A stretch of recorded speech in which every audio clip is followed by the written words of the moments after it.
Lies good.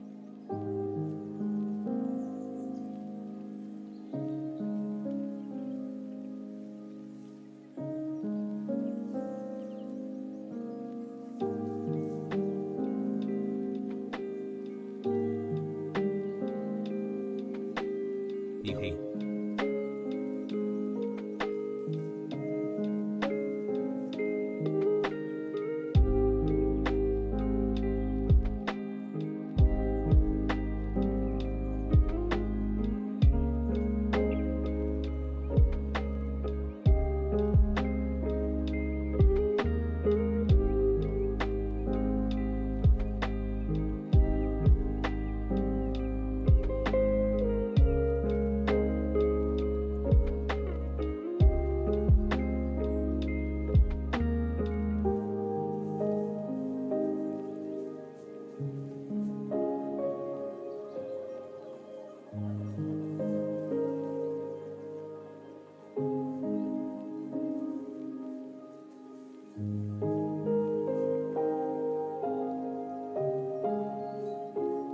Baller.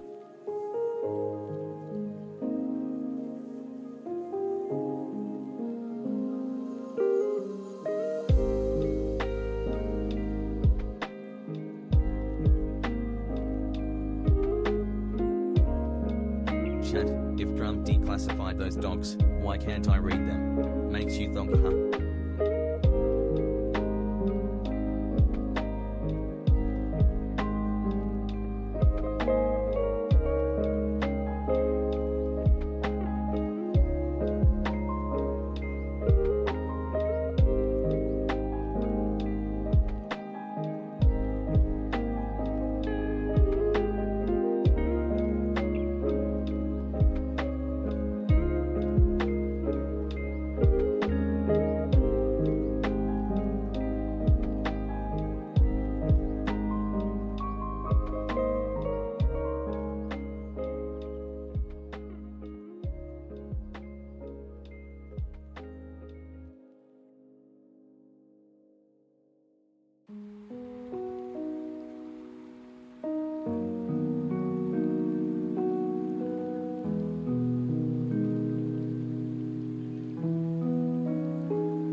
10-month streak. Good time to say the Liver King is a freak and man, he should not be allowed access to his own children.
Follow the king's advice and don't wear shirts. Hasan Grug.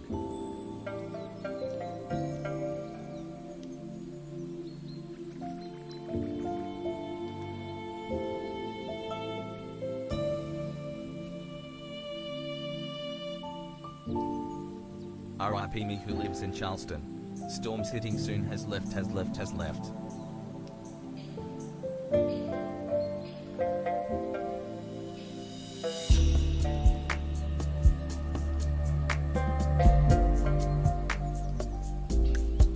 10 months and no brain rot yet. Much love Hasan and chat ass.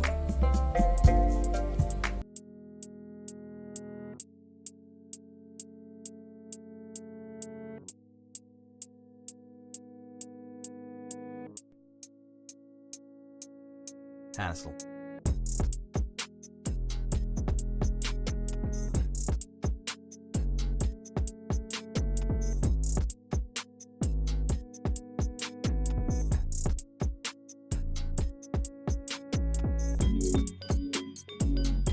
Has comfy just got weed and a free Baja Blast at T-Bell.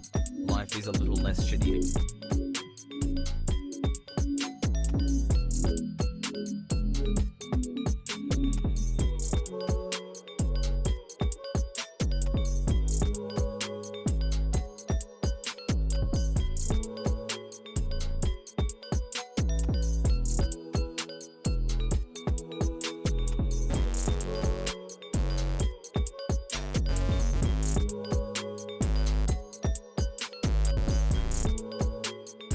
From the dumpster fire that was ripped to King Silver.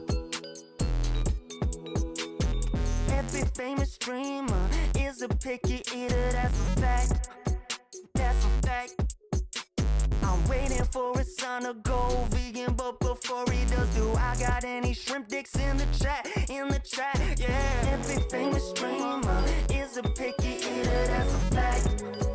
That's a fact. Alright, now tell me why I'm waiting for his son to seafood is pro-socialist. Wrong answers only. Any shrimp dicks in the chat? No, we making new Hasan songs. I guess I'm out of luck. Seafood is like socialism, they say, because this shit suck. Yeah, people they been vibing, they gon' ride up to this beat. What I'm looking for is on my plate, need pro-ethical meat. Yeah, and I'm farming, looking for that comma where I'm coming down. I'm on now. Ain't it hit the strongest? All them nutrients I'm getting up inside is in my body. And that fish, they ain't got no house. $3 million, it's wrong. Yeah, that's what I wanted. I like in the way that I'm free. Yeah, I'm chilling up in the ocean. Means of production, I'm on the seas. Hey, yeah, I'm gonna seize. Yeah, claiming them all just for me. Yeah, people don't fuck with that seafood shit in my chat. They comments delete.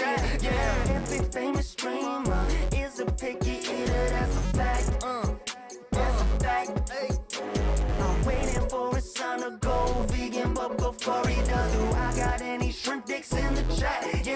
Now put a 1 in the chat. Put a 1 in the chat if you eat meat, but what's going on, everybody? Got you feeling bad. I hope everyone's having a fantastic evening, a fantastic afternoon, a fantastic pre-noon. no matter where you are in the world. I'm Hasan Piker, and this is the HasanAbi broadcast coming to you live from sunny California, Los Angeles, folks.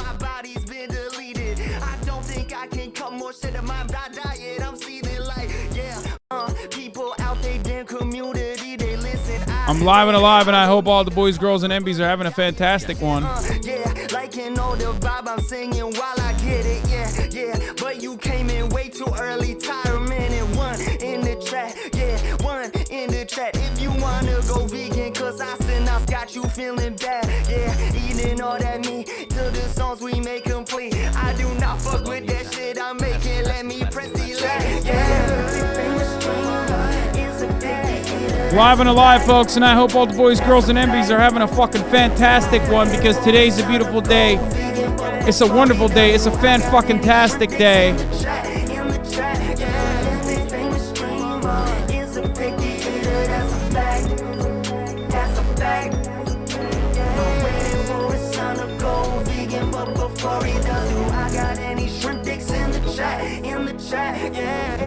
That was Ari at home waiting for his son to go vegan. And we're live and alive, folks. And I hope everyone's having a great one. I hope everyone's having a fantastic one. I know I am. They say never meet your idols because they might be stinky. And I did meet mine earlier today. That's right, folks. It is Thursday, 9/29th. It's Thursday, September 29th, 2022. It's 1:57 p.m. And you might be thinking to yourself, Hasan, where the fuck have you been, dog? Usually you started around 1 p.m. on Thursdays. Why the fuck are you starting at 2 p.m.?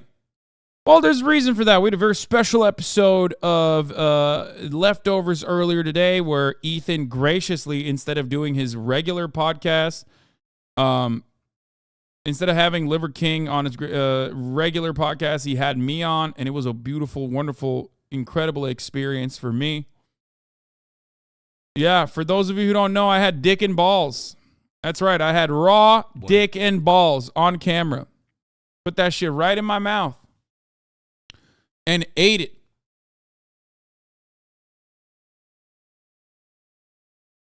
Yeah. You can say "gyat" all you want. It's the truth. Fucking num num num num num. Ate that shit. Leftovers was crazy. I had some leftover dick. You know what I'm saying? Did you like it? Fuck no. That shit sucked, dude. My respect for the homosexual community grew immensely. Okay, my respect for women who eat dick and balls grew immensely. How the fuck do you do that shit, man? That's crazy. That's crazy.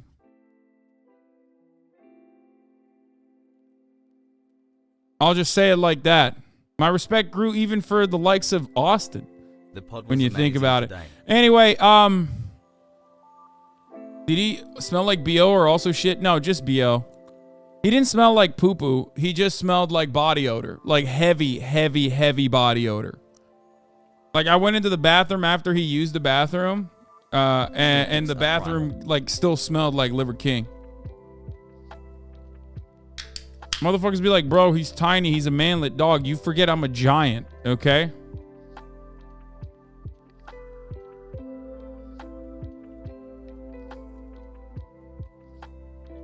This song was so fucking amazing, Liv. Anyway, we'll go over that though, because goddamn, that shit was crazy. I'm glad you were there because Ethan always needs a babysitter during the interviews or else he goes mega off the rails. This you last night?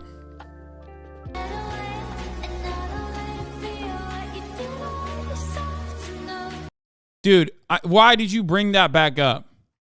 Yeah, that's right, folks. I ended the broadcast last night and I did the unthinkable. I finally finished Cyberpunk. And I fucking, why? Why? Why would you make me relive that sad experience, dude? That shit was so ass cheeks. It was unimaginably sad. It made me so fucking sad, dude. No spoilerino, but it's sad.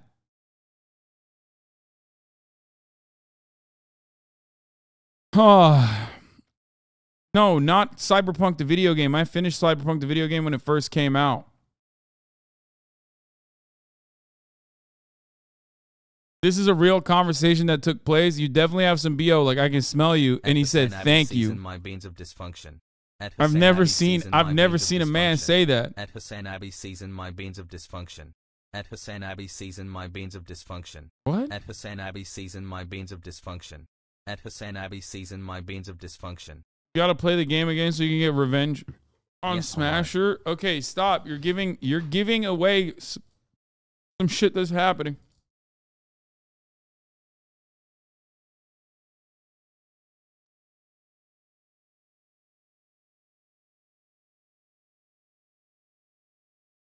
One.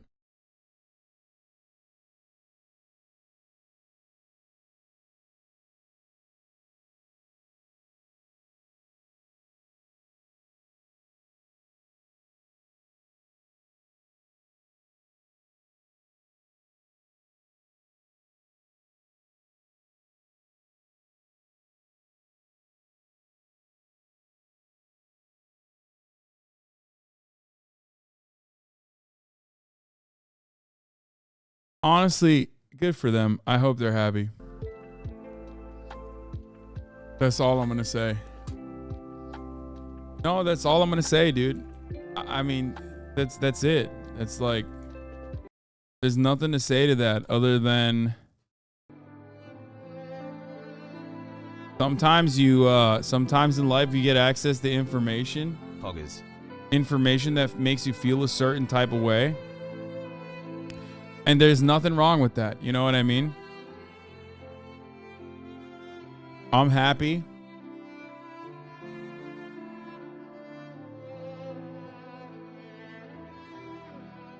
"23 months and I love it here like did it 3 months. I'm fine. I'm okay. I'll be okay. Honestly, the more disappointing part of this isn't necessarily that Dua Lipa is with a man, another man. That's always going to be the case. As high. The most disappointing part of this is that as a Bernard brother, as a Bernard sister, she's with Trevor Noah, of all people. Is a major lib. Like, if I saw her going on a date with John Oliver, I would feel less bad. I mean, I'd still feel bad. But like Trevor Noah, dude. Hey, it happens, you know? Pog. I'm happy. I'm happy for them, and you should be too, okay?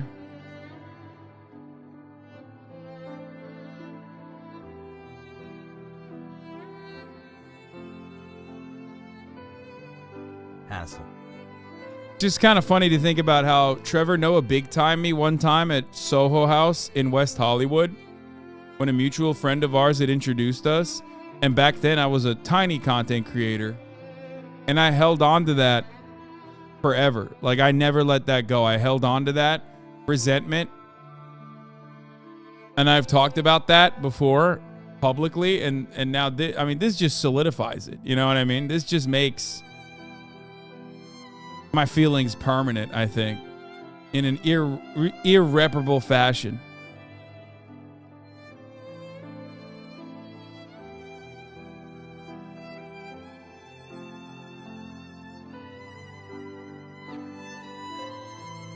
You need to get a Daily Show interview to air your beef? No.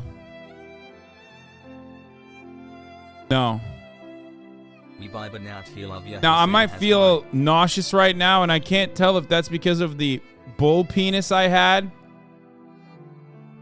Might be feeling nauseous because of all the raw liver, raw dick, and balls I just consumed earlier. But ultimately, you know, I'm happy for them. That's it.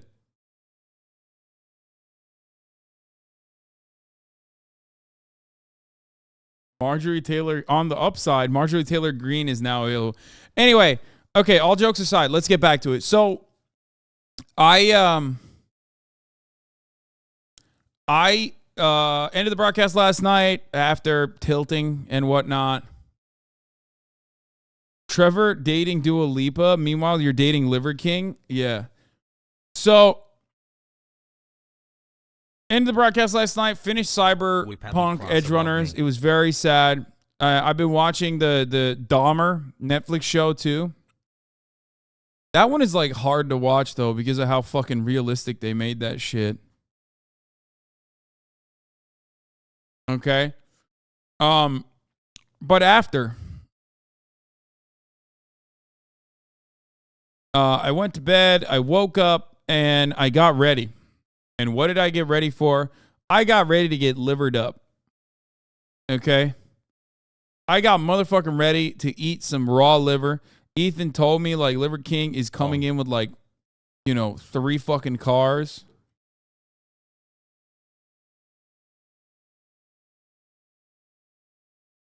With like sprint runners and shit, like vans. And they surely did. He brought a whole crew. He goes everywhere with a fucking massive squad. And it was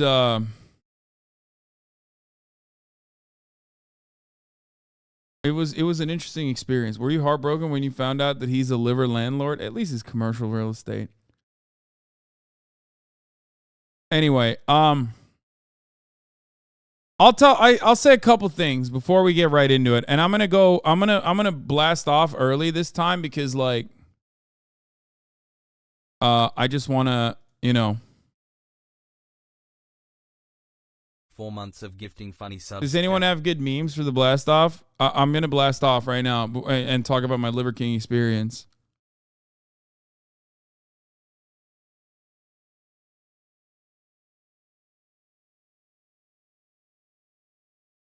One year of brain rot. Love you, Hasan. Love you, Hurricane. Watch.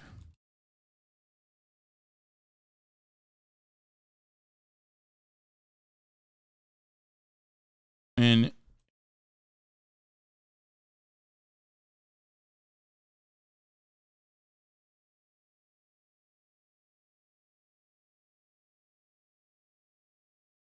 he has to smell bad? Yeah, no, he does not smell good. He smells bad.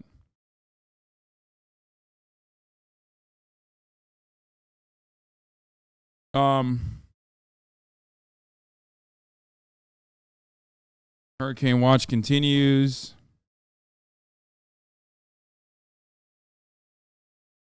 Dua Lipa dating Trevor Noah. Get in now. Primal King. Anyway,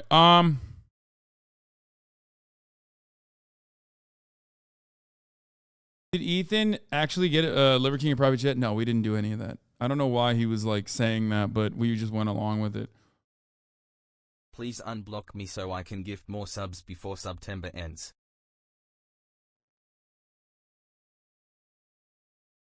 Here you go. Juice it, boys. Juice it, juice it, juice it, juice it, juice it, juice it. Because I'm going to get started with the Liver King subject matter. Yes, sir. Does it smell like he doesn't use a bidet? I mean, most Americans don't use a bidet, but I'll tell you this much. Like, he definitely doesn't smell great, which is something he owns up to and, like, actually thinks is cool, which I thought was strange. But, hey, he's a strange guy. Are you too tall or Liver King too short? I think he's around like 5'6". Like, I mean, he's definitely a short king. He is definitely the short king of liver, I'll tell you that. He is shorter than I expected. Pog. Was meeting Liver King like meeting LeBron James? I mean, you just met the GOAT. How cool is that? No, I would die if I met LeBron James. That explains why he can look jack natural. He's that short.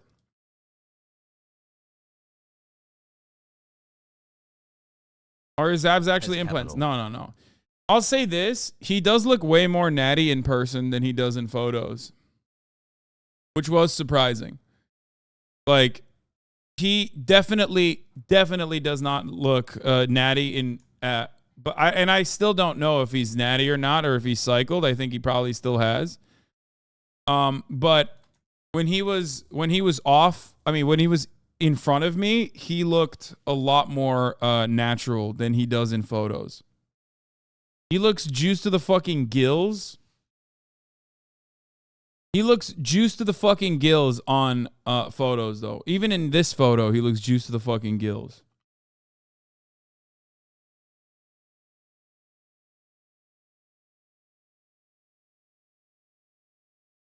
With your arms up, you do look like a square. I mean, I'm also wearing a big shirt. I shouldn't have worn a big shirt. Surprisingly endearing.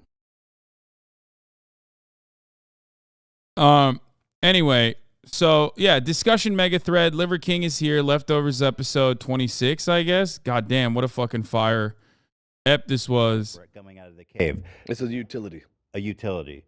So we had a lot of moments in here. It was Ethan was like really hitting him hard on the GMO stuff. He made us eat raw food, which I got to show you. I mean, that shit was crazy. The food that Liver King Chef Lionel prepares for us. And when you think about this, the relative Thanks difference for of all going you do. somewhere I else love this and community knowing so that the much, food, Hass. number one, will not taste as good, and number two, how destructive the seed oils are. Most people don't know this, but all that shit is cooked in seed oils, and seed oils lead to cell necrosis, which leads to inflammation, which leads... You and Ethan were kind of annoying. Haha. Wait, what? Why? Why the fuck were we annoying? Like, maybe the sex stuff Ethan shouldn't have asked so much about, because it seemed like he was uncomfortable, which, you know, at the very least, like, you know, he mentioned that he was uncomfortable and Ethan dropped it. But other than that,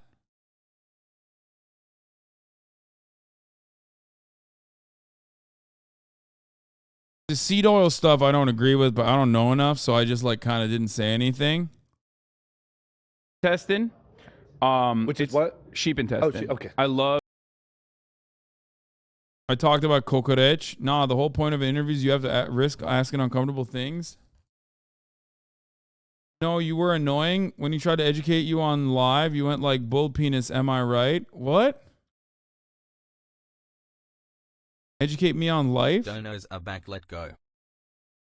Take all the questions as potential attacks, which I thought was weird. I mean, bro, of course he did.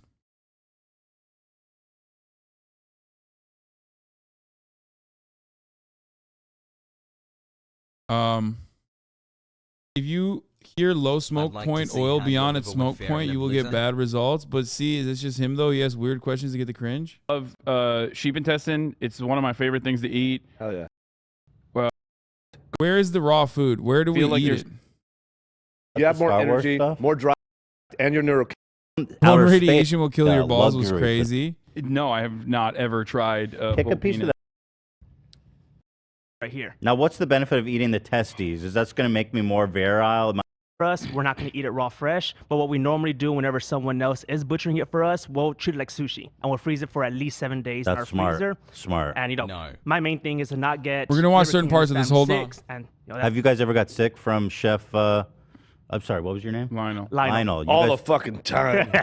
All the time. So that means nobody reached out to hire him. He's mine only, and you don't want him. He makes us sick every day. I'm over there a lot. They get sick of me, I'm sure, but yeah. We've never gotten sick. But do you ever put seasoning on this, or you just go primal mode and eat it raw? We do. Yeah. Yeah. King Chef Lionel. Wait, I have a question. When's the last time you had like a McDonald's burger? Like, you know, That's a what I mean? good Like a Big question. Mac. Is it a good question? Like I'm curious. I'll tell you.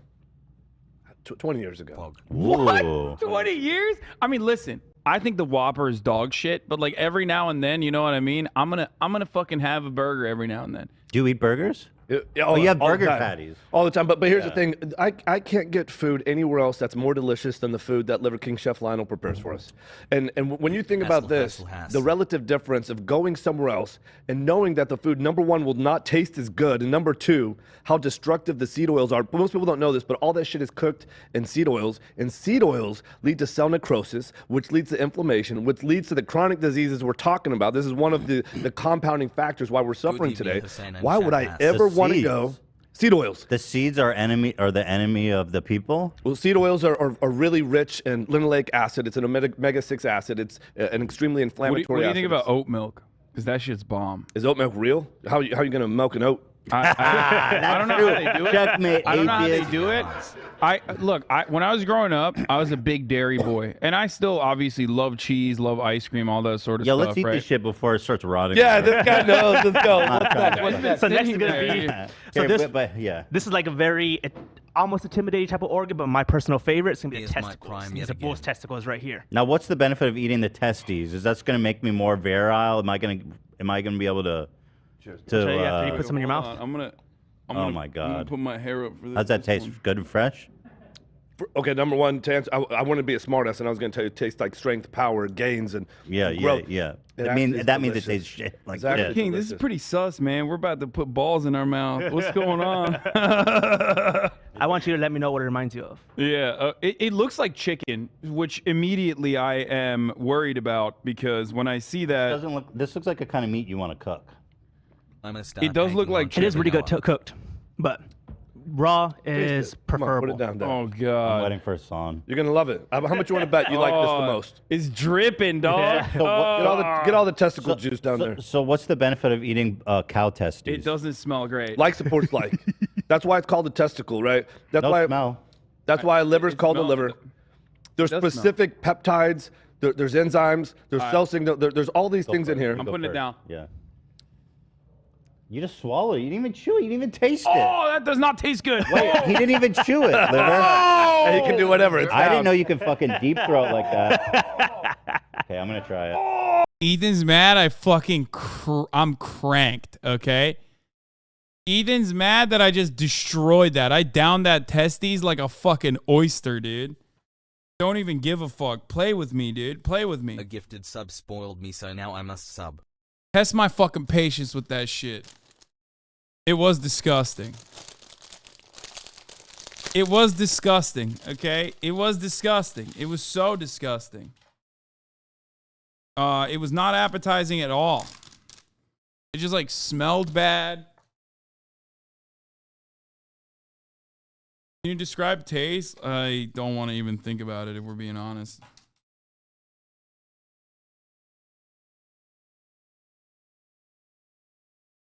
Oh, you fucking chew Violent. that. Come on.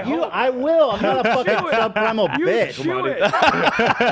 Let's You're gonna see. throw up. No way. He's got it. Dude, that is. Oh. You're fine. You're good to go. Sorry about Dua Lipa. No way. You're what's joking. up? Don't do it. Oh, Wait, did he? spat it out. Hey, you see what that says on there?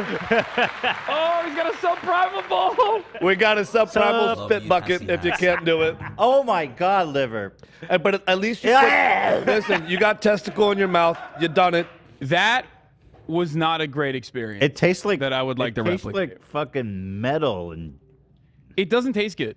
Well, here's the thing. I don't like that liver. Oh, you're gonna wait for I gotta liver. wash my hands. Liver is like so. We eat a lot of liver in Turkey. My favorite food is actually kokoreç, which is sheep intestine. Which is it's what? Sheep intestine. okay. I love sheep intestine. It's one of my favorite things to eat. Hell yeah. And How so do they I'm prepare it? used to eating. So obviously like super well cleaned, and then they cook it on this like spinning thing, like they do with doner, and then they'll like cut it finely with a lot of spices and onions and sounds peppers delicious. and Yeah. like it's really spicy. It's Yeah. really fucking good. And then they just like put it in the middle of a bread that they sit underneath the fatty, like the fat dripping into it. I love it. It's delicious. Liver is another thing that we eat a lot in Turkey, That was the but worst thing I've I've ever never tasted. liked liver because I So think far. it's too like the scent and the smell of liver. I don't really like it that much. Well, then let's get down on some liver, you guys, You- before it's out for too long. I'm being straight up with you guys. That was one of the worst things I've ever tasted. and this man eats frozen pizzas like all the time. Here you go. Bro, well, that's not even here's true. the thing: our palates Paul Champ, change. the big Our three. palates change. Right, that's true. And the deal is, when I started eating this way, I really, this is gonna sound very subprimal. I really didn't know how I was not going to eat some of that processed food again, like the cookies and the donuts. In fact, there was You were missing it. I did. Yeah. That was And the are you funnest getting down on it right podcast now? ever this Yeah, I'm morning. getting All down right, on let's it. do Let's cheers do to it. the liver. Cheers. Go ahead. I'll Come follow on. you. I'll follow suit. Hasan's chewing this time. He didn't deep throat it. Yeah, it's Really mild. it's actually not that bad. Liver can be very. What the fuck is that? This right here is gonna be our travel blood. Travel blood? Yes. That's right. That I shit want was to finish my crazy. point because I didn't know how The it was fuck is not travel going- blood? You Hold haven't on a had the second. liver. Have the liver. I know. Yeah, I know. get on liver All and right, shut all up for a second. Okay. All right. Sorry, liver. Because I didn't know how I was going to cut out the processed food, and there would be times I would sneak it. Nobody would see me do it because I really couldn't control it. And then over a couple of years, I have zero inclination. The palate starts to change. This stuff to me is absolutely delicious. Well, actually, the testicle's not delicious. Yeah, that's disgusting. Oh. It's not good. The liver is Okay. definitely Thank way you more for at least edible. saying that. I thought I was crazy. So that tasted like shit to you too? It doesn't taste good. No. It doesn't taste like shit, but it doesn't taste good. That's how the testes always taste. You know what? Sometimes he makes testicle ceviche, and you would love that. That's got some flavor. I some was about to zest. say I've had liver cooked. I think weirdly enough, when you cook it, it draws more of the flavor out of it, and I don't like it. Yeah. But I had raw liver that a friend of mine prepared, identical to like a poke bowl. Yeah. And that was actually pretty good. It was like marinated with like some sort of, I think it was like some sort of like Korean spice, and that was actually really fucking good when I had it like that. I would rather eat it like this than cooked. I don't know why the cooked All liver right. is not that good. What's so special about liver as I eat this? Go ahead. You're gonna Well, get I'll gout. tell you, because this is why the name is Liver King. Because if I can get this message out, you're gonna use a subprimal spit bucket twice. Subprimal. I wish my kids were Listen, here to laugh at you. Listen, right listen. There's no. This is I'm my not here to favorite prove episode we've anything. shot so far. This is so good. I will come before you, self-proclaimed subprimal. I eat fucking GMO apples and everything. I know that you're primal in other capacities, right? And so I know that you have it in you because It's chewy. It's It is. tendony. yeah. And what's your favorite What the food? fuck is that? Wait, you have too much stuff going on in that. What bag. the fuck is that, Hey, Liver pulling out King? new Let's get a shit. cheers on the blood, guys. Get a cheers Guys, on the blood, guys. it's too much. Wait, hold on, let me Cheers. smell Okay, first. well, what? Before I drink this, what the fuck is It doesn't this? smell that bad. It's travel blood. What is travel blood? It's blood that we travel Cheer, with. cheer it. It's a safe way we travel with blood that we're able to How is it safe bring to overseas. travel with? Tell me about that process. So we freeze dry it, and then Love we could bring it over, You and do then fucking blood. I want to. I want to okay. eat. I want to cheers out it with any you and drink it parasites. with you. So you it's like Just have a little sip. Come on. Just stop talking. Just do it. I have to analyze. It's a podcast. Oh, that's really good. Well, see, he It's really good. yeah, Is it it's like- seasoning? have you ever had broth? Like just raw? No, just I've never straight had broth. Hasan. Straight bone broth. That's what it tastes like. No, I'm just saying. It's like cold broth. Okay, let me try it. the That's what it seasoning tastes like. itself is like the blood. Blood has a flavor towards it. So whenever you 1 put year of blood or being whenever you put like radicalized by powdered the man kidney, himbo himself as powdered right. liver on some meat, that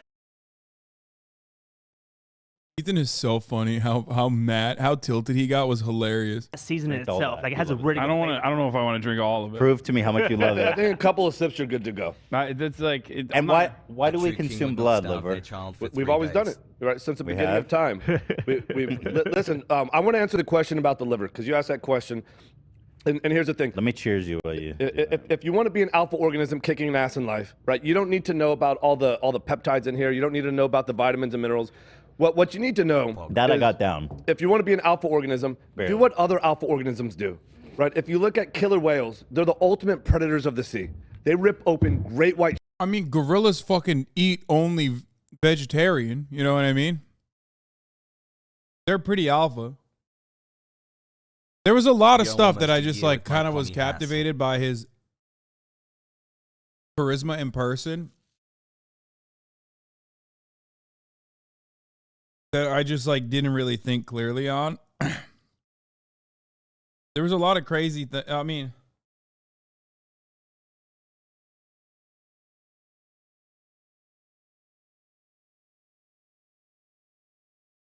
sharks and they go for the liver first. Lions go for the liver first. The modern day primitive culture tribes, they go for the liver and they're kicking our ass in life.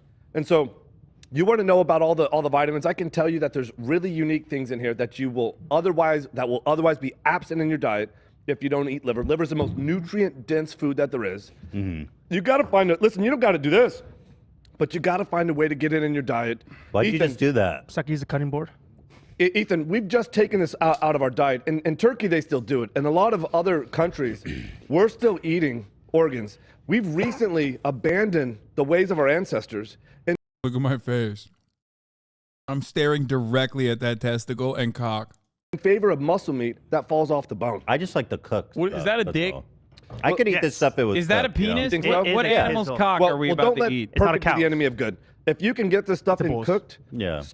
cook it up, sear it. I just don't put like the raw spices. food, you know what I mean? I mean, Yeah. Hasan's talking about how delicious the intestines. The cultures Coconut have is figured really out. Good. Yeah, I love sheep intestine. Bro, I'm not eating that. Fuck this. That's a bull penis, dog.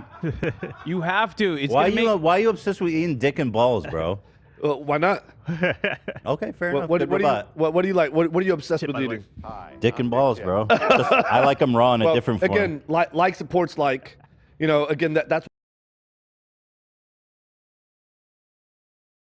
He was talking about like how these tribes live really well, really awesome lives or whatever. I think it's like a little bit.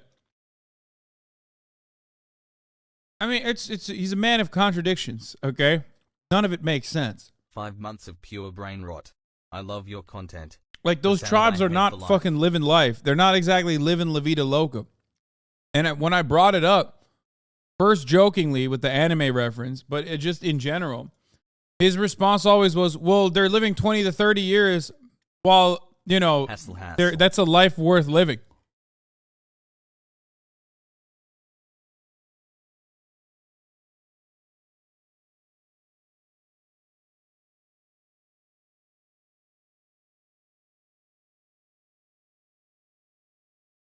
"32 months. Can I get some words?"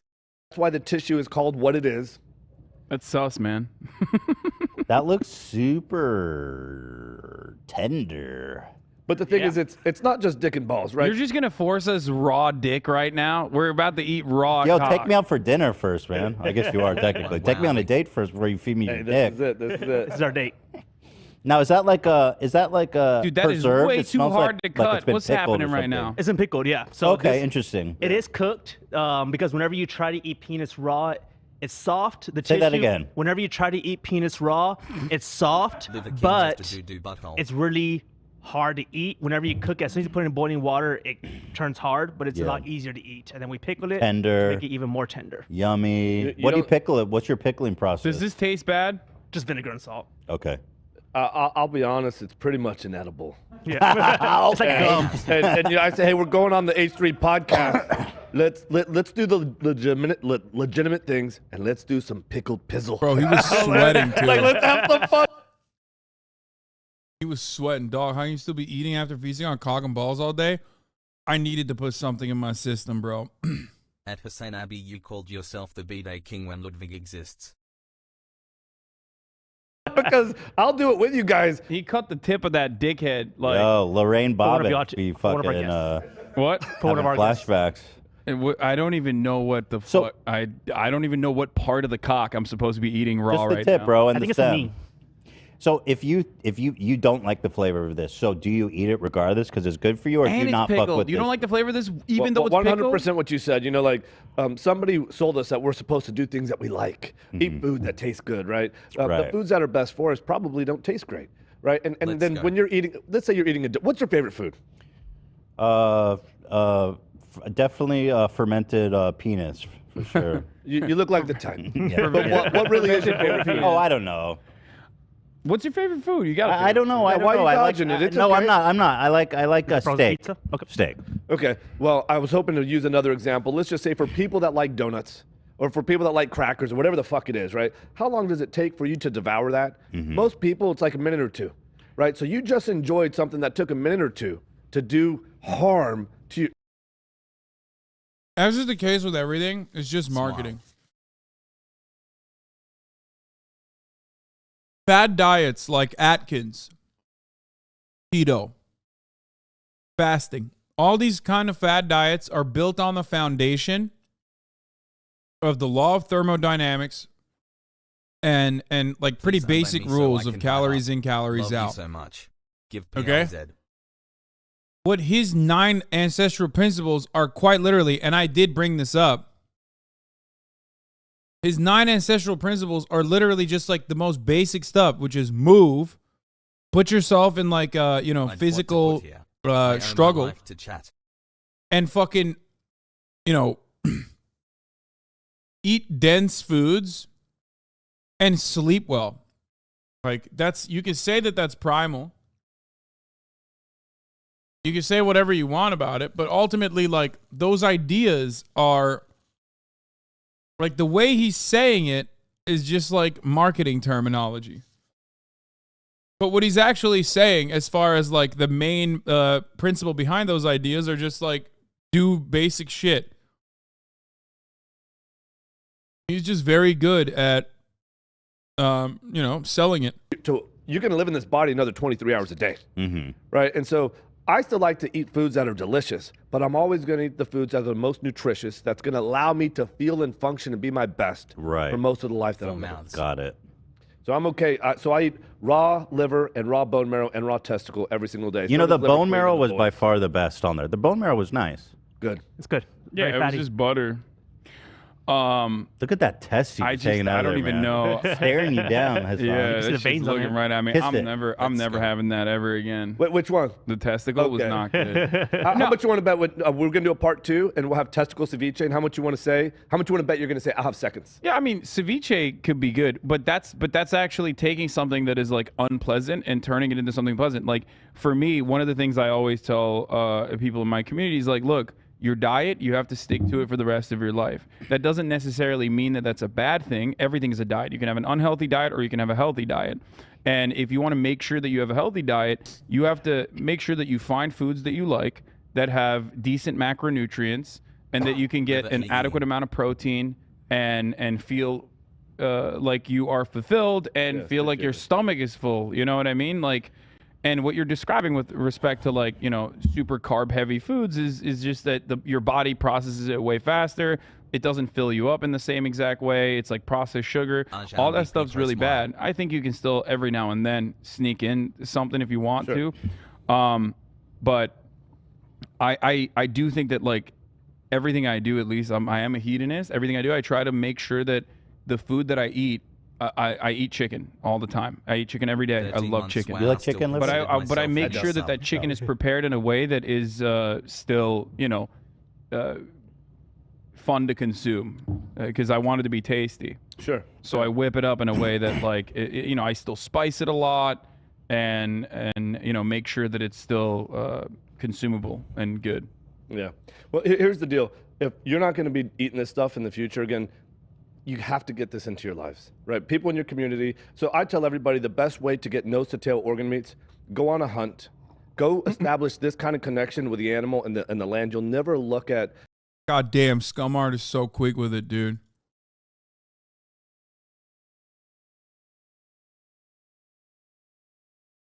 I mean, this is pretty much what happened. Taking an animal the same way. It changes everything. It creates a spiritual experience. If you're not going to do that, I get it. Most people won't.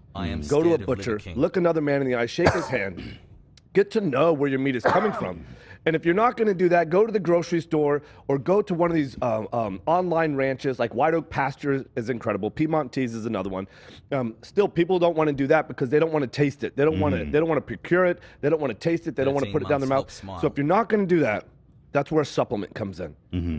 We've recently, over the last 100 or 200 years, we took this nutrition out of our diet to our detriment. And now we're suffering with deficiencies that are immeasurable. And so when I say take a supplement, you can take ancestral supplements, beef liver, or bone marrow. These are your products. This is the hashtag ad. Yeah. Well, that's fine. No, go plug your shit, bro. Well, again, at some point, you need to get this stuff in your life. And I always say liver is king because... Can I examine? 100%. And where do people buy While you it? examine, I'm going to go pee real quick. Go to Amazon. Raised in New Zealand, grass-fed, grass-finished. This says it has asbestos in it? Just kidding. I thought you were smart. I'm just kidding. Because here's the deal. You got to get this nutrition. I can't tell you how many kids today. So how do you make these? Are diagnosed and prescribed with conditions that are just nutrient deficiencies. And the mom hears from another mom that they just started giving their kid liver and bone marrow.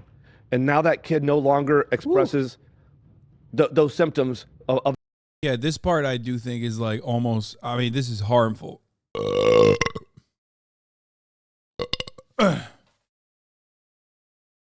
Like, as far as Liver King.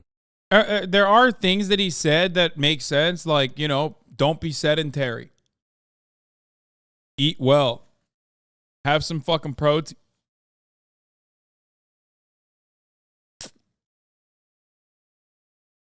Around. Pogu I agree. 27 whole months no brain rot gigahas.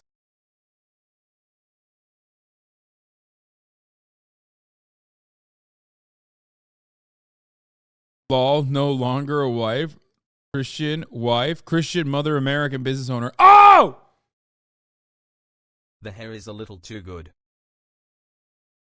I have a way higher opinion of him now than I did before your interview. Wait, really?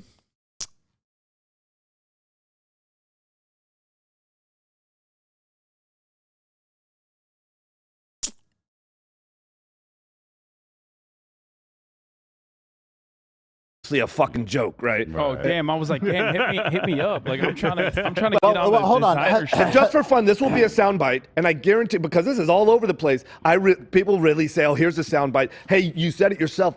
You said that you have ab implants, right? And they don't listen to the whole thing. Again, you're going to make these accusations. I'm going to have fun with it. I want to say a lot of people accuse you of taking steroids. From Joe Rogan. Why is it harmful is true? What, you think you can fucking cure autism by eating liver as a child? Is that what you think? I mean, he wasn't even directly saying that, but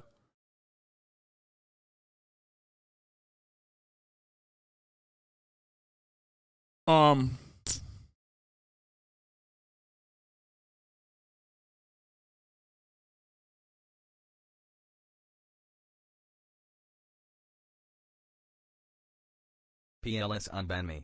I'm sorry, I will never act out of line again. Bible thump give PLZ. I ate liver as a child and I still have autism. Boom. There you go. He never even said that. Stop throwing out BS. No, I'm responding to chatters who said that. He didn't actually mention like neurodivergence at all. Pretty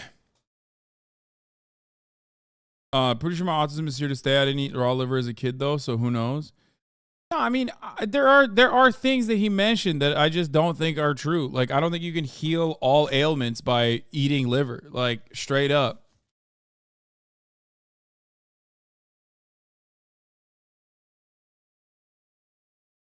Like, I just don't believe that, okay? But there are elements of what he said that I do obviously agree with. But that's how it works. That's how it works when you're doing marketing. Okay? Elements that I do agree with, which I talked about. Pain management versus, like, solutions. You know what I mean?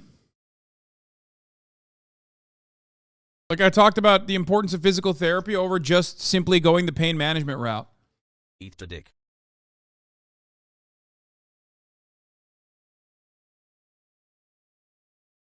And I think that there is truth to that. Like, I think that there is a multi-billion-dollar industry designed around pain management. So, as unhinged as homeopathy, physical therapy is not homeopathy. Physical therapy is absolutely a fundamental part of modern medicine. It's just one part that is oftentimes overlooked with respect, because it's difficult. And for that reason, and because the other one is like an immediate solution that people are looking for, people oftentimes go with, yeah, just take this fucking drug and avoid it. Motherfucker said getting in a car, yeah. Basically, he said homeopathy, physical therapy is homeopathy. I'm not saying go to a fucking chiro, okay? I'm not saying go to a chiropractor, you fucking weirdos. I am talking about physical therapy. When you have a problem caused by a muscular imbalance, when you injure yourself, or because of your hypertrophy in certain areas where you're like literally putting yourself, contorting yourself in a specific way when you're sitting in front of a fucking computer all day, every day, instead of trying to manage that pain by going and getting a drug and fucking eating a pill and then, cutting off your neural receptors or whatever the fuck it does. Okay. Like plugging your, plugging your nerve centers, your pain, where you are feeling pain, actually figuring out how to move your body in a healthier capacity and legitimately destroy that problem at its fucking core is unironically the appropriate thing to do.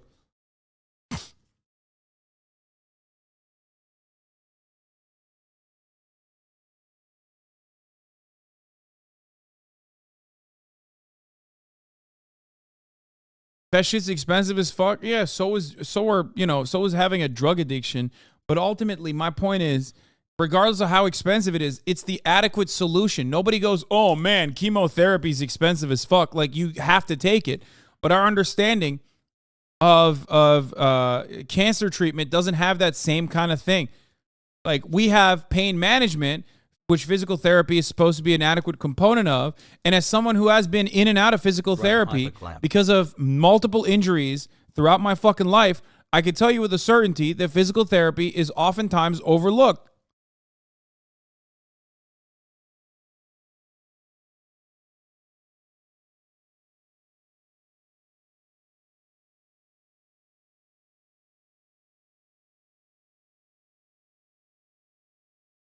And physical therapy is not a fucking natural remedy for those of you who think that it's like, homeopathic or natural remedy. No.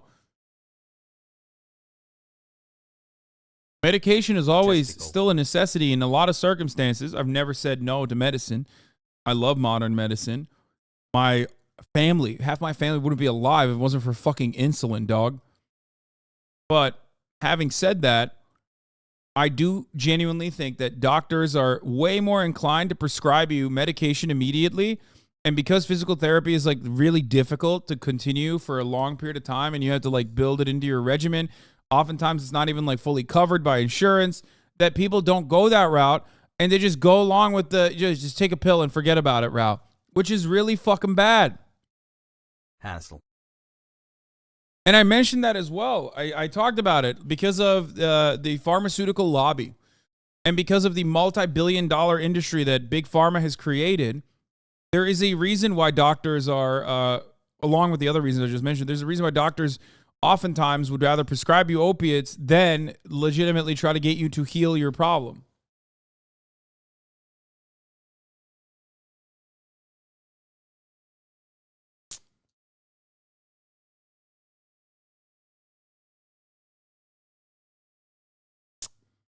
Poop.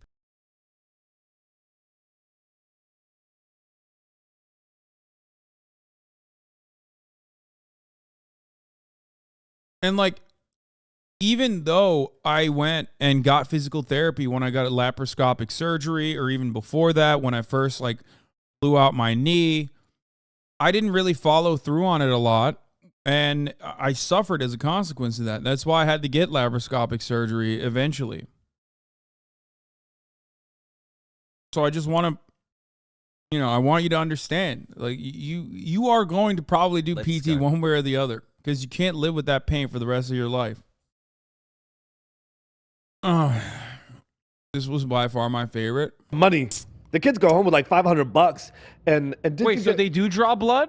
Well, I wanted to see who was brave enough to do it.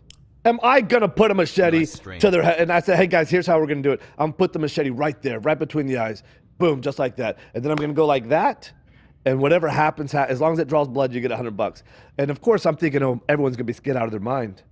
I don't know if it was Paul or Evan Castillo, but one of them stepped up, and one of them goes, "I'll do it." And so I took. It was actually a massive Bowie knife. I don't know how you say it. I put it right on his head. He stayed firm. I said, "Make sure you brace yourself." I did the whole thing. The kid didn't move. I said, okay, you get $100. You didn't do it. Of course I didn't do it. Yeah. Of course I didn't do it. That's crazy. Okay, they are not coming back. Money. The kids. If I had any other disease than the ones I had, I would have never gone on pain meds offered to me.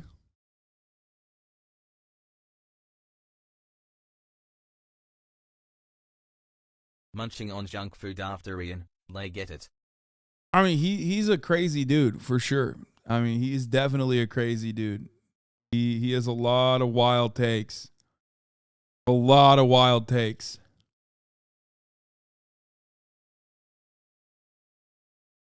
I got hit by a car a couple years ago and was given pain meds after surgery, but obviously had to do PT. People doing main meds permanently is insane to me. Yeah. I mean, it's just like I said, it's not as there's more coverage for the pain medication than there is for physical therapy. You're not going to get all the lessons covered. And also on top of that, you need to like keep up with it on your own, which most people don't want to do.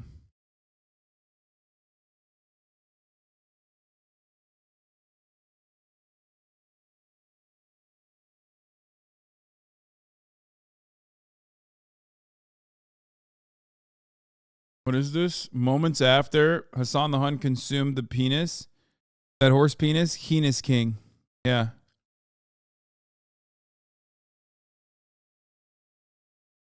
I did. Imagine being against seed oil. No more peanut butter sandies pre-workout. Yeah, I don't know why people fucking freak out over seed oils. Like, I don't know that. I just don't know enough about that. It's like one of those new things to be upset about. You know what I mean? So it's like too new for me to have developed a perspective on it. Like I just don't care enough. Hacking Liver King, let's go. Because I've never really heard.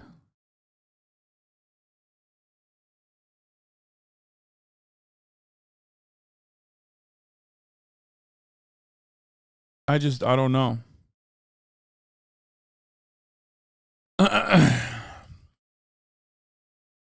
They spotted you with Ethan and Liver King? What?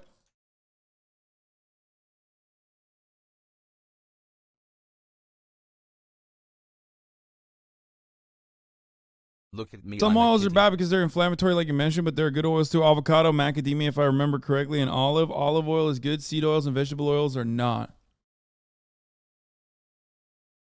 As a third-year med student at a DO program, your point about physical therapy is correct. That's what osteopathic medicine is about, using bone and muscle manipulation to treat both musculoskeletal and organ-related issues.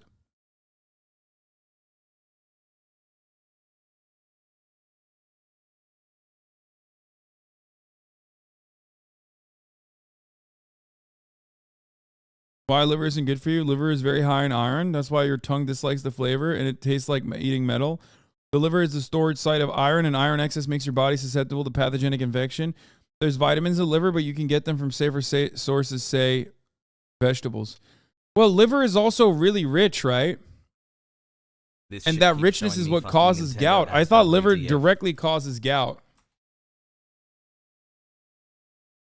Yeah. Gout is frequently associated with an increased risk of metabolic syndrome, including the non-alcoholic fatty liver disease, with 23.1% of patients with gout also having non-alcoholic fatty liver disease. 23. Elevated uric and acid levels are an independent risk factor. Food rich in purines include anchovies, nuts, and organ foods such as liver, kidney, and sweetbreads. Yeah, here. Gout is a painful condition caused by too much uric acid in the blood and tissues. I mentioned this in the combo too.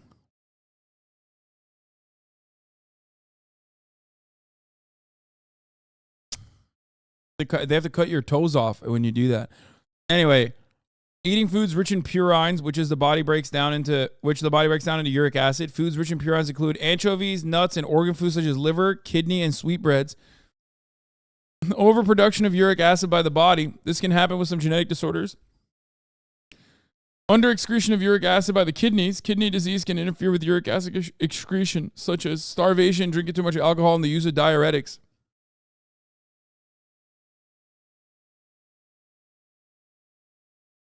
Got a shout out on TechLink. I've tricked you into clicking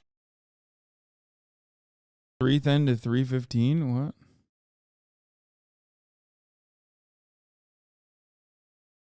prevented streamers from going live and viewers from making purchases, giving both groups no option but to flood Twitter with complaints and questions about how else they're going to spend their time. I can't. What is Hasan going to do if he can't receive my bits? He needs those bits. The issue now appears to be fixed, but it followed a tumultuous week for Twitch, involving a crackdown on gambling related to complex drama surrounding multiple Why top am I fucking creators, catching not to mention strays? changes to Twitch's revenue model that have pushed a wave of creators towards YouTube streaming. Come on, Hasan. Hopefully, Twitch makes it through. Wait, what did he say? Pushed a wave of creators towards YouTube streaming. Come on, Hasan. Did he say, come on, Hasan? What the fuck? What the fuck is this, man?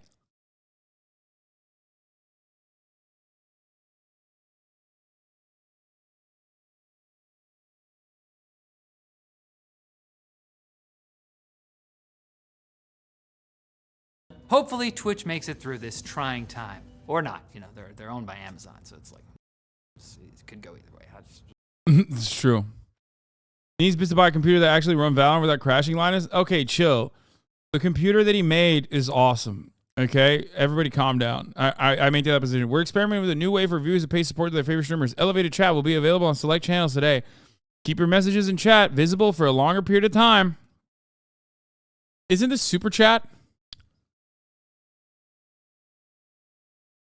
Peepo smile. Do you think Liver King will come back now that we have disrespected his queen? No.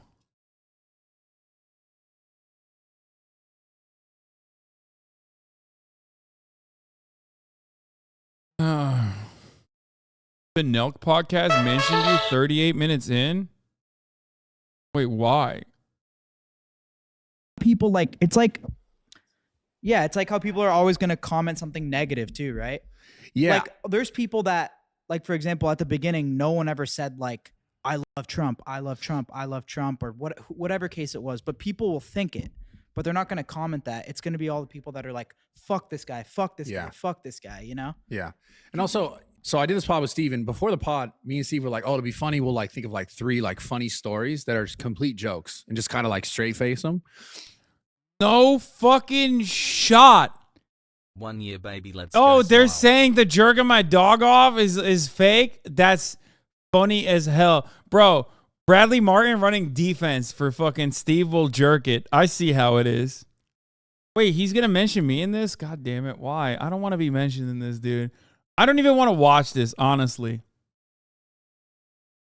And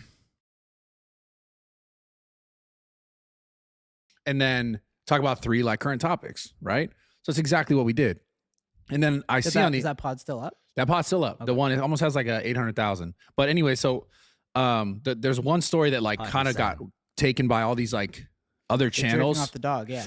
talking about It the went dog. So viral like on Twitter. yeah, like HasanAbi or whatever the fuck that guy's name is. I don't mean to disrespect him at all. And then H3. Oh, well, H3. HasanAbi? What the fuck? Yo! Fucking zoo animal motherfucker, bro. I swear to God. What is it? HasanAbi? HasanAbi!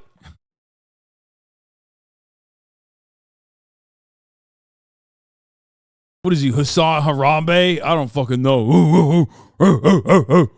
3 talks about everything we do. So this is my question though. My question is like He's been a longtime fan. yeah. So my question is like, do they actually genuinely believe? Because I know that they're smart. Yes. Yes. Yes.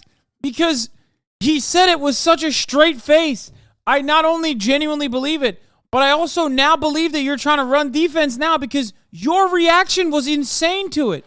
You did not react like, haha, come on, dog. You were like, what the fuck did you just say? And let me tell you something, okay? 19 Listen to months, me. Let's go. Bradley Martin, not exactly the best actor, okay?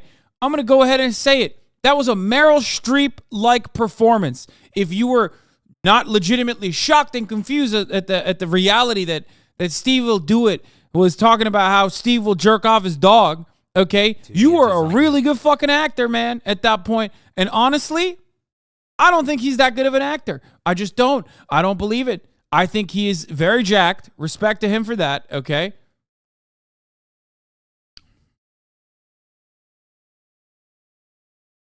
Like the way he reacted to that, no fucking shot that was information that was processed beforehand. Maybe I'm wrong. Maybe I'm wrong. Maybe they were like, hey, lol, let's make a joke about how I jerk my dogs off, okay? And then you can act surprised to it.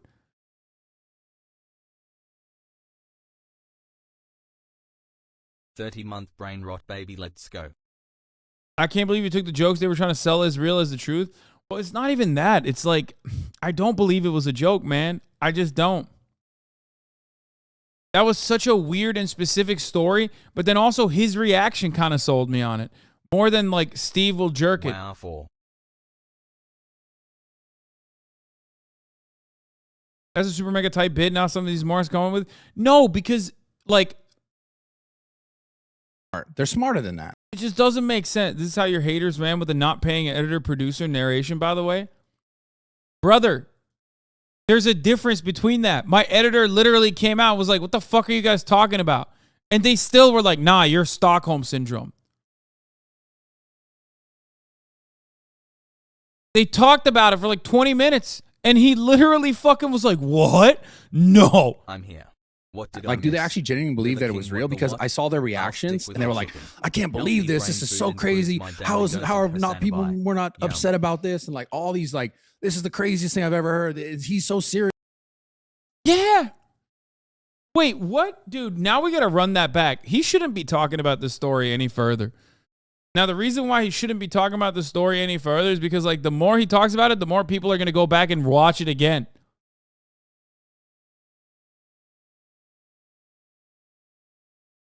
I'm sorry. I don't think this fucking, gorilla could act like that.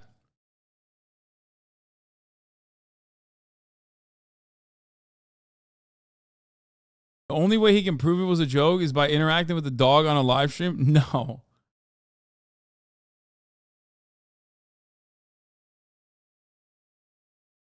I'm really here now, swag.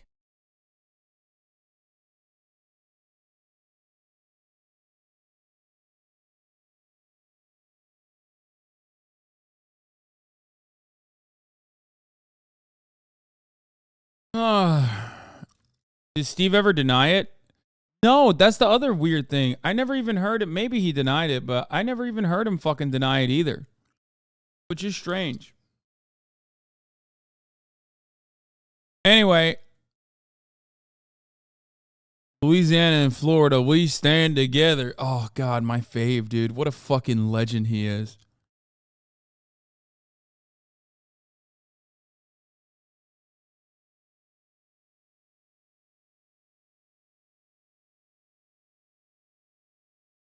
Second thought on Deprogram Podcast want to invite you. Yeah, I'll go on it. 2 years. Doggy Dad Steve's Love Glove.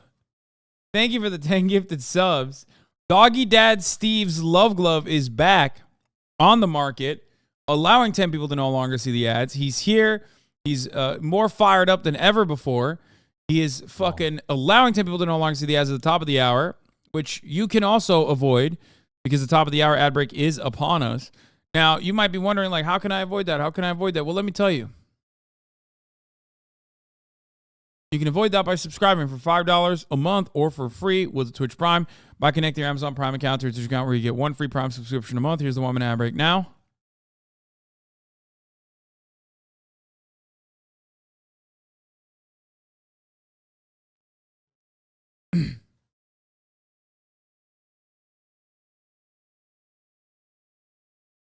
Got the best content in the game, less than 3. We saw the Florida man swimming in the flood. Hasan, you definitely have some BO. Like, I can smell you, Liver King. Thank you. That was pretty funny. He did say that. That was sad. Oh, God, I don't want to see that again. Liver King did say capitalism is subprimal, or at least I made him say it. So that was fun. Also, randomly talking about gout.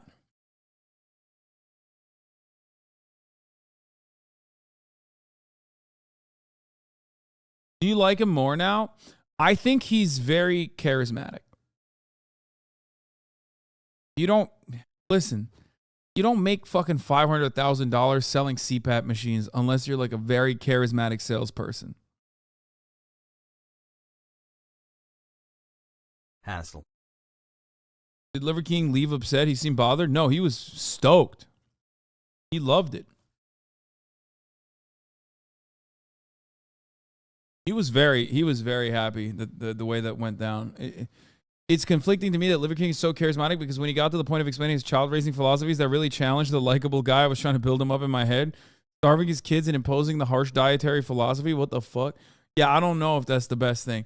But I do understand on principle of like not letting your kid eat certain things 100%. Once again, it's like this, okay?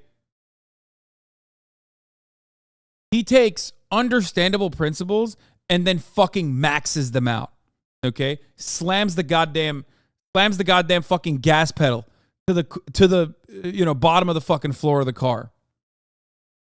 Okay? Like understandable principles are like you should not let your kids eat whatever the fuck they want. You know what I mean? That's fine. Yeah, of course. Of course you shouldn't do that. That's insane, right?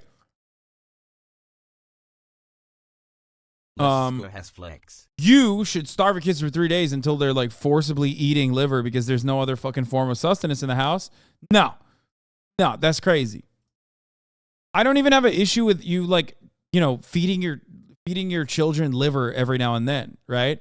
Or a multitude of different foods that are normally not something that like kids would. Gambling's always primal. Interesting. Gambling's primal. 9/11. Here's what you got to do. Here's what you got to do. Is, you got to take risks that are commensurate with a reward, right? This is what the evolutionary. Let's move on. Gambling. Gambling's always primal.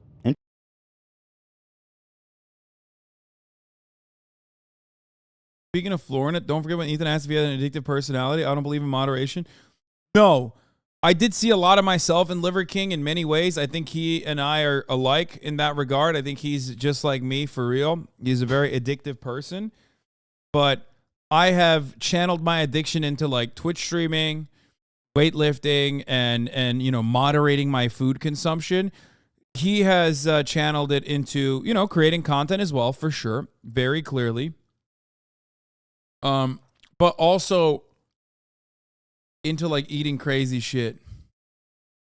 Are you going to ban gambling from YouTube too? Streamers are hippos.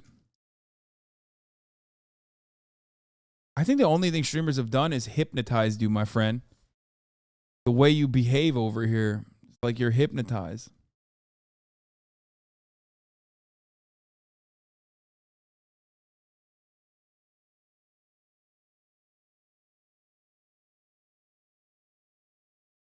It's over for you guys. Shut the fuck up. I know Dua Lipa is kissing Trevor Noah. Okay, good for her and good for him. I hope they're happy. This is what you're supposed to. This is a healthy way of experiencing this. You go, oh man, that's crazy. Like, word. Oh man, that's crazy. Okay, well, hey, that's a subprimal political commentator rather than me, the primal political commentator. You know what I mean? People don't want to do it because it requires lifestyle changes and daily effort.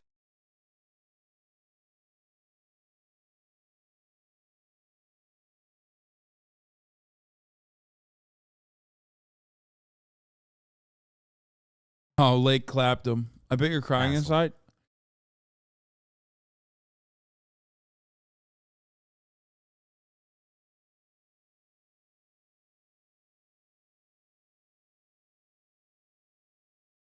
Oh, shit. Billionaire philanthropist MacKenzie Scott has reportedly filed for divorce from her second husband after less than 2 years of marriage. Scott, one of the world's richest people, married teacher Dan Jewett last year after divorcing Jeff Bezos. God damn.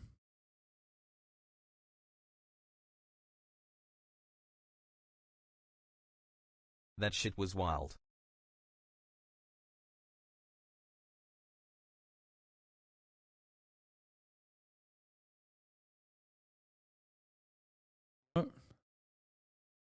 Why are you sending me the fucking like random Twitter link? I don't even know what the fuck that's about.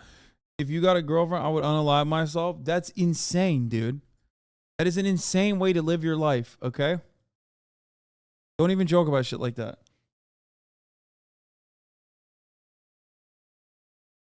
I've got to wrap it up. I don't want to, but I have to. I want to ask you just quickly, the film director Olivia Wilde has a new movie out, which she says is based on you, this insane man, this pseudo-intellectual hero to the incel community. Incel being these weirdo loner men who are despicable in many ways. Is that you? Are you the intellectual hero to these 32 people? months got me through my marriage. Sure. Why not? You know, own it. People have been after me for a long time because I've been speaking to disaffected young men. You know, what a terrible thing to do that is.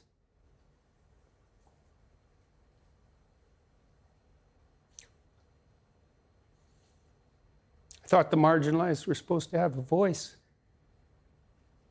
It's making you emotional. Dog, he's eating too much liver, dog. That's what he's done, okay? Let me tell you something. That's not a normal way to fucking talk about this sort of thing. Feeling primal AF, brother. This man, there's something severely wrong with his brain chemistry.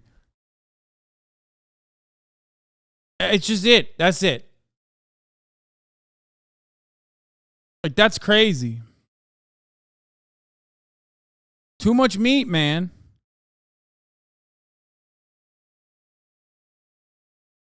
Talk about that. Well, God, you know,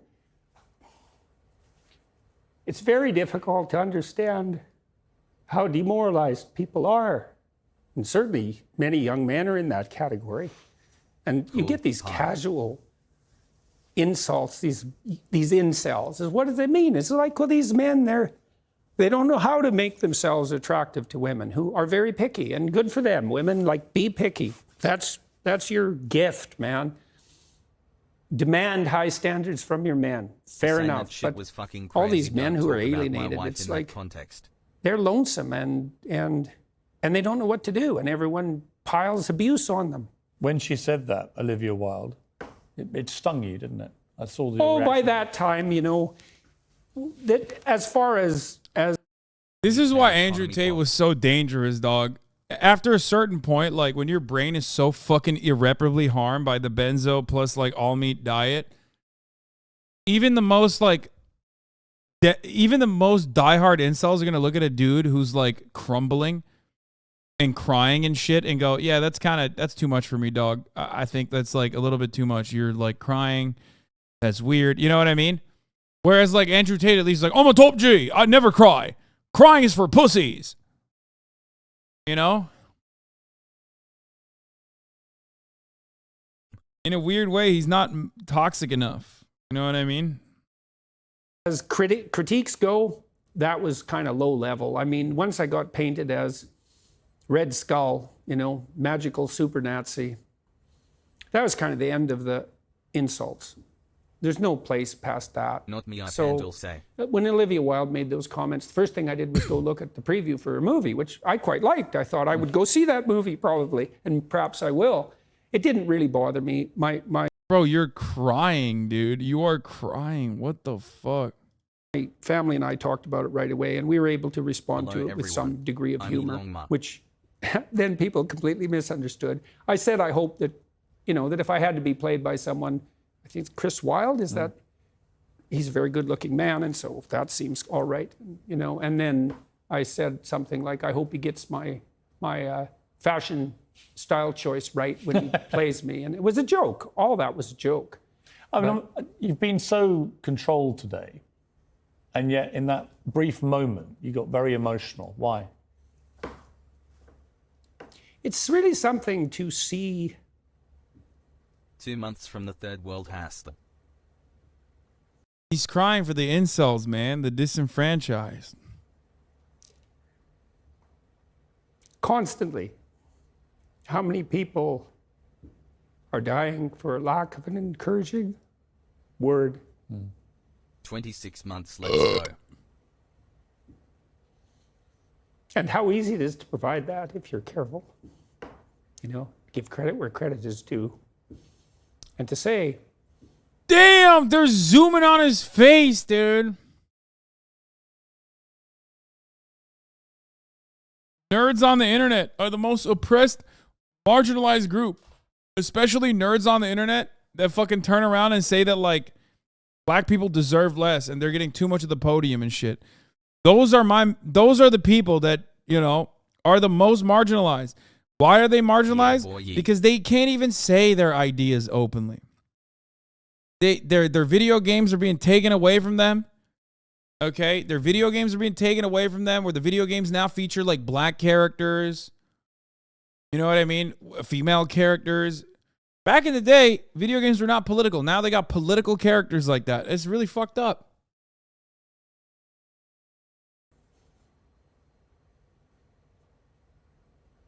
You're a net force for good if you want to be. How can you have so much sympathy and empathy for like incel dudes, right? And talk about them as though they are like the most marginalized people on the planet. And there is a level of that. Especially because like a lot of these dudes are neurodivergent, right? Like there's a lot of incels that have like, you know, not the best mental health, all this shit, right? There are degrees of marginalization occurring with respect to these incels and shit like that too. But having said that, how do you have that level of fucking sympathy for those, right? Which I have some level of sympathy as well, and I talk about it all the time. But then when it comes to like a trans person, you're like, no, what your doctors are doing are butchering you.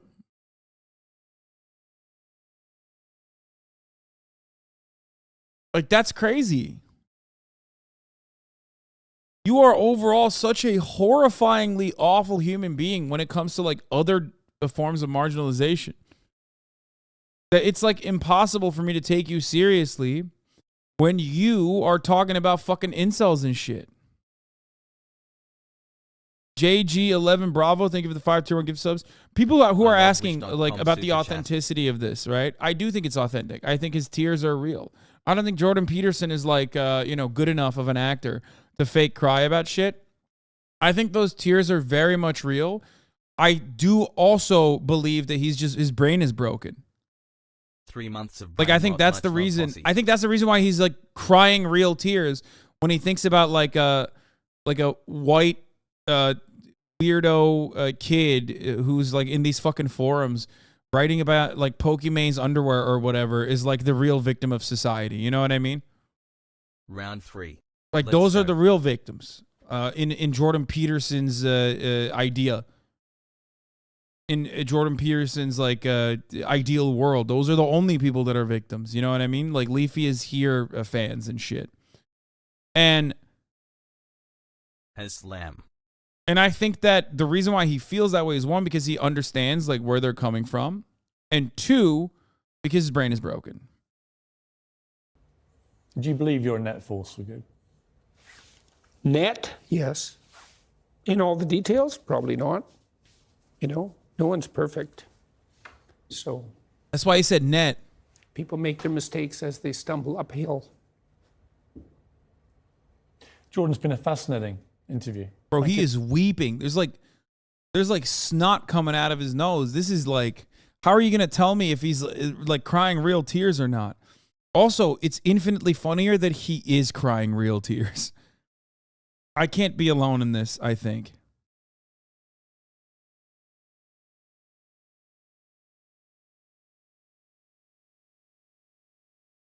Greg Goodfield going crazy on the 5 right now. Thank you very much. Thank you. You've got this new box set out. Yeah, pretty happy about that. Jordan B. Peterson, 24 Rules for Life and Beyond Order. Fascinating book. Damn, he went from 12 to 24. What are the other 12 rules? He added 12 extra rules. You didn't even cry when he met Liver King? Oh, fuck, Meghan McCain blocked me. God damn it. Everyone wants a woman in power until it's a conservative woman in power. Oh, hell yeah. Meghan McCain is such a girl boss, dude. Good for you, Meghan. You and Hillary Clinton both. Stream, but have you seen this? We're also happy 23 months. Like, I do. Here's what I think, okay? Speecha, thank you for the 5, get the subs. And JG11 Bravo, thank you for the 5, get the subs. Here's what I think. I think incels do deserve sympathy. Controversial take, I know. Everyone does. I try to lead by empathy all the time. But there's a level to it. My empathy for you stops the moment that you start attacking other people, especially other people over their inalienable characteristics, especially attacking people over like preconceived notions that you have about their about like whatever kind of weird stereotype you have of them in your head. And incels oftentimes are attacking a lot of other people, including myself, regularly. Speecha! Thank you for the 50 gifted subs, by the way.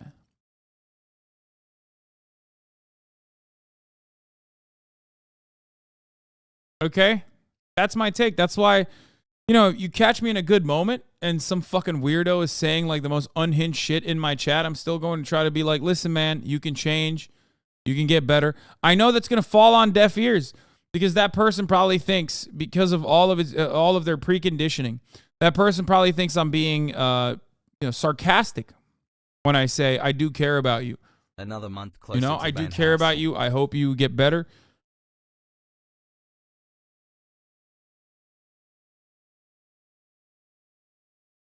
I don't know. Ben Shapiro on Lizzo's crystal flute and twerking. Controversial. Someone on Twitter said you can spot someone when they're a conservative without them saying anything because they're the only people that look worse with a beard, and I agree.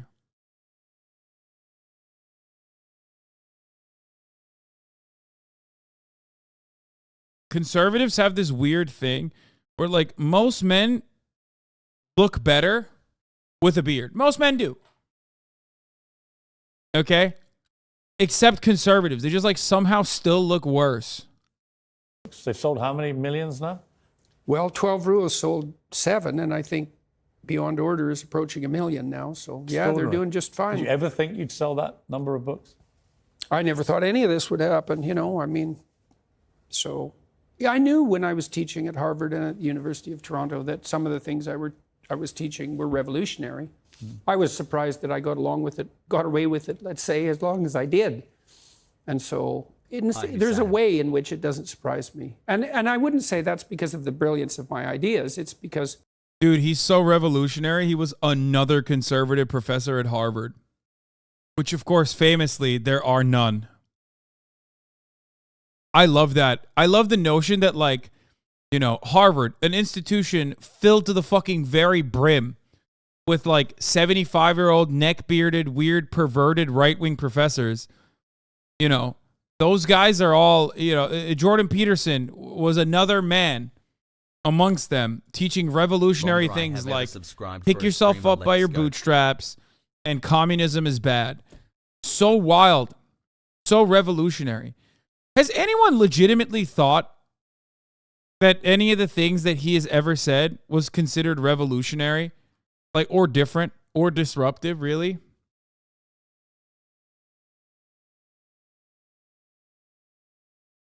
Like, why? Why do we act like business school doesn't exist? Why do we act like most of these professors aren't, like, super right-wing? The only left-wing thought they have is that, like, gay people shouldn't be fucking dissolved into a vat of acid for their moral degeneracy. You know what I mean? Like, that doesn't mean that they're fucking leftists, man. I'm sick and tired of this notion that, like, oh, man, well, these Harvard professors, they think, like, you shouldn't be murdered if you're trans. Oh, wow. How fucking woke are they? You know what I mean? That's crazy. Wow, so progressive. Thank you.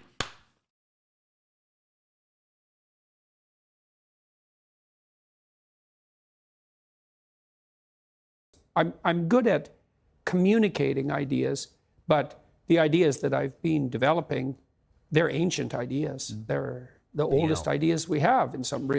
So it's not revolutionary. Got it. Okay, so it's not disruptive, nor is it revolutionary, nor is it any different than any number of different fucking ideas that you hear any place. No sense. So they have a power. Right, absolutely. You launched the Peterson Academy. Tell me about that quickly. Yeah, well, I've been collecting, along with my daughter, great professors and educators from all around the world, and we're having them come to Miami to film 4 two-hour lectures on a variety of topics. President of Hillsdale College, Larry Arnn, just taped one for us on Churchill, which I thought was quite funny because, you know, he's persona non grata. And so Arnn and Churchill, so that's quite funny. And we're hoping that we can determine how to provide people a very efficient and very low-cost alternative to a bachelor's degree. And we're working hard to make that accredited. I'd like to drive the cost of a bachelor's degree from its current $160,000 level to $4,000. And I think we can do it. So that's the plan. We're going to launch in either early 2023, depending on how quickly we can get things aggregated. And I'm working with my son on an app called essay.app. We took a document. That's awesome. He's just like hitting the fucking full tilt. Every scam you can make. Yeah, Hustlers University. I love that. He's hitting every scam you can hit, which respect, you know?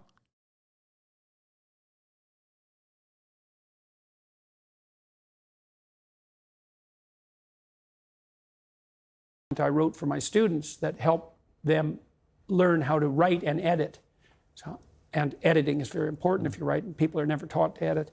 And it builds editing tools into the software, and we have 4,500 subscribers and 50,000 users. We launched about 2 months ago. I'd like to teach 1 million people to write. So. And just finally, you're healthy, you look healthy. Pretty good. And much better. Your wife's doing a lot better than she was? She's back better than she was before even, and my daughter's not ill either, so fancy that. I mean, that's an amazing turnaround from where you were. That's for sure, man. It was pretty brutal. Yeah. For a long time. Yeah. You know, my wife almost died every day for 7 months.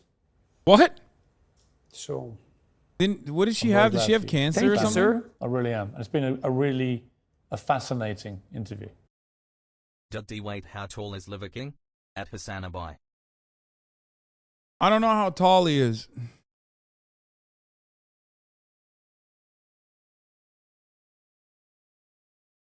All right, let's look at the comments. The fact that he broke when he's speaking, those are downtrodden, shows exactly who he is at heart. A true gift to this world. I'm crying right alongside him. Those young men are so alone, so lacking connection and meaningful support.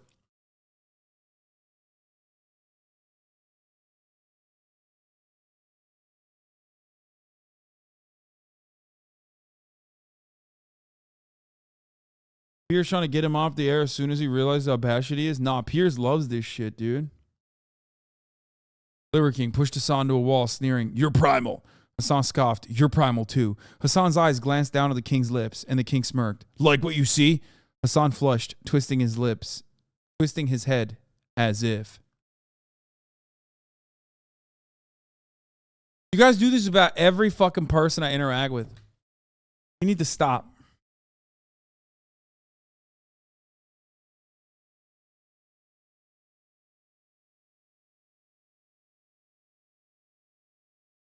HasanAbi, how do we fix incels? I mean, you can't. Incels have to be led to the water, okay? They need to fix themselves. You just can't. It requires a tremendous amount of self-reflection. It requires a lot of like bettering yourself, focusing on healthy habits, developing healthy habits, becoming a better human being, building fucking confidence. It's a complicated process. But if I was able to go through it, you can too.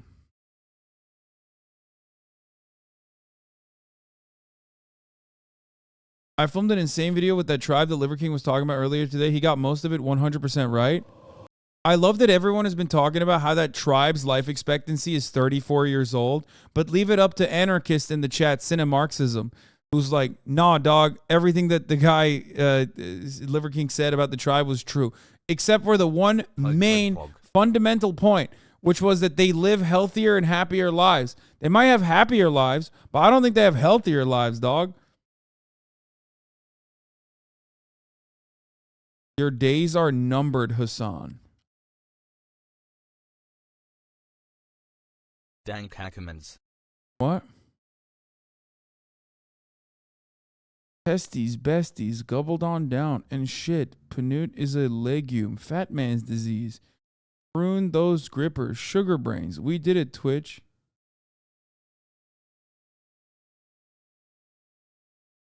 Okay, I'm going to move away from that.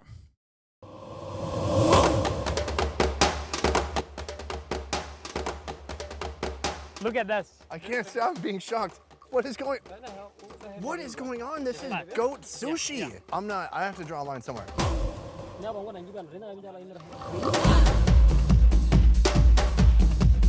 The Maasai tribe of Kenya. Their diet consists almost exclusively of animal products. You want to test? Sure. Sure. Sure. Wait, yeah. Some of them are filthy rich, but live in houses made from cow dung. The Maasai houses are made of cow dung. And every few months, they move to fresh grazing fields and rebuild all over again. Their way of life wouldn't work if it were anywhere else in the world. But in this part of I'm gonna be honest with you, like, one anarchist that defended his tribe exactly. Cinemarxism is an anarchist filmmaker in the chat, constantly fucking crying about how the DSA Los Angeles candidates are all, they love cops and whatever. And I mean, he's a good filmmaker from what I've seen, from all I've seen. We watched some of his stuff here, but is fucking just can't stop himself. Usually, as anarchists are known to not be able to. Africa, in this part of Kenya, somehow it all makes sense. The kidney belongs to the children, and the intestines belong to the women. They are divided into every part. Over this 2-video series, we're digging deep into the Maasai culture, how they live, and most important to me, how they eat. Turns out it's harder than it looks. From their seemingly bizarre daily food rituals. This is raw. This just came out of the goat. Just eat it. You guys ate it already? Yeah. All the way to cow bleeding. Think of it like cow milking, but for blood. Oh my God. Right now, Kenya native Wendy and I are leaving Nairobi and heading toward Amboseli, one of the country's largest national parks, overlapping hundreds of miles of Maasai cattle grazing land. But first, breakfast. Today we are headed from Nairobi to Amboseli. In Amboseli, there's a special treat. We are gonna meet some people there who are gonna cook up a goat. The goat has this board here, cut from a jug. And then what does that do? When the goat tries to mount a lady, he's gonna be blocked, so he can't get any action. That's goat contraception. But first, we've come to this small village. So we're heading towards Namanga. This is closer to the Tanzanian border. So we have a lot of like Tanzanian migrants that have come and settled here because of intermarriage and trade and For the record, like, for every tribe that is like eating exclusively fucking meat, a diet of meat, there's like 12 that eat no meat whatsoever. Because meat oftentimes is hard to come by. So understand, it's actually infinitely harder to have a consistent supply of meat, especially if you're hunting, than to literally fucking have berries and other shit that you gather. So remember that. When we're talking about like primal history or whatever, a lot of those people didn't have a steady supply of meat.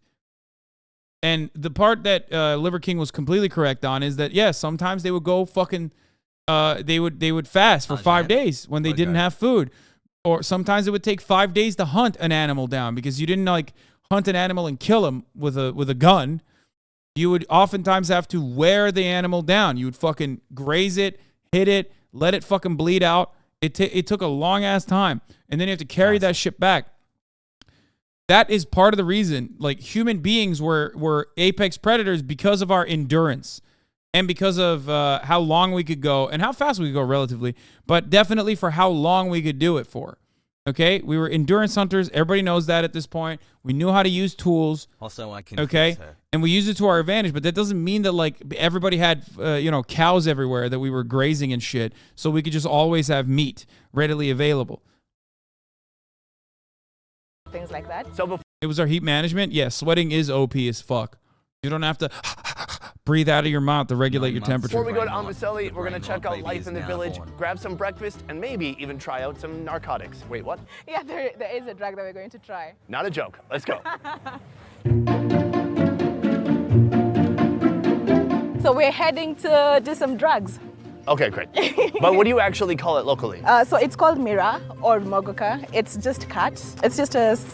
Meat is often opportunistic than a consistent part of people's diet in a lot of tribal communities would be a slightly more accurate statement. As an anthropologist, shut up, nerd, but you are correct. You are the correct nerd in this circumstance. Yes. Stimulant. And this is over the counter? Yeah, it's sold everywhere. Hi. Tutapata Mira. Oh, they have mogoka. Give us some. Jeez. Oh, there's Yeah, can I please have 4 bags? It's like, how high do you want to get? So it makes you high? No, it just makes you euphoric and very excited. It's almost like dropping acid.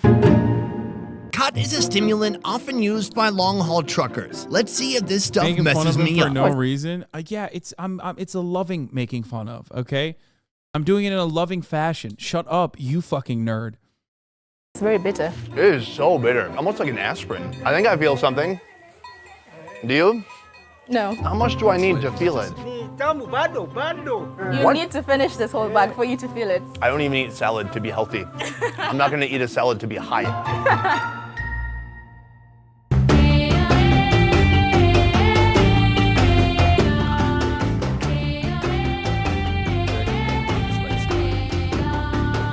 Very much like Kenyan home cooking. Just 4 tables outside with benches. So that's like the chef and the sous chef. Oh, right. Yeah, just giving instructions. How long have you been running this hotel? Umekwa hii hoteli muda gani? 3 years. This is a fairly typical family-run village restaurant, known locally as a hotel. Okay, so what should we get? Maybe try some githeri. It's just mixed maize and beans. Their specialty, breakfast, including githeri, mandazi, Swahili fried bread, and cabbage, known locally as... Cabbage is called... Just cabbage. Githeri? Githeri. It's just a mixture of beans and maize. It's one Oh, kind it's of maize. bean. It's corn. It's beans and corn. Beans and corn just boiled for like 3 hours. That looks kind of good. That looks kind of good. The cabbage, no. No to the cabbage. Yes to the beans. Yes to the fucking the fried dough thing. All right, let's go for it. Hearty. Very hearty, yeah. That kind of corn, plump, chewy, like hearty corn. I think that's enough description. It's beans and corn. You guys, you get it, right? Maize easily grows here, so either you'll grind it and make ugali, or you make githeri. On the side, cabbage, and the cabbage was fried. I mean, with all this fiber and the beans, I mean, it's gonna be a good afternoon. You know what I'm saying? Oh, that is a cow that I see. There's a lot of free roaming animals in this village. I like it. Bam, beans on top, 15 corn, months with my maize, second dad. cabbage, bread. I like that. One of my favorite. Guys, this isn't the tribe. This is just like regular Kenyan people, okay? The fuck? No, he hasn't gone to the tribe yet. Hassle. This is just like normal food in Kenya, okay? Chat's like, what? I thought they never ate beans. What the fuck? Yeah, these aren't. This isn't the tribal food, chat. Meal combination is chapati and beans. This is like really close to that. Perfect, hearty breakfast. From here, we are hitting the road. We're gonna find. That's a wild breakfast, though. Red Skull. My comprehension of breakfast, my understanding of breakfast is so fundamentally flawed from like a Western-focused diet, or rather a Turkish diet as well, that like whenever I see shit that you would normally eat at dinner being eaten on breakfast, I'm like, no shot. Beans? Like, I mean, these motherfuckers are having beans on toast, bro. 10 months brain rot and punting at HasanAbi. They're having beans on fucking toast, mate! What the fuck is going on in Kenya? Find some goats.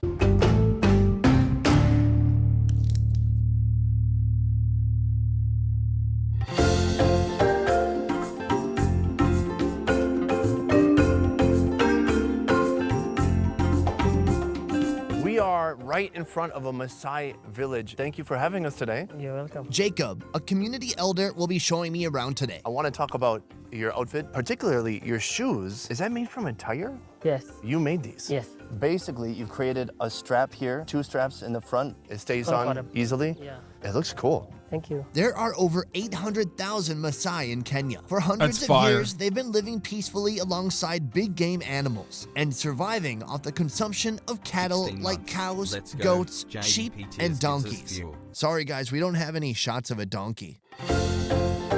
In this village is around 56 people living, but there's no good pasture, so we normally move with the cattle. What is the longest time you stay in one place? 2 to 3 months. And by then, never the eat animals have eaten most of the greens. Yes. Harsh sun and weak soil leaves little chance for agriculture. Rather, their nomadic lifestyle means they move from place to place in search of fertile feeding ground for their cattle. What animals are you worried about the most? Lion. Lions will attack the goats, the Yes, cows. yes. That's just easy for them, right? Because I saw Why a people gazelle on the sad? way here. Yeah. Those are fast. Yeah, they're fast. Goats aren't that fast. They are not fast. If you don't fence your homestead properly, they can break and get in. The architecture of a Maasai village is rather genius. Precious and valuable livestock. That's pretty fucking cool, dude. Holy shit. What is your opinion on Michael Sandel? That's cool as fuck, actually. Must be in the center, surrounded by a It's like super easy to build, super easy to break down. barrier made from thorny branches. These smaller stalls can be used to separate animals or newborns. Surrounded with houses, framed with wood and covered in cow dung. On the roof, these are grass. The houses are built by women. And the house took 3 weeks to be built. The inside maintains a constant temperature during the hot days and cool nights. Then the outside barrier, made also with thorny branches. So if a lion wants to steal a goat, which is a problem very few of us ever think about, then the lion must leap over 2 walls, grab the goat, and leap out while not being attacked by these guys, the village warriors. Have you had a lion come into this one? Yes, once. We called just a man and we scream and the lion get out of the village. Oof. Well, there's no lions today, right? There's no lion. Okay, good. Today, we're about to enter. Yeah. I noticed there's a lot of people waiting for us. Yeah. Hi. Anything. Yo, I have to point this out. They're drippy as fuck, dude. Okay? Straight up. Like, no Orientalism here, you know what I mean? I'm not doing that. But goddamn, are they fucking dripped out the wazoo, dude. Look at the colors. Holy shit. Holy fuck, dude.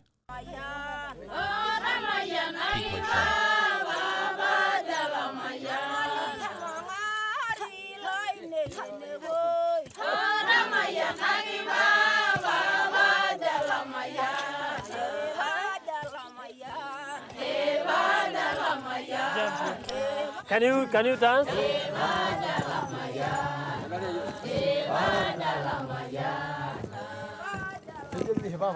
We are going This is giving Justin Trudeau a little bit. I'll just say it. to have a prayer, and someone is going to lead us with a prayer. Nai. Nai. Nai. Still not brain rotted yet. Nai. Nai. Nai. Answer. Okay. Thank you. Ashe Oleng. You say Ashe Oleng. You say Ashe Oleng in Maasai. Ashe Oleng. Greetings complete, time for lunch. On the menu today and almost every day, goat. We go outside of the village to slaughter the goat. Yes. And no women, no kids. No women, no kids. Slaughtering and eating occurs about 300 meters outside the village walls. These young warriors are not allowed to eat food seen by women. There's a woman right there. It's okay, because he's our guest. So everyone's just gonna slaughter, cook, eat right in this little area, 300 meters from the village, and then bring back the food for the ladies. Yes. But if men are far off cooking, what's to stop them from eating all the meat, you might ask? We have some piece of meat here which belongs to women, and some meat here belongs to boys. So everything is divided into everyone. Is there a... We need Matt Walsh to come in and be like, what is a woman?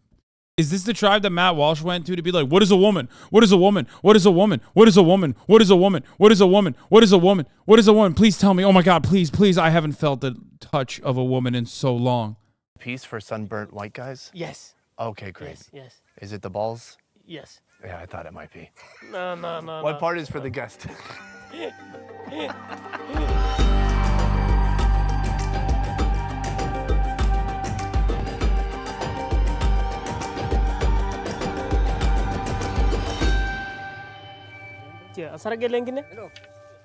So they're taking the blood.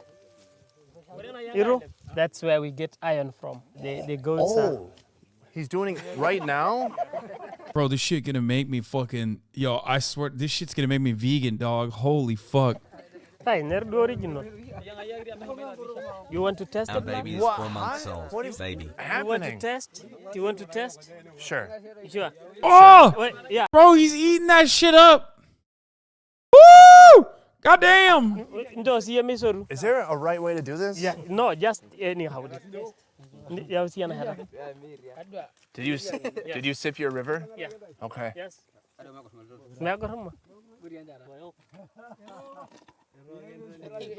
Delicious. It literally is the tribe law. The entire document has much more blood, just wait. The life expectancy of this area is extremely low. I wonder why. I don't think it's just diet.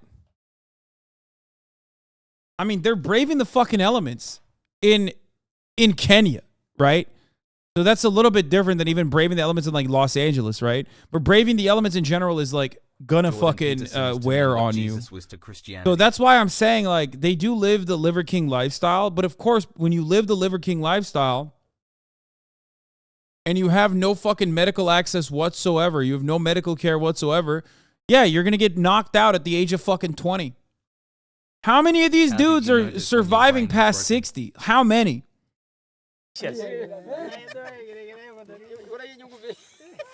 Wow. How do you find it? Milky. Yeah, it's milky. A bit salty. Yeah, it's salty. You want? There is where we get iron from. I'm pretty full, man. Yeah. I'll take it more later. Oh, wow, he's eating big chunks of it. Oh, okay, yeah, I don't want to be rude. Let's have just a little bit more. You eat it? You eat it? Yeah, yeah.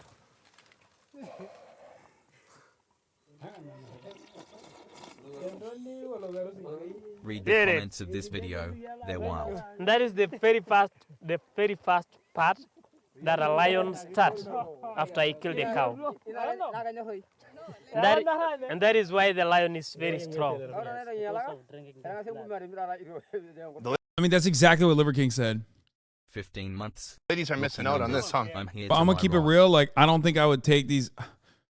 I don't think I would trust these guys' word. You know what I mean? Like, maybe I'm wrong, but like, I feel like I would go with the scientists over what these dudes are saying about like, well, the lion goes for the fucking liver first. You know what I mean?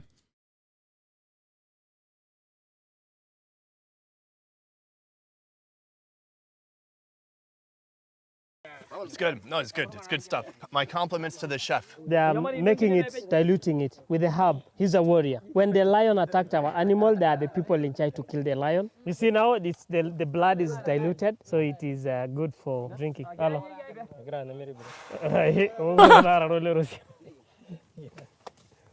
Hi. These are the two special wood, the acacia and cedar that we use to make the fire. We normally use donkey dung because of the little fiber that they have. Oh my God! Yeah. It's starting. It's carrying the fire.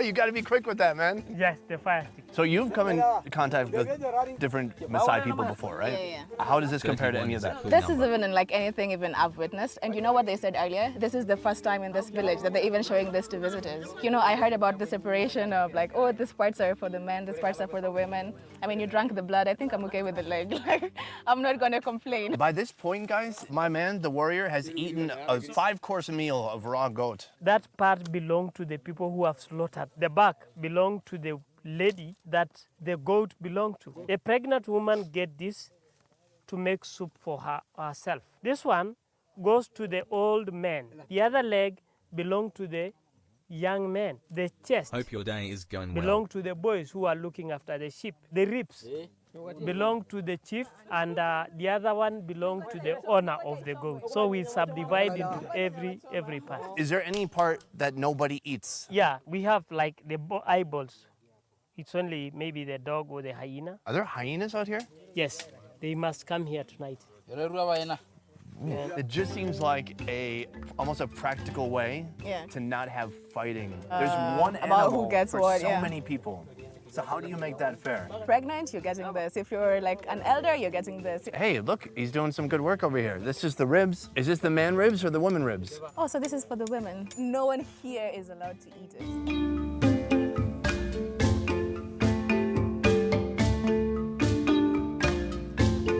They seem to have a communal view on resources. Oh, that's crazy. You mean to tell me that they're not... You mean to tell me that they're not operating on like, you know, who took the biggest risk by purchasing the goat and investing into it? No, of course they have a communal view. That's why I said this is a feudal system based on family hierarchies.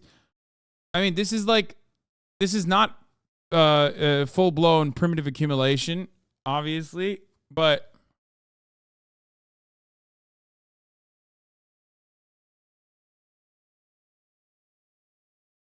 it doesn't have like a profit system in the same way that you have under capitalism.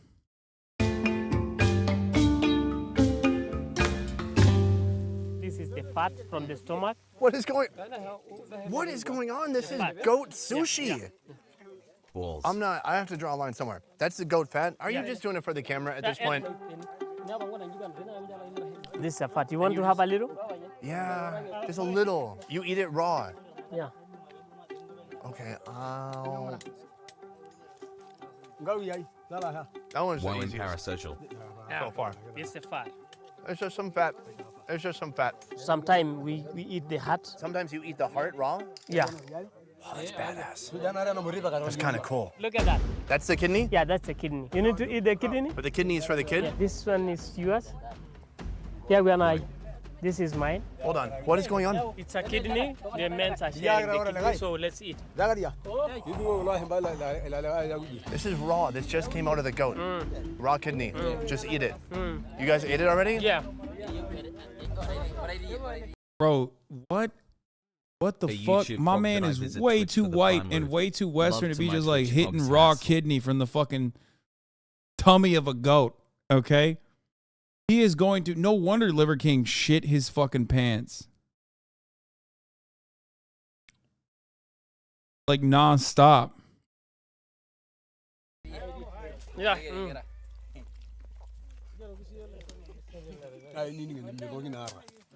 Delicious.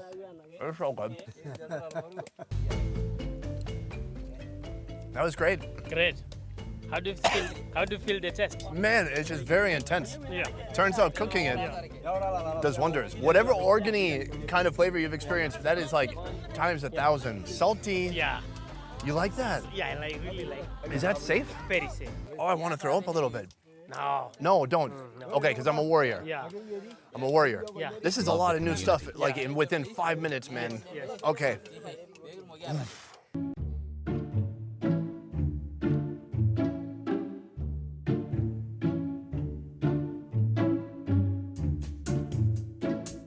They're smoking meats like Mark The Zuckerberg. parts of meat are ready, so we are going to add those old men's and have the liver. What age do you get to start eating this? When you are 28 years old. Does that mean everybody under... He said old men. He said this is for the old men. And the guy, and Sonny said, what age do you start eating this? He said, hey, 28. So shut the fuck up about like how healthy these homies are, okay? Only 2 places on the planet where 28 is considered old. Twitch chat and fucking this tribe, okay? More like L King LOL. 28 has never tasted this. Yes. They must think it's like the coolest thing ever. The forbidden liver. Yeah. That's incredible. Yeah.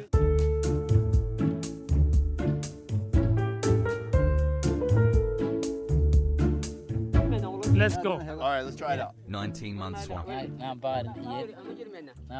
There's some kind of sharp, astringent taste to it. It's almost like bitter. Yeah. Does he just go in a circle? Yes. And then you get a bite, you get a bite Yeah. again? Yes. That is the sweet taste. It's sweet, it's sweet, it's sweet. It's raw. Sweet. Do you eat every food like this style? Yes. Oh my God. We share everything. I love it. Yeah. It's all about fairness. It's literally the only way you could feed this many people is by having this kind of cooperation. You go around the circle. It's like the puff pass of goat meat. Super fair. No one can complain. I love it.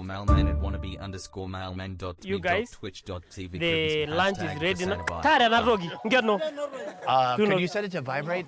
Our lunch is ready, so we're gonna go have this meat. And some of these pieces we will take to the village and share. The women share together. Oh yeah! Whoa! Right from the ribs. Look at this cut. He's cutting That looks it, good. and he's handing it out. They just gave Brett some. Brett, how is it? Is it good? A Cobb smile.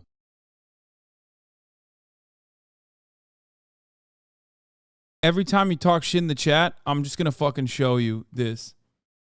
Is this him? Is this Cinemarxism? That you, motherfucker? Huh? Answer. Almost 2 years, Pog. Keg W, I ate that too. Is that you?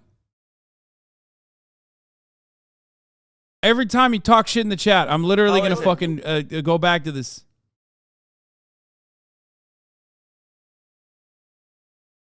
Two years. Yeah, he hasn't been talking at all. Mr. Anarcho-Communism over here. Yeah, there you go. Every time. Is it good? All right, good. This is amazing. I'm going to try it now.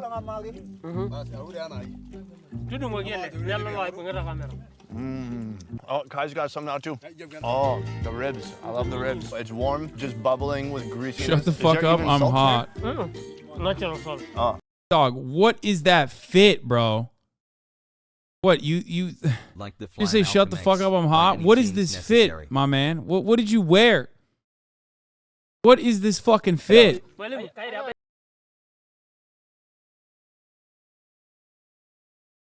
Look at how dripped out the tribe is. Look at how dripless you are.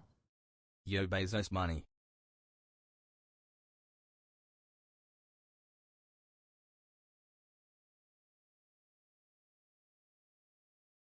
Ren Fair drip.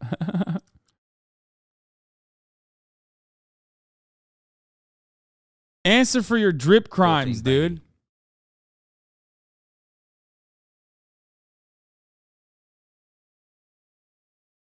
They just gave Brett some. Brett, how is it? Is it good?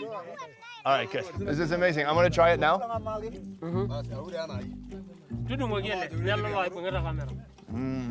Oh, Kai's got some now too. Oh, the ribs. How's my fit? It's warm, just bubbling. The Masai are dope. Is there even salt here? What the fuck? Why do I have so many chatters that have been to this fucking tribe, dude? I don't understand what's happening here. Like what? How many of you motherfuckers went and hung out with the tribe, dude? What's happening right now?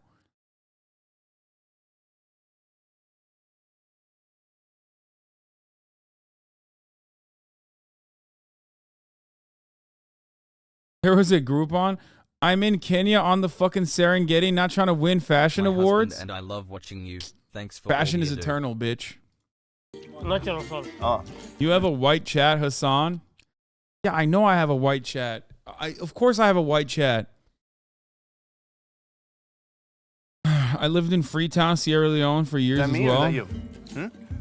A lot of poverty tourists in here. Bro, this dude is literally fucking a filmmaker. What do you... I mean, this is one of the most, like, apt, adequate, reasonable reasons to go and visit the Maasai people.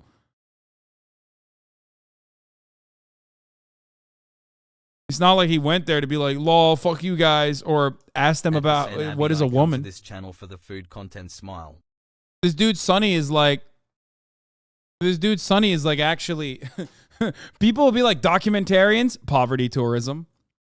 I love leftists who like who like weirdly fetishize third world people, like and make it seem as though like documenting their existence in a very like careful and non-invasive manner is actually just still poverty tourism. 20 months of only meat, let's go.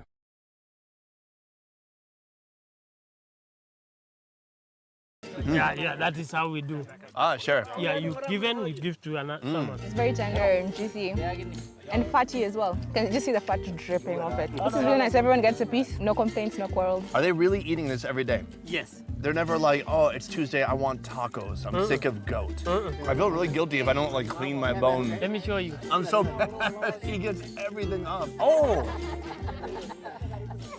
We like it to be like this. Oh my God. Whoa. From this. God damn, dude. That's respect. Respect to the way he just cleaned that shit, dude. What the fuck? Yes, that is how you do it. In part 2 of this Maasai series, we go even I'm educating deeper, your dumbasses for one of the free, and most y'all saying bizarre poverty and tourism. All they see and this is food poverty. rituals Yeah, kind of in the crazy. world. Oh! Oh my God.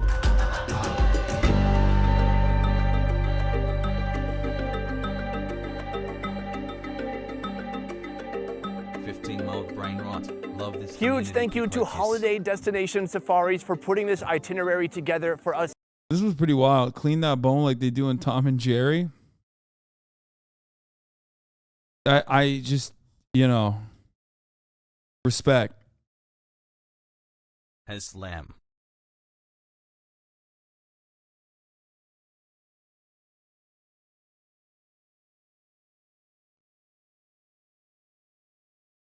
There was a new internet historian vid.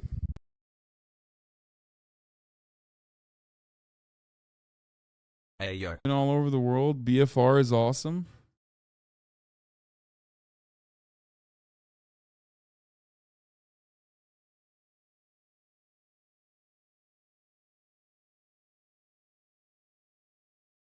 What is this? This is all Hasan's fault? Speaking of community, I am here for the we are not the questionable fashion racists, take. okay? I saw the community the Ray Twitter community tab on Twitter. I can see everyone is discussing what are we called.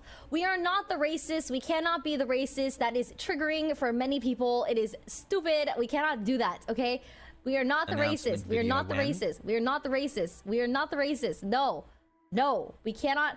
And it's worse because Hasan's community keeps promoting it like that. It's his fault. It's literally, I'm gonna tell him. Stop calling us the racists because people are taking it seriously. Why? Oh my God. Okay, yeah, we shouldn't do that, actually. LOL. Stop it. Primal. Speaking of community,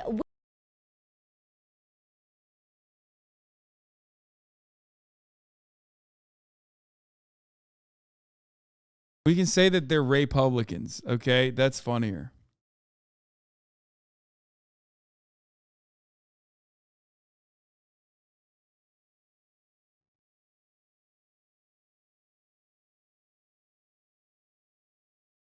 They're not racist. They're Republicans. The Republic will rise up. At HasanAbi, not having any dental care alone is gonna cap you out in your middle age years.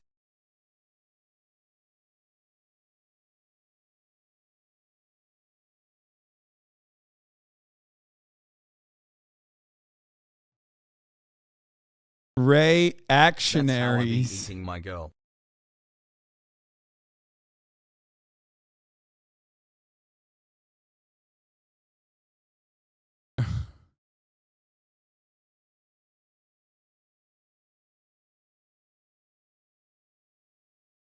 Hassle. It's ironic you call everyone else a grifter. Do you unironically have a non-mainstream, publicly acceptable idea? Yes. The only way that I can measure whether an idea is good or not, or adequate or not, is if I have a distorted view of whether or not it's publicly acceptable. As you guys know, famously, everyone is always saying, like, socialism is fucking great. Like, always. All the way from Jeff Bezos down to, like, you know, the average American. Everyone's always like, man, socialism isn't that sick. New Channel 5 Alex Jones just dropped. No fucking way it just dropped. Twitch make it easier to prime sub on mobile PLS. Anyway, listen. We need to be nicer to the Republicans. We are going to host them here tomorrow when we do the Forge in the Fire stream. That's right. There's a Forge in the Fire stream tomorrow. I will be alongside Valkyrae making a weapon. Do you feel responsible? Oh my God, the Alex Jones interview is out.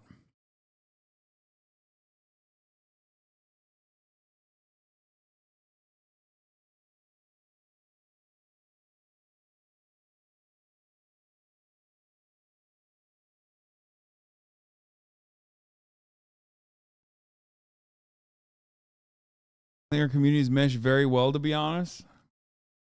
Sure. I think so too, but not if we keep calling him racists. I think that probably won't help. especially at the top of the hour when there's a 6-second ad break and they're like, wait a minute, what? I have to buy a subscription to no longer see the ads? Yep, that's right. This isn't YouTube.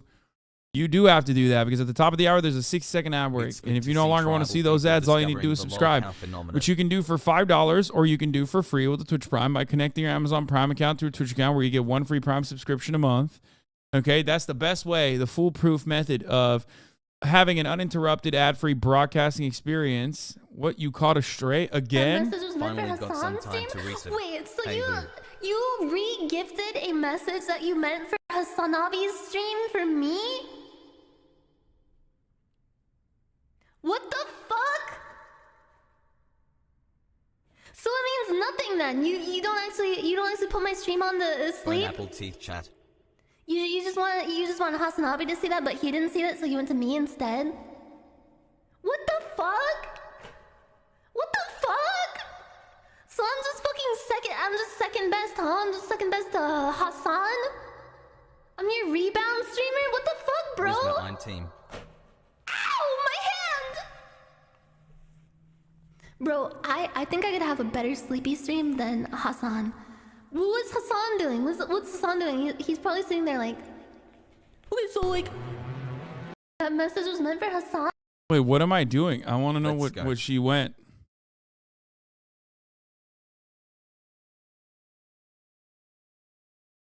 Message was meant for Hasan's stream? Wait, so you re-gifted a message? Have a better sleepy stream than Hasan. What's Hasan doing? What's Hasan doing? He's probably sitting there like, okay, so like, oh, what just autoplayed? So you're gonna put my stream on to sleep, right? So you're gonna put my stream on to sleep, right? You're sleeping in my stream?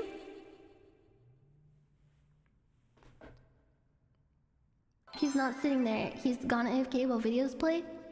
Well, that's the thing, chat. What? Dude, how is that still a meta? That's so strange that there are still people who are just like, let's go. Yeah, man, Hasan just fucking plays videos and walks away. Like, how is that even a thing that people still say to this fucking day? Nyanner's a good streamer, by the way. She's memeing. Yeah, no, I'm sure. That's the thing, chat, you know? Because you get so mad about it. It's just like so demonstrably false. And it blows my fucking mind that I put out 8 to 10 hours of fucking content every goddamn day, and motherfuckers will still be like, nope. He just always is playing videos and walking away. Yo. And for those of you saying you're right, couldn't be a joke. No, it started off as a joke. We even memed about it, okay? There's an emote for it. But then it became reality when like people made YouTube content out of it. I need to put the videos on so that the sleepers in my chat can have a better sleep. Right? You know? Okay? I'm starting a beef. No, I'm not trying to start any drama. I'm not mad. I'm not mad that the person went into HasanAbi's chat to say something and then HasanAbi didn't notice it and then he went into mine instead and then wrote it for me as if it was written for me when it was written for someone else. You're gonna make me cry. Her boyfriend is also a VTuber, is a HasanAbi head. Nice. Let's go. HasanAbi heads rise up. New beef. Yeah, we're beefing. I'm beefing with VTubers now. It's a joke. You're just peeing a lot. I don't even pee that much. That's crazy. We're gonna watch the new Channel 5, obviously, but there's some more I want to watch. Like, I want to go through this again one more time for the one time. You know what I mean? Out this video of Jordan Peterson crying because someone called him an incel. I want to ask just quickly, the film director Olivia. Wait, is this just a? Does he have commentary? Oh, he does. I thought the marginalized were supposed to have a voice. What the fuck? The marginalized. God forbid men who want to kill women who won't fuck them are pushed to the fringes of society. Am I right? The difference between even how a piece of shit like Piers Morgan characterizes incels, lonely, despicable, weirdo men, and Jordan Peterson's characterization of incels as disaffected, marginalized young men really speaks to Jordan Peterson's philosophy regarding this whole incel situation. That the true victims of this overt ideological misogyny that contributes to violence against women are men, the incels themselves, actually. Incel, for those who don't know, is a self-identifier and a shorthand for involuntarily celibate. Of course, meaning that they are celibate, but not by their own choice. This is like woke chance, dude. What the fuck? This is soda popping if he didn't go the VTuber route and instead watched my streams. Placing the responsibility of their celibacy on those who won't fuck them. This type of ideology, while clearly unfathomably stupid, is also clearly very dangerous. Notable incels include mass murderer Elliot Rodger, mass murderer Jake Davison, and mass murderer Alec Minassian, who Jordan has spoken about in the past. But before I get into Jordan Peterson talking about Alec Minassian's motivation for this killing, Yeah, this is soda if he went to shit camp. that is that he was unfuckable and thus mad at God, and his proposed solution of enforced monogamy. Let's listen to what else Jordan Peterson says to Piers Morgan in defense of incels. It's making you emotional. Talk about it. Well, God, you know, it's very difficult to understand how demoralized people are. Felix is right. Soda, you do need soda to run good content. Look at him. He's running Canadian anti-incel content right now, and that's pretty good content. Certainly, many young men are in that category. And you get these casual insults, these incels. And what does it mean? It's like, well, these men, they don't know how to make themselves attractive to women who are very picky, and good for them. Women, like, be picky. That's your gift. Incel, what does it mean? They don't know how to make themselves attractive to women. Okay, so men mad because women picky, which is women's gift. That's your gift. Now let's look at this McLean's article on Jordan Peterson's thoughts on enforced monogamy, which parallels a lot of what Jordan just said to Piers Morgan. So speaking of Alec Minassian, who killed 10 people in Toronto with a van, Jordan says he was angry at God because women were rejecting him. The cure for that is enforced monogamy. That's actually why monogamy emerges. This weird argument in support of monogamy. With these statements, Jordan is basically saying to incels, I feel your pain, men. We should address that. And the New York Times summed it up, violent attacks are what happens when men do not have partners. And remember what Jordan Peterson said to Piers Morgan about women being picky, which is why all these men, these incels, are upset. Peterson offers support for a core incel belief. He endorses the idea that some men are being denied sex because other men are taking all the sex from women who are allowed to choose to give them that sex, and that if something could happen to prevent all this, having sex with people of your choosing nonsense, some unlucky women would eventually have to settle for the incels. If we could just make that happen, these men would not have to be so Man, society with enforced monogamy, dude.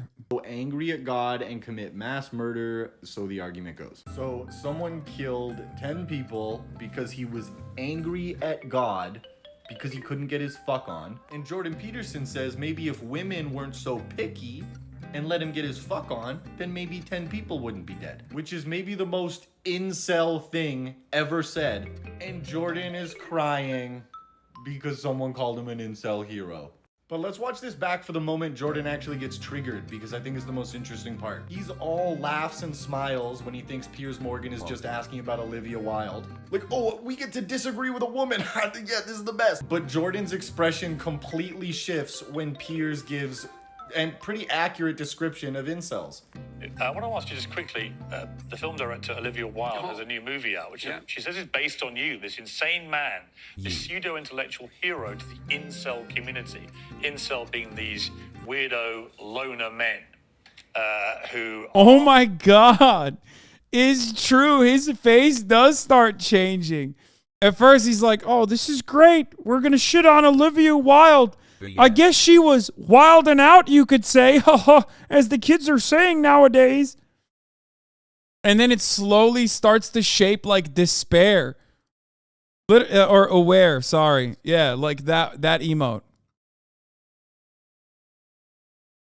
We got to run it back. Look. Hero to the incel community. Incel being these weirdo loner men who are despicable in many ways. Oh my God! Is that you? You can literally see the moment Jordan realizes Piers Morgan, quite surprisingly, isn't the absolute scum of the earth. And he goes into defense mode and gets so overwhelmed he cries about being accurately described as leader of the incels. I love that. Thank you, Jordan Peterson. Yes, thank you. Please give us more of that. That's incredible. All right.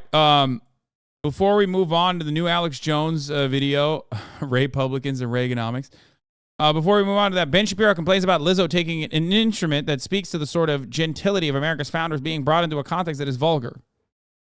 The vulgarization of America's history. Controversial. The one that actually made the rounds, however, was her twerking, because it is the contrast. That's the whole point that they are making. And commentators were saying this. It is the contrast between Lizzo, a significantly overweight African-American musician, right? Because the idea is that it's groundbreaking for an African-American musician to play James Madison, one of the help. Wait, but I don't understand. Like, what is he saying? It's groundbreaking for, someone who's thick to twerk?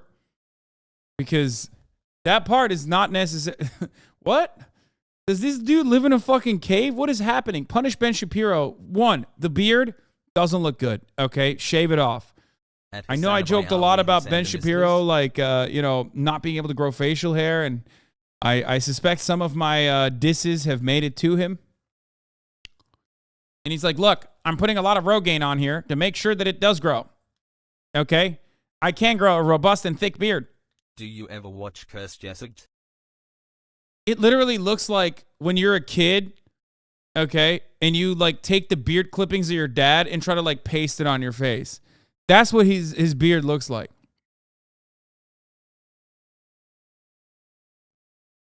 Founders of the Constitution to play his flute. That's the groundbreaking aspect. But really, it isn't even her race, right? They tried to make it about her race. It isn't really her race, because I'm sure that if they had wanted to find a better flautist who is black, then... A better flautist! The integrity of the flautists are under attack! Lizzo, I'm sure that there are many black flautists who are significantly better than Lizzo, right? They play in orchestras around the world. I'm sure they are wonderful. And so if the idea was just going to be, we are going to take a historic instrument that belonged to a white Southerner who was in charge of founding the Constitution, and we are going to have a very talented African-American black person play that, that would have been really uncontroversial. Like, seriously, it'd be the equivalent of if let's say that George Washington had had a harpsichord, and we had Condoleezza Rice go and play the harpsichord. Like, everyone, okay, all right, fine. Okay, but it is the twerking that does it. Understand it's the twerk. It is about the twerking. The story is solely and completely about the twerking, which is why you didn't see the first video. The first video has a few views. The one of her playing very nicely in the Library of Congress while dressed somewhat decently. It is the second video where she is twerking and wearing skimpy outfits with the flute. That is because the idea is to degrade the culture. That is what people, that is why the clip is viral. The reason the clip is viral is the contrast between a person twerking and the idea of an extraordinarily classy instrument, a historic instrument that speaks to sort of the gentility of America. It's a penis, Ben. It's a cock. Okay? It's a cock, Ben.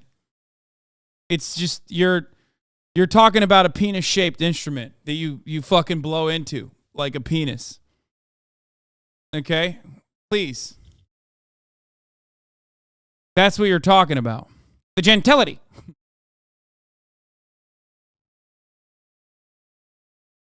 Also, art is about contradictions and degeneracy in every aspect of cutting-edge art. There were people just like Ben Shapiro. Why are the early stage impressionists actually showing naked bodies of women and not necessarily the beautiful angels? Okay? Leading up to this very moment, classic art has only showcased the naked body of a woman only when it was an angel, an angelic heavenly body. All of a sudden, now we're drawing prostitutes. These impressionists have gone out of control. Somebody needs to stop them right now. Monet, how about you get zero money with your art? But that's what it's about. It's about destroying the cultural integrity.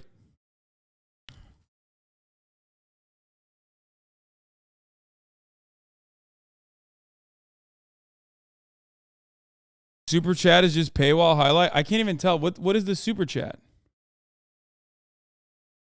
I can't see it.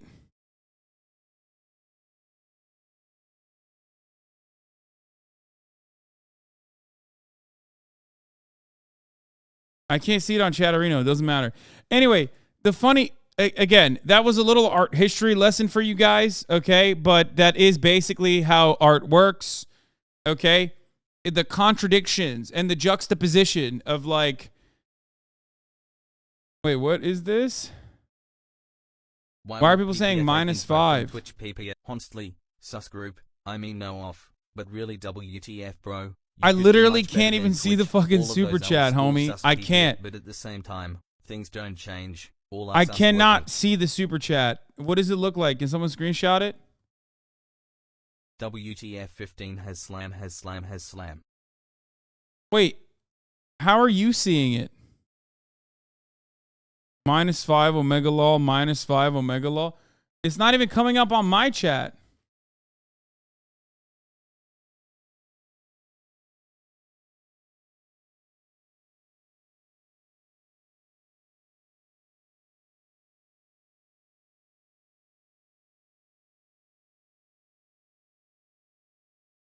Look at these prices. What is happening? Elevate your chat. Say it loud and stand out from the crowd. The more you spend to support HasanAbi, the longer your chat message is displayed. $160 for 2 minutes and 30 seconds? I can't even control this. Where is it? I have nothing in my dashboard to like control this. How do I even moderate this? What is going on, Twitch? You're just going to fucking drop this shit? Like, where is it? I don't even see it. Like, it's not even coming up on my Twitch chat. What do you mean you have to refresh? I am refreshed.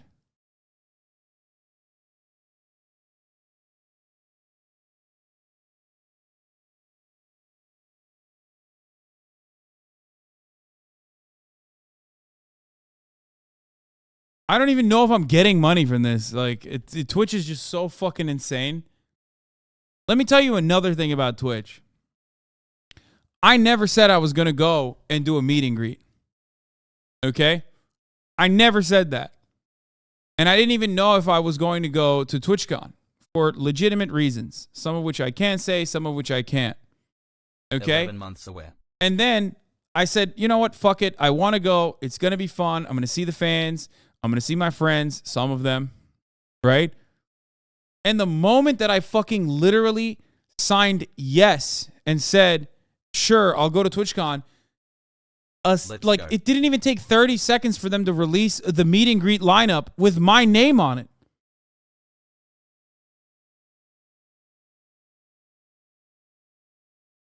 Bro, I never said I was going to do a meet and greet. What the fuck?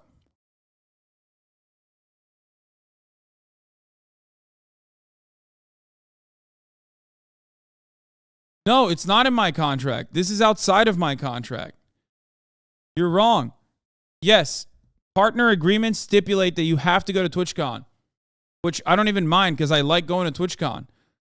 But this is outside. Hasan crossover out of left field. This is outside of my. This is outside of my fucking contracted agreement.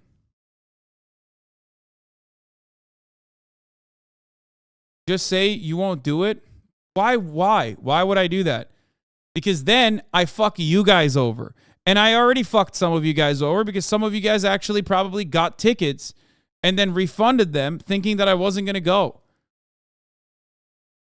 So it's like a weird situation where I don't want to fuck my fans over, but Twitch is literally also taking advantage of that. What am I going to do? Not show up to a fucking... Nice. You want me to not show up to the meet and greet? You know what I mean? What if someone bought a ticket to go to the meet and greet? I still want to see you guys. What am I supposed to do? Hi chat Peepo, hey Peepo kiss. It's super shitty to basically take advantage of my my goodwill and my care for my community. Okay? It is really scummy. almost as scummy as like saying, hey, you know, your fans want to give you, your fans want to support you. They want to subscribe to you. So we're going to take more of the subscription percentage. Like, they're not giving it to you. They're giving it to me. You're just a mediator. The fact that you could just like demand more of that percentage is insane to me.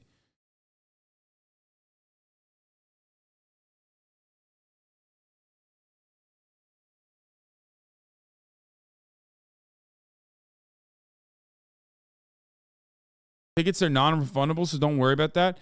Yeah, I mean, that sucks. But also on top of that, the plane tickets is what I'm talking about.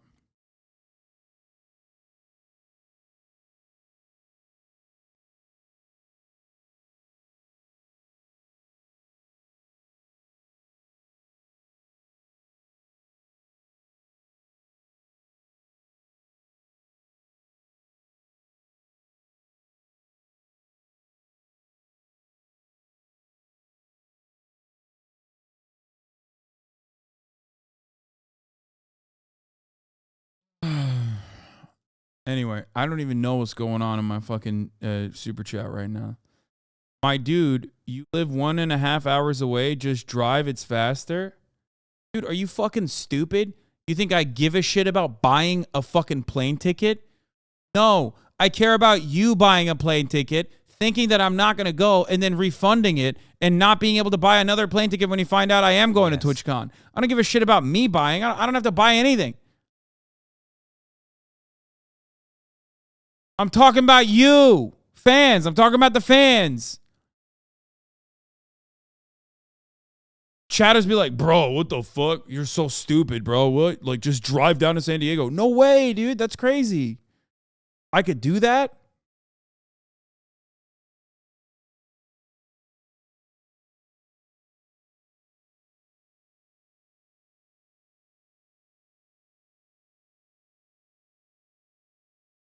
Yeah. I do not willingly agree to Twitch taking this money without giving HasanAbi a portion. Twitch legally cannot take this all for themselves because I have stated this information. Yeah, that's how it works. You get 70-30. Oh, how nice of them to give us 70-30 of the elevated chat, dude. Hey, you know what you get? 100% if it's a fucking TTS donation through Streamlabs.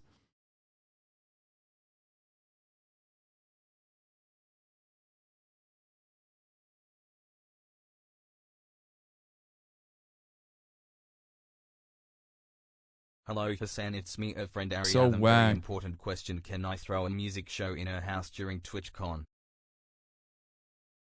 What? No, dude. What the fuck? No.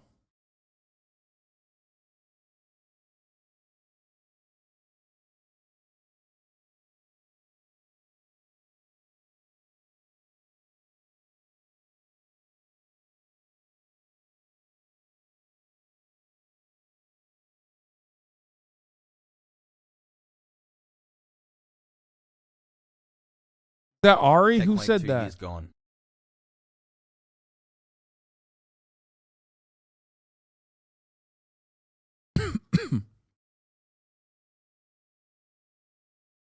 Anyway, where were we?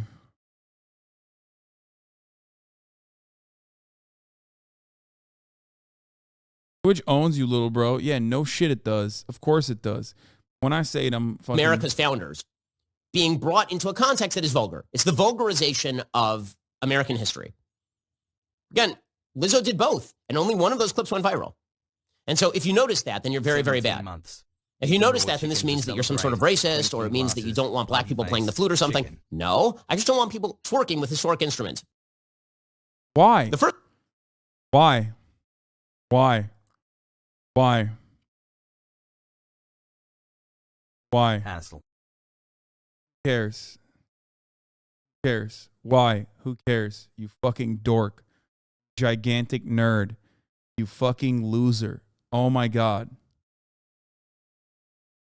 Why are you so triggered by this? Jesus Christ. Who cares? Twitch Korea just announced that starting tomorrow, no one in Korea will be able to watch streams at a higher than 720p due to the new increased costs based on new net laws. I expect YouTube and other streaming platforms will follow suit. Can't believe no one is talking about this. For those unaware, the TLDR is a big bandwidth cost that ISPs would pay for. Now content providers like Twitch, YouTube, and Netflix will pay for instead. Brain rot. Streaming platforms are now being asked to foot the bill instead of ISPs raising internet access fees to meet demand.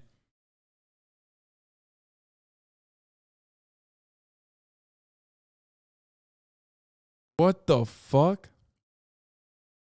Shouts out to Korea for being goated on the capitalism front. They're really out there trying new things that people previously thought were too insane.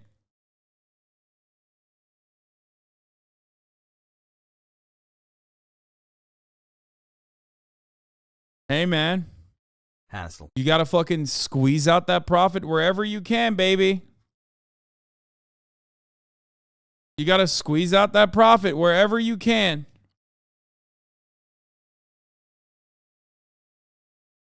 Squeeze it out. It's going to happen in every part of your lives, okay? No fucking way. Thanks for the streams, Hasan Hassel. Anyway.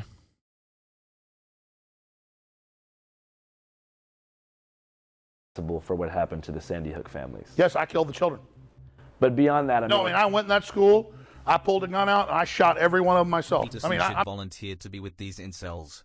Fuck, man. Brace yourselves, boys. Boyos. Boyos, brace yourselves. Channel 5 has done it again.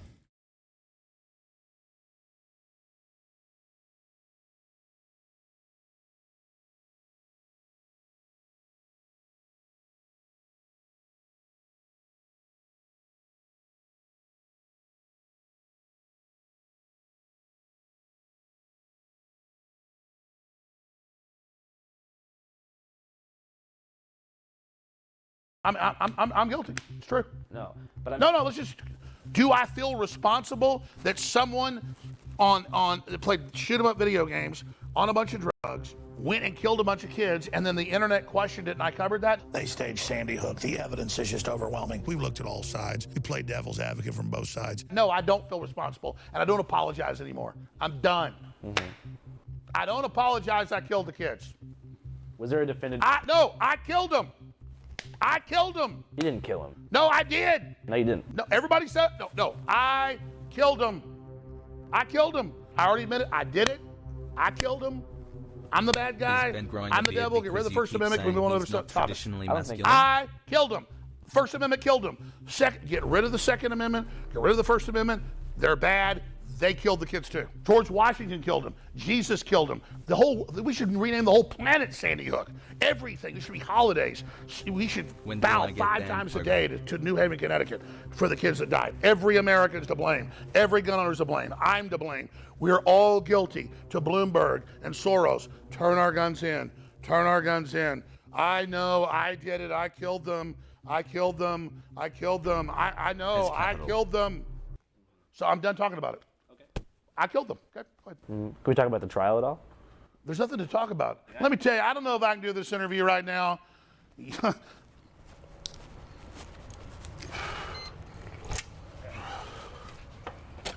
liking it? Kiss me, Ajahn. I don't think you should keep doing that. What? Dude, I murdered those children. I did. I killed them myself. Still not a funny thing to say. Yeah, I get the point, but it's just like, fuck, man. Fuck it. Bro, when you got an InfoWars employee. Brain break-in.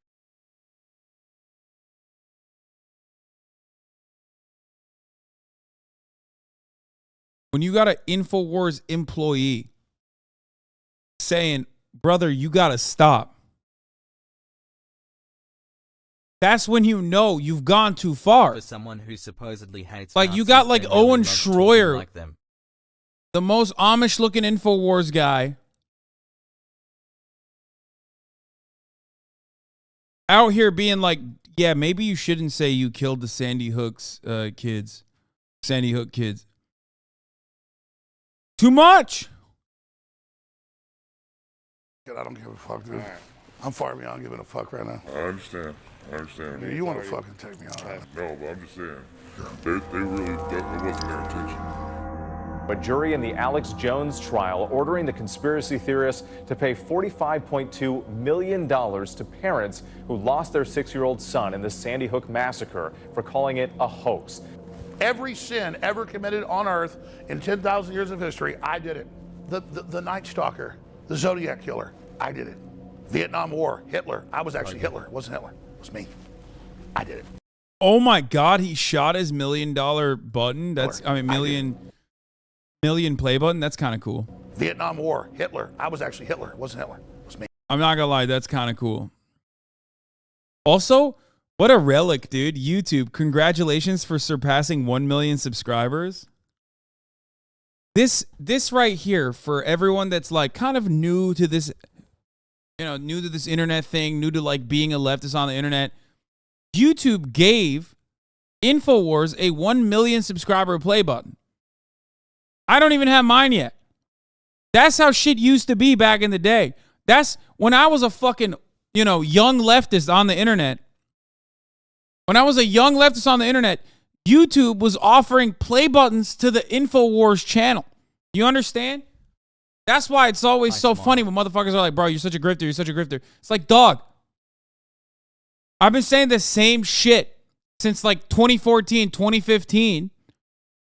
Back when it was infinitely less popular to say those things. -5. Will Nev just got the silver for Fear and? Yeah, I didn't get it. What the fuck? Where's my silver play button for the Fear and podcast? What's happening there? -5 Omegalal. You have to order it? I didn't even know that you were supposed to order it. Anyway, that's besides the point. Me. I did it. I was in a time machine in Germany. I did all that, okay? I did everything. And that's what I accept. So, you're here with the bad guy. You're here with the villain. Lex Luthor, right now. You're talking to him right now. You're talking to Lex Luthor. How's it feel? You don't feel like Lex Luthor to me. I invented cancer. How? I just did it. Doesn't matter. I created death. People didn't die before I was born. I created heartburn. I created hemorrhoids. I created hangovers. I created gingivitis. That's a bad one. I created hair loss. I created acne. I wish you didn't do that. I created bad breath. So yeah. He said, I wish you didn't do that. I wish you didn't do that one. I created bad breath. So yeah, now that we've accepted that. I invented Prozac that Adam Lanza was on. I had his mom buying the AR-15, give it to him. I was there, yeah. Did you know that all money in the universe was created by Sandy Hook? It was a time machine. Before the Rothschilds created fractional reserve banking, before tally sticks, before gold coins, the Roman era, it was the Sandy Hook event that created all money, future and forward. Yeah. Everything is that. Everything. Well, I mean, how do you feel about like how your attorney did overall? They said I was guilty beforehand because they couldn't have a real trial because they had 24 minutes out of 10 years of me talking about it, most of them me saying it happened. It's sick. It's disgusting. I was being sarcastic earlier. I didn't kill the children. I'm not Jeffrey Dahmer. I didn't invent hemorrhoids. I simply question things, and they're trying to demonize me to say questioning things is a bad deal. And elementary school massacre, 26 dead, 27 dead now, 18 kids in Connecticut. When you got small children, this really gets to you. That's why the globalists use children's deaths to go after our guns, because they know it gets to us. So don't ever think the globalists that have hijacked this country wouldn't stage something like this. They kill little... This was 20 minutes after Sandy Hook happened. This is 3 hours after. 3 hours after Sandy Hook, he was already on the job. He was already like, yeah, it's fake. Globalists are doing it.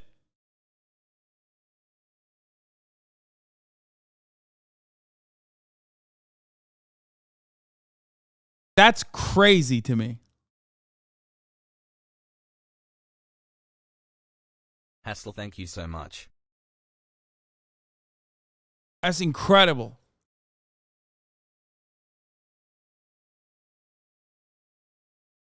Six dead, 27 dead now, 18 kids in Connecticut. When you got small children, this really gets to you. That's why the globalists use children's deaths to go after our guns, because they know it gets to us. So don't ever think the globalists that have hijacked this country wouldn't stage something like this. They kill little kids all day, every day. And it's not our government, it's the globalist. I really think they're going to try to come after the guns. It's going to start a civil war. I clearly believe from the evidence, children were really killed in Sandy Hook, and it's a real tragedy.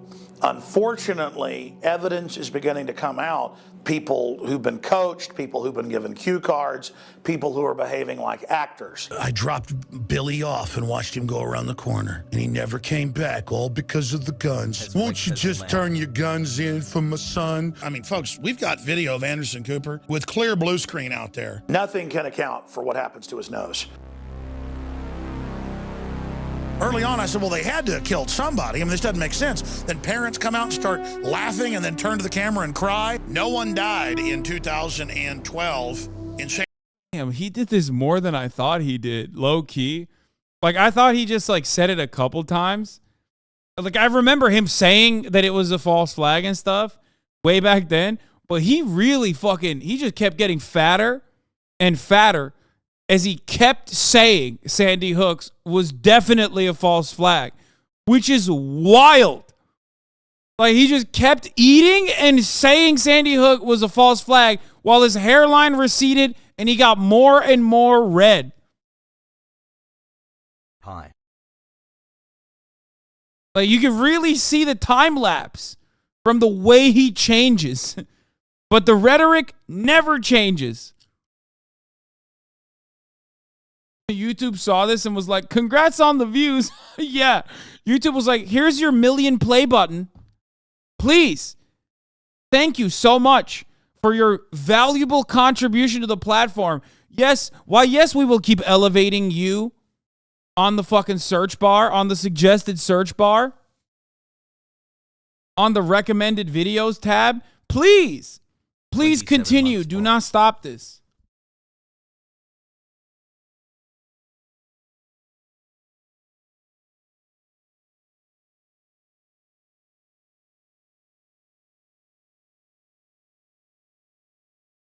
Sandy Hook. Sandy Hook is a synthetic, completely fake, with actors, in my view, manufactured. I couldn't believe it at first.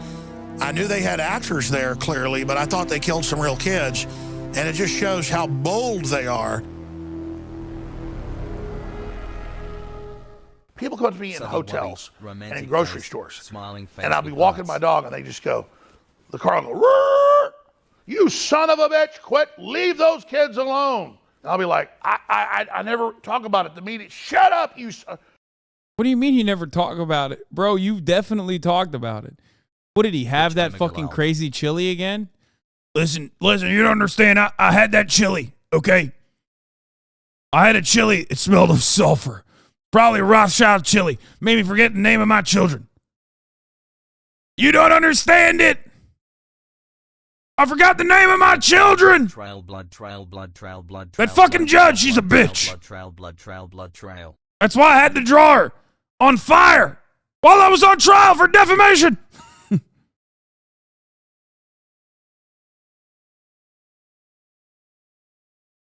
We love you, Hasan. Stay strong, King, heart. What is this? I really hope this Ned Fulmer scandal ends with Ariel hooking up with Young Gravy. That would be the ultimate pop culture bingo card bullshit. I don't know who those people are, but that's even better. Let's get it.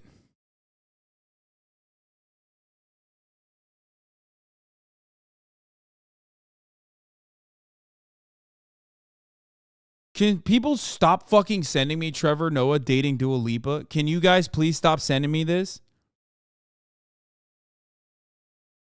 Can you stop? Like, I got it. Okay? It's like the proximity makes it worse because, like, he also is a foreign political commentator who does whimsical and satirical political satire. Okay? Who's, like, ostensibly on the left. You understand? Like, it just, that makes it so much worse for me in particular because, like, you know, if she's dating like a musician or whatever, it's like, yeah, of course, like that's normal. Like, she's a musician, that person's a musician. Like, I could never be in that field. Hassle. Yeah, the only thing worse would have been if it was like Hasan Minhaj, okay? If it was Hasan Minhaj, I would have been like, that's it, it's over. It's GG's. I'm fucking, that's it. Like, literally named Hasan, also Muslim. Thank you for officially saving me, hassle. He's not balding. You never had a chance. Shut the fuck up!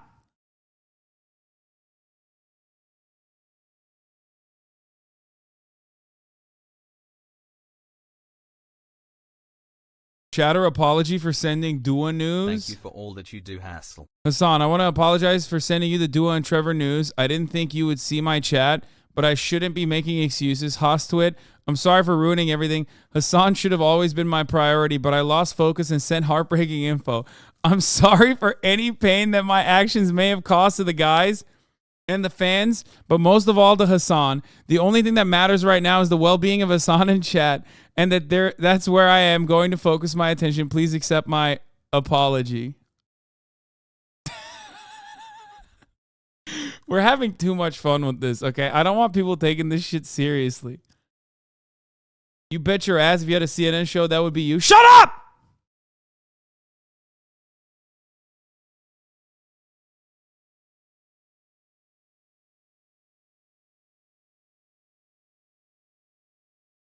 Yo.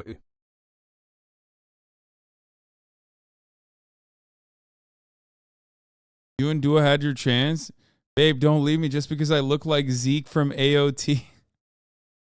Why is everybody making fun of me right now?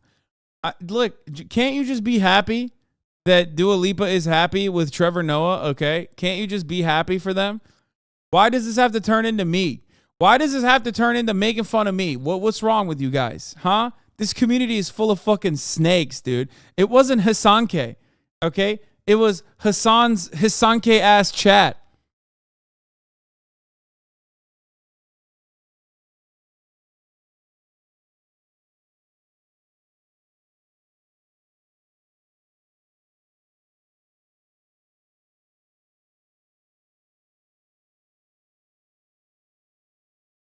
Whatever. They're fucking dating. That's great. I'm happy for them. I was in Walmart when the news dropped and a 6'4" Turkish man fell to his knees.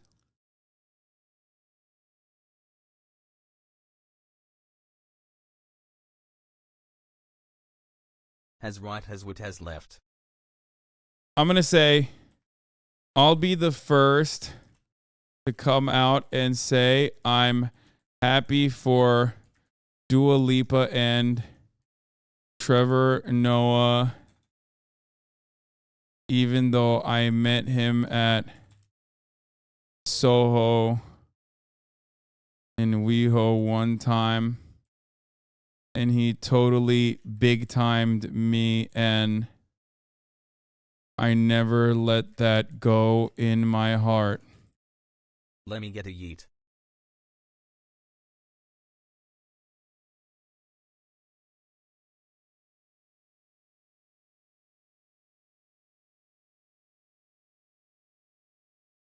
Damn it, Hasan, you didn't. Damn it, Hasan, you didn't show him Joe Rogan fast enough.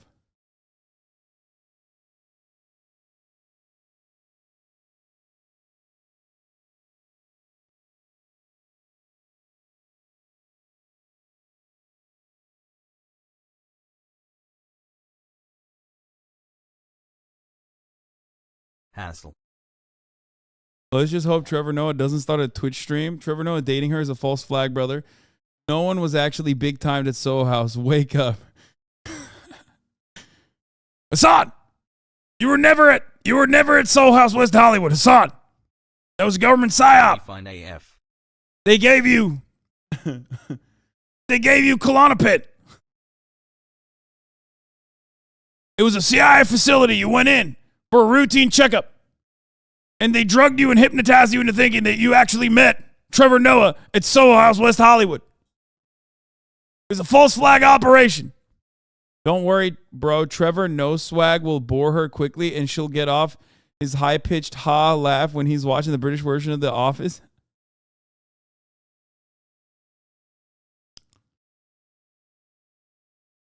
Hey, look at that Twitch notice for Kai Cenat. Is this an finally elevated chat?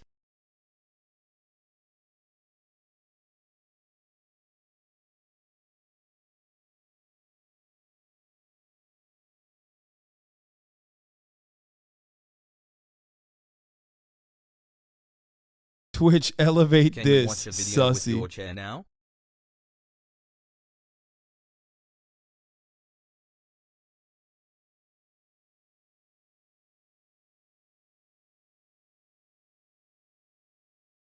What is this? Dua Lipa attends the Clooney Foundation for Justice inaugural Albie Awards in New York City. Misunderstood love.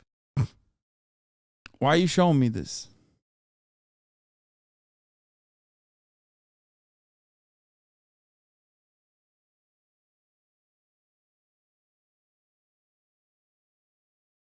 Love you, Hasan. Best stream ever.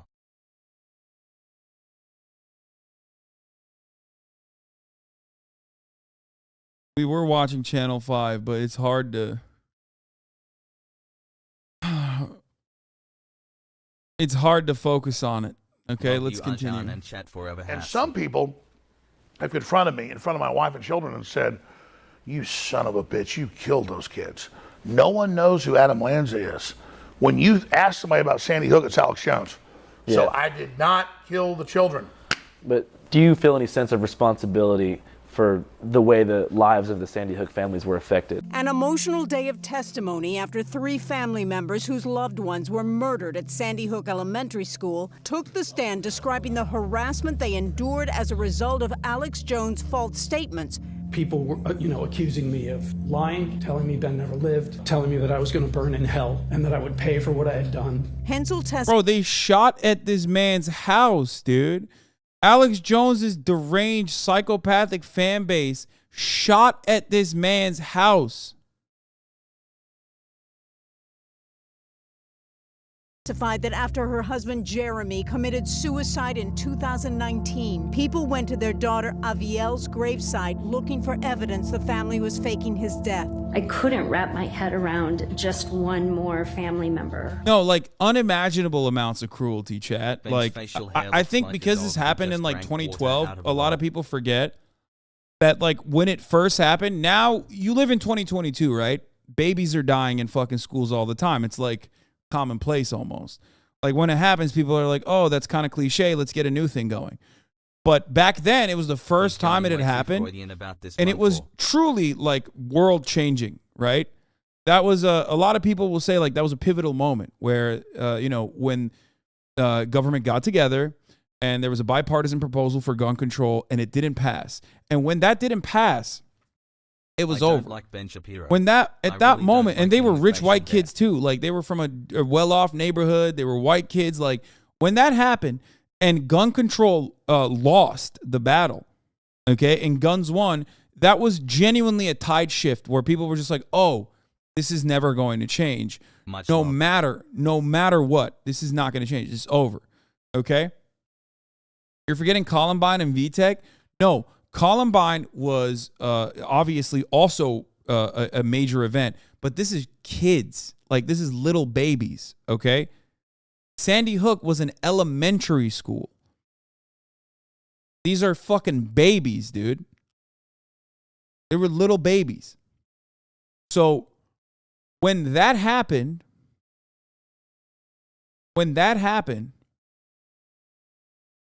and there still was no gun 5 control, months of fake a lot of people were like, "Oh, comedy it's done. SMH less than 3 Like, hassle has it's comrade has done. comrade." It's just never going to happen." And back then, the media cycle wasn't like 24 hours, so it went on for a very long time. So in a sea of that kind of that kind of support for the victims, in a sea in that environment, Alex Jones coming out of the gate swinging with the whole like it's fake. It seems normal to do now because everybody does it now.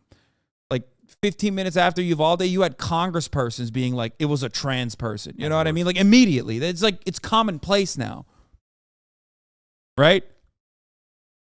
But back then, doing it back then was major, and it was so major. Like sowing seeds of doubt, as you called it, yes, Contact High. Sowing seeds of doubt in the immediate aftermath of a fucking mass shooting at an elementary school. That was unheard of. And not only that, but like we kind of forgot about how devastating that was for the families at the time. 9 months of continual uninterrupted brain rot. It's The not whole Alex Jones as testimony a that my singular family's insane beacon takes that us straight is through. the misinformation spreader. Make no mistake. There are plenty of avenues. There's plenty of other institutions that are also morally culpable, right? All the platforms that didn't try to regulate this speech at the time. also partially culpable. However, his fan base was the most deranged because he was the one who was like straight up out there, openly stating these agitative and completely false statements about the families. Made it just in time. Let's go. The rise of the crisis actor conspiracy movement. Yeah, it blew the fuck up since then. Being part of this narrative. You know, it's an industry. It's a business. They got $73 million from Remington. They've sued all these different groups and people. So no, I didn't kill their kids. I already said I was sorry before they ever sued me. And now they've just attached themselves to my name and who I am. They can get all the judgments they want against me. I have hardly any money. All those articles you see, it's like made up. Almost all of it's not even true. You're not doing too good money-wise right now? I never, like they had a financial expert in my rig trial, and he said InfoWars is worth $130 million, and Alex Jones is worth $270 million. I don't have $2 million in cash. I don't have stocks and bonds. I don't have all that stuff. So it's like a joke. They can have billion-dollar verdicts. It doesn't mean anything. So they're expecting you to pay $45 million. It's like $47 million or something like that total. You think that in time you'll be able to do that? Oh, no. It's what's ridiculous. Like, and they have 2 more trials coming up in Connecticut and in Texas. Everyone's like, yeah, we're gonna get him. They've built me up into like I'm this giant creature, like all powerful, like the Stay Puft Marshmallow Man. And none of it's real, so it's like it's funny actually. It's actually comical. I mean, it's actually hilarious. And then the Sandy Hook family. Yeah, me when I found out about. Me when I heard the rumors of Dua Lipa dating Trevor Noah confirmed. Ridiculous. Like, and they have 2 more trials coming up in Connecticut and Texas. Creature, like all power. It's actually comical. I mean, it's actually hilarious. And then the Sandy actually. It's actually. Yeah, this is it here. It's actually comical. I mean, it's actually hilarious. Just, not a big deal, whatever. And then the Sandy Hook families, they already got $73 million from Remington. They're sitting there thinking they're about to get this big payday, and it doesn't exist. Yeah. Are you going to be able to keep the studio open? Oh, I mean, I could do a show anywhere. I mean, they're not going to shut anything down. They can run off some of our employees. Yeah. They can shut down some of our people, which is their big job, to shut down America, get rid of American workers. I mean, that's the part for the course. But I mean, as long as I don't want to quit or they don't put me in prison, they can't stop anything. Was there a definitive year where big tech really teamed up to deplatform InfoWars? Yeah, it was 2018, early 2018. Bay Area tech giants are taking action against a prominent conspiracy theorist. Twitter gives Alex Jones the boot. Just into CNN, Facebook is purging right-wing conspiracy theorist Alex Jones. Apple, Facebook, Spotify, and YouTube all completely banned InfoWars within 12 hours of each other. Facebook said, "We have taken it down for glorifying violence and using dehumanizing language to describe people who are transgender, Muslim, and immigrants, which violates our hate speech policies." They had the heads of big tech said they got together and colluded to shut me down. I knew they had to censor freedom because freedom was so popular. I mean, I knew that was coming, yeah. How did that affect your audience size? It didn't let us have, on average, that giant viral spread every day reaching 20, 30 million people. It said it was 3-4 million people that were hardcore, but then they understood there was censorship, so they were grassroots putting it out. So it actually made it more underground and more avant-garde, more black sheep, more rebel, and more outlaw. And so made it more successful in a way. What would you do if you had a time machine? I think even though I got caught in their Sandy Hook trap and I was covered other people's theories and barely did it, wasn't much of what I did on the on the timeline. I think I'd do it all again. I think this is going to bring us to something bigger. What?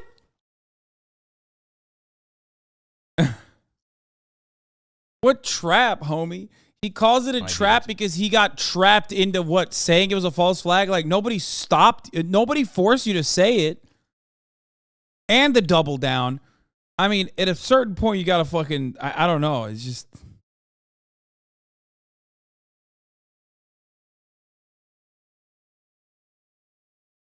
I mean, technically, if I had it all over to do again, I wouldn't have been caught in that trap. But that's not how the universe works. I did these things, and I'm going with the flow of where I'm at. I did it from a good heart, and I think it'll be turned towards good at the end of the day. So I'm not worried about it. And I believe humanity's going to wake up. I believe we're going to win. Alex Jones did Sandy Hook. Alex Jones did Tiananmen Square. Alex Jones did COVID-19. Alex Jones did 9/11, the Illuminati.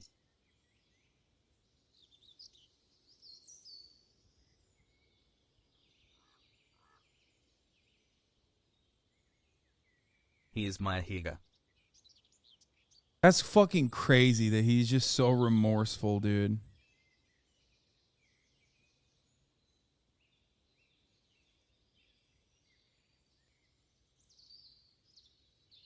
All right, so we're in Newtown, Connecticut, where the Sandy Hook Elementary School shooting took place around 10 years ago. It's a special week for this town because for the first time ever, Alex Jones is being made to stand trial in Connecticut. In a Connecticut courtroom just... Did I say remorseful?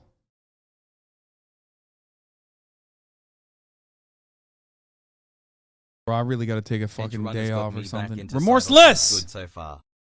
Remorseless! Motherfuckers know what I mean. Why are you like this? Devoid of remorse. Fuck. 20 miles from Sandy Hook, conspiracy theorist Alex Jones taking the stand, forced to face his own lies. So right now we're on our way to go meet up with a trial attorney named Mark Bankston, who represented the Sandy Hook families in the previous defamation case in Texas. Nobody thinks you killed the kid. Nobody thinks that, Alex. What you did, what you killed, is their ability to get over the death of their children. Look, I'm a parent, and I know my job. My job is to protect my kid. They couldn't be with their kids on December 12th, 2012, right? Like, they couldn't do that. And so when that happened, their job changed. Their job became to protect their kid's legacy. And so every day that this kept going on and they couldn't stop it, these parents are feeling like they're failing their kids over and over and over again. And I put that on Alex Jones more than anybody else in the country. So for those who don't know, can you describe the extent of the harassment that was experienced by the Sandy Hook families? There's no way I could do it just sitting here with you. It's unreal. Initially, it just started with rough contacts. You get people who were emailing them, people would find out their phone number, call them on the phone. But then you had people starting to show up in Newtown and destroy the memorials they had for their kids. They had people showing up at their homes, knocking on their door. They had people going around and talking to their neighbors. And then it just kept escalating as more and more people got caught into the wildness of it. There's Lucy Richards, right, who was a woman who I have to have some level of sympathy with on some way because she's mentally ill. But she got obsessed with all these narratives and about Lenny Posner. She was in Central Florida. And when it got disclosed that that's where Lenny had moved to, and InfoWars put up his Boca Raton mailbox where he picks up his mail. Well, I've got an article here from a guy, I think was our last caller. He's been getting all kinds of grief from Mr. Posner. Social media shut down due to Sandy Hook false copyrights. What's interesting is they list the address for the Honor Network in Boca Raton, Florida, 908 North Dixie Highway. There is no suite, but it's got two different buildings listed that address. Well, we'll just start investigating that. And I guess I'm going to have to probably go on up to Newtown. I'm going to have to probably go investigate Florida as well. What the fuck? She decided, okay, that's my call to action. So she started stalking Lenny and Veronique through Central Florida. She would call and leave these messages, and I don't know if you've ever heard them, man, and maybe we'll get a hold of them for you or something just so people can understand what this is. But creepy. Did you hide your imaginary son in the attic? Are you still fucking him? You fucking Jew bastard. Look behind you. Death is coming to you real soon. Just normal things, dude. Normal fan base, normal behavior, normal things overall. Can I bum a ride to TwitchCon? No. Just this awful, hateful stuff. These slurs and at him and that don't even make any sense. Yeah. I mean, she called him in the N-word and accused him that Noah is still alive and that he's got Noah in the attic and sexually assaults him every night. I love you and even after she was arrested by federal law enforcement, and then she was sentenced to federal prison for a short period. Part of her conditional release is she cannot access InfoWars. She's just simply not allowed to do that as a condition of her parole. I'm an X-Files kid. You know what I mean? Like, I'm a late 90s conspiracy. Dude, how the fuck do you even regulate that? Like, do they put like a keylogger on your fucking PC or something? Like I don't even understand. Heavy supervision? They can IP block it on her router? Mark never coming on the show. What the fuck, you liar? Don't yell at me. Yell at him for that. Guy. Man, conspiracy culture used to be fun. It used to not be so malicious and cruel. Area 51, fish-human hybrids, Roswell. I mean, it was kind of fluffy in its own way. Like, it didn't really matter at the end of the day what's at Area 51. It was a mystery box we could all have fun with. And there was a time when Alex Jones was hilarious. We just all kind of like watched him when he in his early days. But the moment he started commanding... Love you, Hasi. I'll tell you, it goes hand in hand with the damn supplements. Sick of the globalist eugenicist control freaks adding poison to your water and laughing as you get sick and die? Start purifying your water with ProPure at Infowars.com. We sell books, videos, t-shirts, high-quality water filters, shortwave radios, cook stoves, survival food of the highest quality. Brain Force sold out in 4 days. Liver Shield sold out in a week. Prostagard. He does all this. Well, I can't even get you to subscribe at the top of the hour for $5 a month or for $4 because it's September, or for free with a fucking Twitch Prime by connecting your Amazon Prime account to your Twitch account, where you get 1 free Prime subscription a month in order to no longer see the fucking ads and have an ad-free broadcasting experience. You know what I mean? At the top of the hour, there is a fucking 60-second ad break, you know? It's coming for you! It's coming for you! Or you can get gifted a sub. Thank you, Darkest Wolf 117. Thank you, Dara 006 for the 5. Thank you, IMCZS. Thank you, Lemmy Cobra for the 10. Here's the 1-minute ad break now.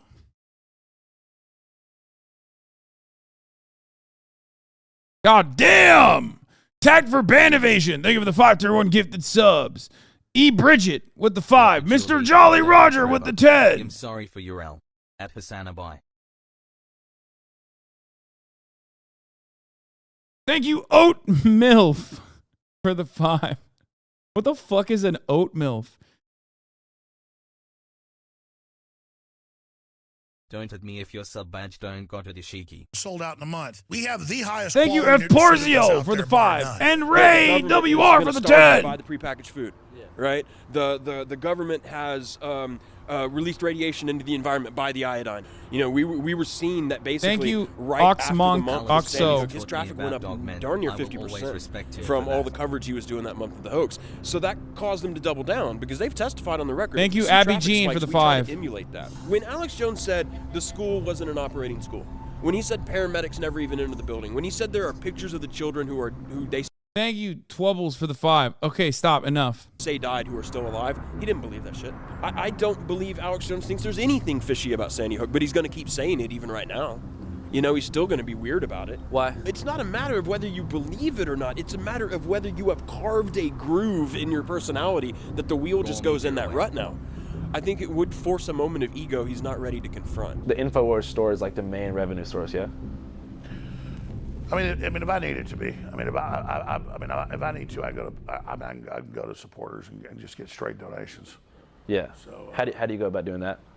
Just ask them for the money. I want to invent a sport that involves the jury came in this evening like baseball. with $4.2 million.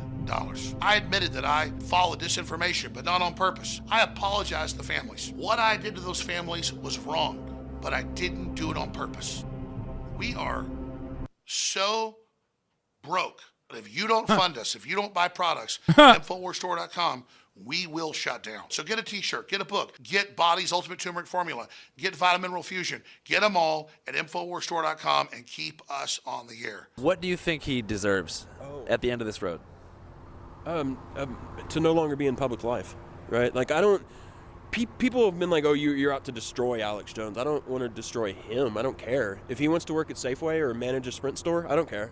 I feel the right amount of justice is you should not be able to commercially market yourself as a public figure anymore. Like, you should exit the American stage. That's what I think is the correct result. Or at least that's what I think is the most utilitarian good result. But the money's not even really the question. If you want to feel additionally black-pilled, Alex Jones, on top of all of his like revenue operations, and on top of like one of the most insane parts of this discovery and the defamation awards trial was that like he made, I think, like $800,000 in one fucking day after he had been deplatformed. One of the most black-pilling moments is finding out that some dude gave him like $5 million in crypto, just straight up for no reason. They literally were just like, hey, here's $5 million in cryptocurrency. Have fun with that. You know, it's for your defense fund.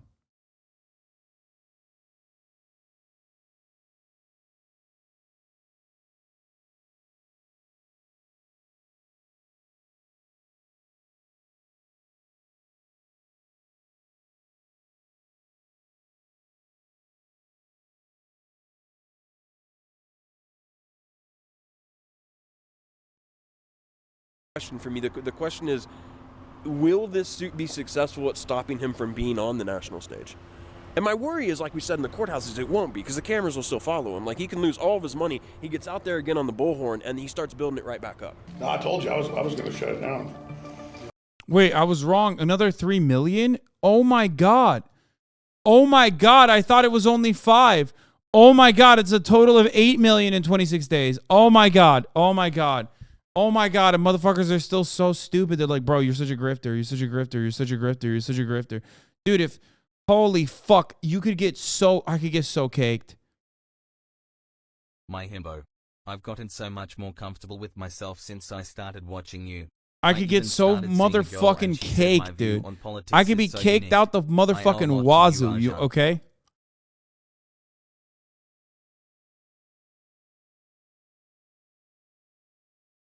Anytime Chad asks what's a grifter, just ask him for the money. To invent a sport that involves the jury came in this evening with $4.2 million.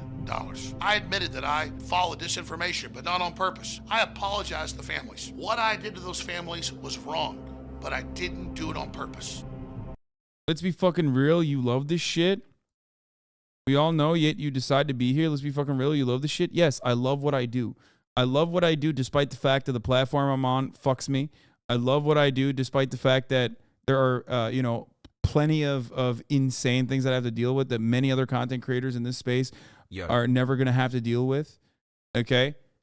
That's it. I love my community and I love what I do, and I think what I do is valuable. It gives me a lot of emotional fulfillment. That's why I do it. Still fucking insane that, you know, idiotic baboon-brained dickheads on the internet will be like, you're grifting, but you know, what are you going to do? Florida, Valhalla feels strong, man. Not happening now. You were going to shut down InfoWars? I was going to hand it off to the people. Not now. It's not a labor of love now, it's a labor of war. We ain't shutting shit down. So the question is, can this cause of action against Jones on behalf of these parents come to represent something bigger? Is it a bigger referendum on the false things he's saying? I hope so, man. I hope so. Where do you see yourself in 10 years? I see me picking my teeth, my enemy's bones. Sorry, you just don't have that lib boy swag like Trevor Noah does. And okay, stop mentioning Trevor Noah, please. No shit. I enjoy watching you for news. What's the point of inputting an external take like Alex Jones does? Is it purely a clout thing, or is he that nuts?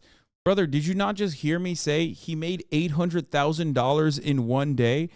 His entire operation hinges on creating new false narratives that he can fucking milk his like delusional fan base out of money off of. That's it. He'll say the government is poisoning the water supply, and then immediately follow that up with, but if you want clean water, then all you need to do is go to alexjones.com, infowars.com, and buy my new straw, my new water filter. Okay? He'll say like, you know, I mean, he will use a 10-year lawsuit, 10 years of himself and his fan base aggressively attacking the victims of Sandy Hook, and turn that into an operation where he gets $8 million in crypto over the course of 28 days. Now you tell me. And he has wiggle in chat.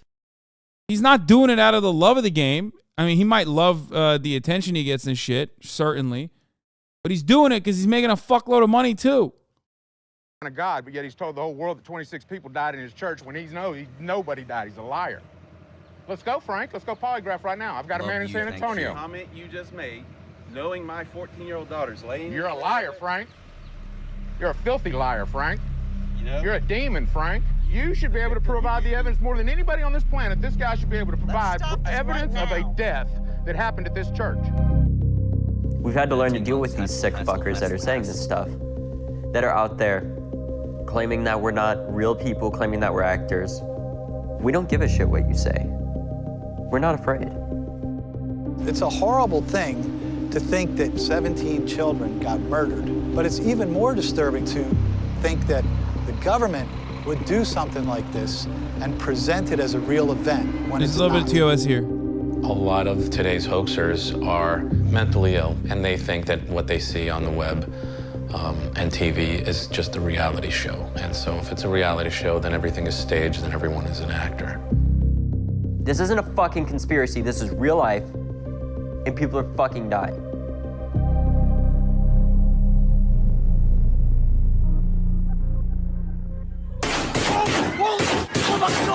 Oh my God! I got a text from Lauren that said, code red. They don't show anything, but goddamn, dude, that's a little brutal. Maybe a little trigger warning is due there. Holy fuck. You know what I mean? That's crazy. That is insane that they just like posted the footage of Marjorie Douglas. That's Active shooter. I love you, Mom. I was holding my really close friend Sam Deitch's hand, and I remember something she just kept on saying over and over. I don't want to be another number. I don't want to be a number. We're gonna be another number.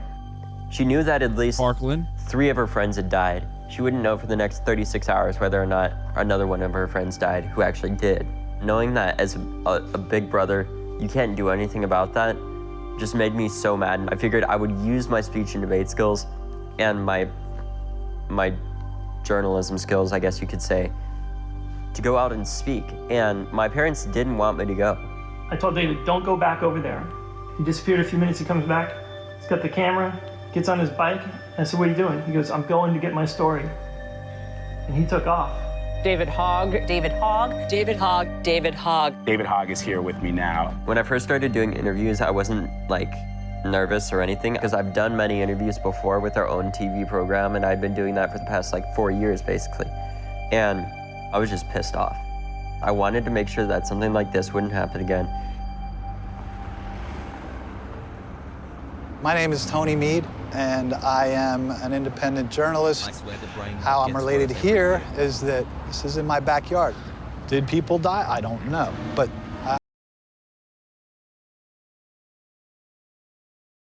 oh my God. How? Oh my God. How can human beings be this way, bro? I mean, dude, guys, you want to know the most fucked up shit? This is an older video. So this didn't come out back then. I don't know if it'll feature it. But you want to know the truth of brain brokenness? You want to know the peak brain rot? Let me tell you. One of the fucking parents of the kids in school, one of the parents of the kids in school now believes that it was a fucking false flag.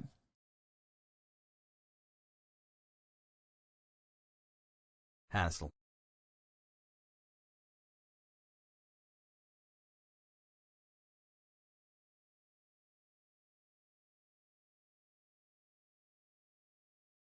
Sure.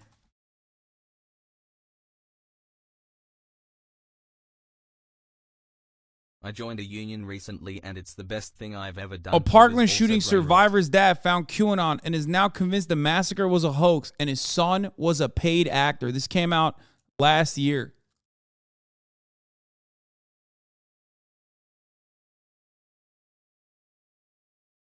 "2 years Peepo has."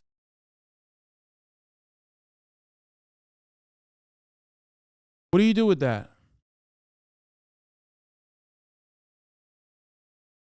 What do you do with that? The teen said his dad now believes that the deadly 2018 shooting was a false flag event. As flex. Yeah, Alt F4, dude. Alt F4 from society at that point. You know what I mean? Alt Tab.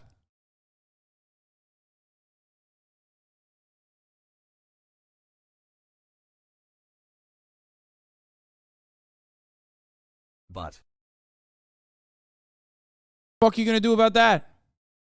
You're like, wow, this is the guy who's, this happened in his backyard and he doesn't believe it. Okay, this happened to him. The only step beyond that is a deranged man backed into is if like fucking Kyle Cashew, remember the one like reactionary Stoneman Douglas kid? If he came out and said it was fake. That's it. There's literally like the one layer more insane than this is if one of the victims directly who was shot was like, nah, it was a false flag. Fucking weird. Monetizing like there's nothing more insane than this. Lane is so weird at HasanAbi.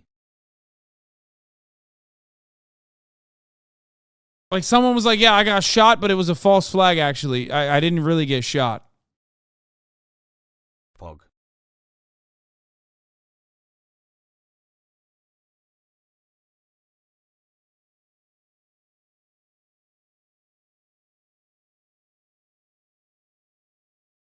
Or if the parent of an injured, killed student said it was fake. Brother, that happened! That's what I'm saying! That's this! Awesome content, keep it up. You're looking at it! Yeah, how crazy is that, right? If a parent of a fucking victim that was killed in Parkland came out and said it was fake, well, that's right. That's what you're looking at. I know. Oh, sorry, it's a survivor. Sorry, this is a survivor's dad. Not someone who got shot. My apologies.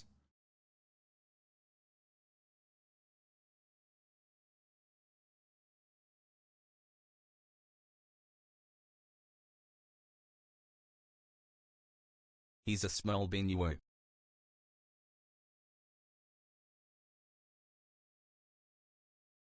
Still, I mean, it's still insane, but I don't think that what happened here is a genuine calamity. There's something perpetrated here that defies logic, right? That I think was something done deceitfully to bring about political change. Because this event is so close to home and affected my friends personally, and it would be unfair of me to start talking about how, look closer at this, look closer at that. But I do have certain groups where I'm able to talk about it. I have groups on Facebook of like-minded people like myself where we're able to discuss this, look at the anomalies, and share information. Thank God, man, you guys got a group of people to discuss this shit, you know, amongst yourselves. What the fuck? Got a sick new cable tech job and I am able to resubscribe. Thanks for the content, Hass.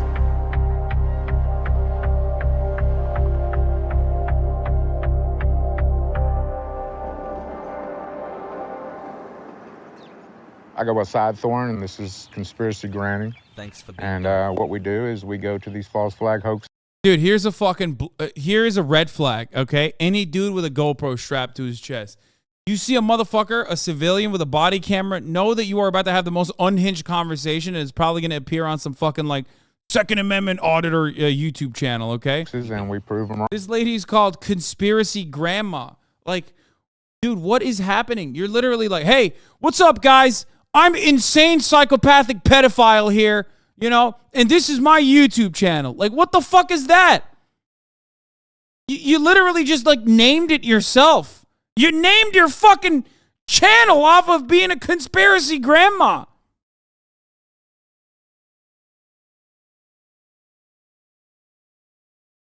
What the fuck? Wrong. This story, they supposedly 26 victims were shot and killed inside the church by a lone gunman.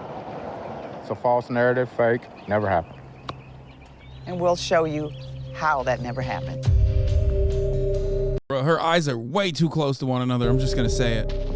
Well, what initially happened was that Devin Kelly, a shooter, came into the church property, fired through the walls, then went into the church and shot a whole lot of folks to where 26 passed away and there was 23 survivors. My daughter was in there. I lost Annabelle, and many of my very good friends was in there as well. We lived directly across the street from the church. I was changing my oil and I look over and I see a guy with a AR-15 and full Class 3 body armor shooting at the front of the church. And I've actually was shot at 3 times. They hit right there and it came across and it went through right here, and then it went through where I'm remodeling, it went through right here. You know, my son was right here. So he was within about 1.5 feet, 2 feet of my son's head. All right, guys, we just want to show everybody that there's no fixed bullet holes anywhere. No way was anything replaced. No bullet holes, no nothing. The issue of Sidethorn started about December 15th. There were several conspiracy theorists that had been coming around, not just him, and trying to deface the memorial, trying to harass people. This guy tried to say what we saw wasn't real, but the truth is that we weren't paid. We're not crisis actors. It happened. My sister, my nieces fucking died. There's no evidence. There is no. Dude, imagine fucking debating. Like, imagine debate lording a victim's family. Just like, you can't disprove it. No evidence showing. Like at a certain point, you got to take a deep breath and be like, okay, maybe I should fucking stop. Like, I'm a bad piece of shit person. Like, I should probably stop it. Nope. No point in time does that ever happen. That they are dead at all, that they even existed. What? I'm going to have all those bodies exhumed. That means I'm going to have them dug up. Do you understand? The fact that he calls the victims and harasses people who lost their daughters, their moms, their dads, their grandmothers, I just can't explain why any human being would be this way. People didn't get to see the dead bodies. Everything was tightly closed, and they cleaned up very, very fast because of how horrific it was. And I think that's what leads to people thinking it didn't happen. Attention, Sutherland Springs. We're offering a $100,000 reward for proof of death for any of these supposed victims. There have been a few people who've reached out and offered to show death certificates and birth certificates and stuff. I don't think he really wants proof, and I don't think he's going to give you $100,000 for it either. You will not threaten the truth. You will bow down to the truth. There's been more of these false flag operations. They're called psychological operations. They should show the bodies every time? Fuck no. These people look at the bodies and go, that's makeup. What are you, crazy? No, man. No amount of evidence is going to fucking allow these people to, like, recognize the truth. They're fucking brain dead. The only thing you can do is try to plug the dam, okay? There's too many holes already. You just got to try and plug the dam. You got to plug the dam. You got to plug the dam. Part of that is, unironically, suppressing the speech of fucking psychopathic people like Alex Jones. If they keep doing it. And it doesn't make sense for them to stop doing it because this is how they make money. There's nothing you can do about it. Have you never talked to people like this? I mean, maybe not people this unhinged, but like, you see how some of these motherfuckers are like when they're in the chat. They'll come in and they'll say something. I will disprove it immediately. They'll turn around and latch on to my counter and pick something from the counter or move the goalposts immediately.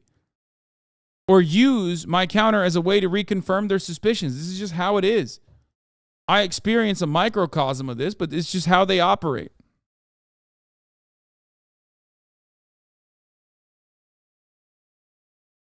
They're by the Department of Homeland Security, and they're being forefront by the FBI. That's who's controlling the narrative on these, and they're working with crisis actors.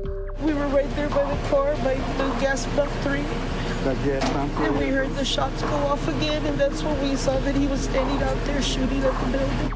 Sidethorn had been coming by the store. That's when he started accusing that I was in with the FBI and this was all a conspiracy. I asked him to please leave. And he said, no, you need to verify this story. And I said, no, sir, I'm not verifying anything because it's not true. And he kept on insisting. Exposed that this was a drill? Right. This was no damn drill. This was evil. How do you know if anybody was actually killed? Please do not bother me with this anymore. Okay. I lost my loved ones and I lost all my friends and I witnessed this evil thing. And whatever conspiracy thing or whatever crap that is out there. You mean the truth? It's crap. It's not the truth. How do they make money? Often they just have intergenerational wealth, low cost of living, have a house that was like left down, like have a house that like someone gave them, you know what I mean? Their parents or some shit. Small business owners. That's usually how it works. There's so many people like this, man. There's so many fucking people like this. A scripted play. That's exactly what every one of them are. They're scripted. It's not possible for them to prove a single one that we've looked at. Someone say you don't see these dudes in San Francisco. Too expensive. Montana Jax has been in this chat for like the past week complaining about San Francisco housing prices. And I respect it because, like, he's right. It's really bad. But every time, every issue doesn't have to turn into San Francisco and how expensive living is there, man. Let me pull the card up here. You'll see. You'll see what I mean. Where was it? Damn, this motherfucker writes a lot in the chat. Holy shit. Woo baby.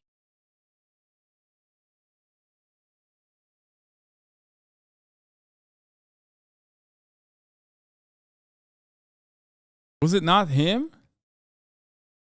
Was it not him that was talking about the housing prices? It was him.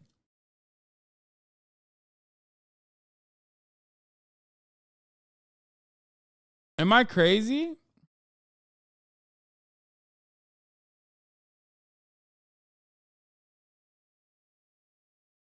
Yeah, here it is.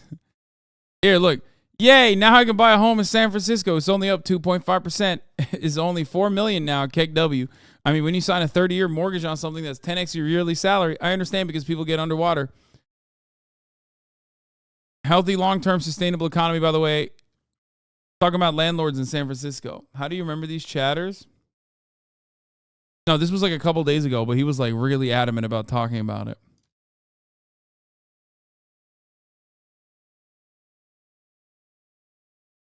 San Francisco housing market broke this man, which is understandable because it is very broken. No, I've been spamming for days. Sorry, KEKW. No, it was just I need a life. Sorry, lol. No, it's okay, man. Don't worry about it. I mean, it's an understandable thing to be upset about. Anyway, no, but what I was saying is what I was saying was you're right. The people that are like conspiracy theorists of that magnitude, unfortunately, are people like Peter Thiel. So there is that reality. But yeah, that's why you see these guys in like, you know, random parts of the fucking country. Into not a one. But we go to everyone in Texas just to confirm what we already know to be true, and then it's no doubt about it when we get there. That's what I'm saying. It's a fact. We want y'all to go look at the bullet holes that aren't there. A portion of hoaxers have no problem with targeting victims, and they don't care if they're hurting people. They feel that they are absolutely in the right, and that these are the villains in this big, you know, multiplayer online game, and they're part of the good guys, so they have no concern. I can't believe the church didn't. I can't believe the church fixed the bullet holes up instead of keeping them. It's fucked up. Must be a conspiracy. Must mean that no bullet holes ever existed to begin with.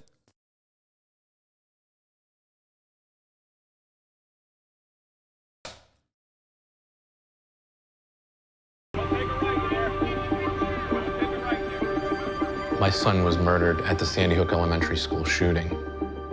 I mean, guys, I told you the fucking... How does it feel to live my dream? Can we stop with this? Can we stop? We're talking about conspiracy theorists, and you're out here like you're trying to turn me into a conspiracy theorist at this point.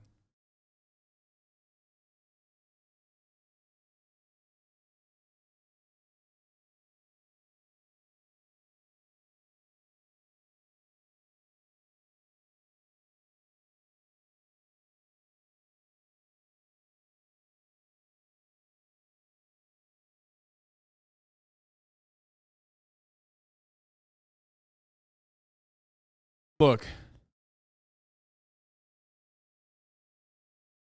these guys are so unhinged. I've talked about this before. I know people. Okay, I know like relatives of people I know that were there at January 6th. They still maintain the position that Antifa is responsible for January 6th. They were there. They still think it was... It's like, do you not hear the words coming out of your mouth? Are you saying you're Antifa? They were fucking there, and they still say it was Antifa. How do you reason with that person?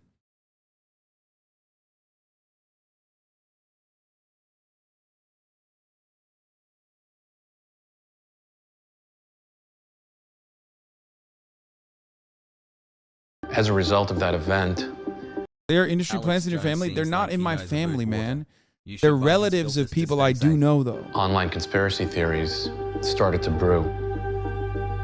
Ludwig, I'm talking about Ludwig. I see it as I stood my ground for the most part, and everyone took a few steps back. And so when you look at this online issue, I'm visible, but I'm incorporated in their narrative. So whenever I'm videoed, I don't want to be recognizable or easily found. So I try to remain a couple steps removed.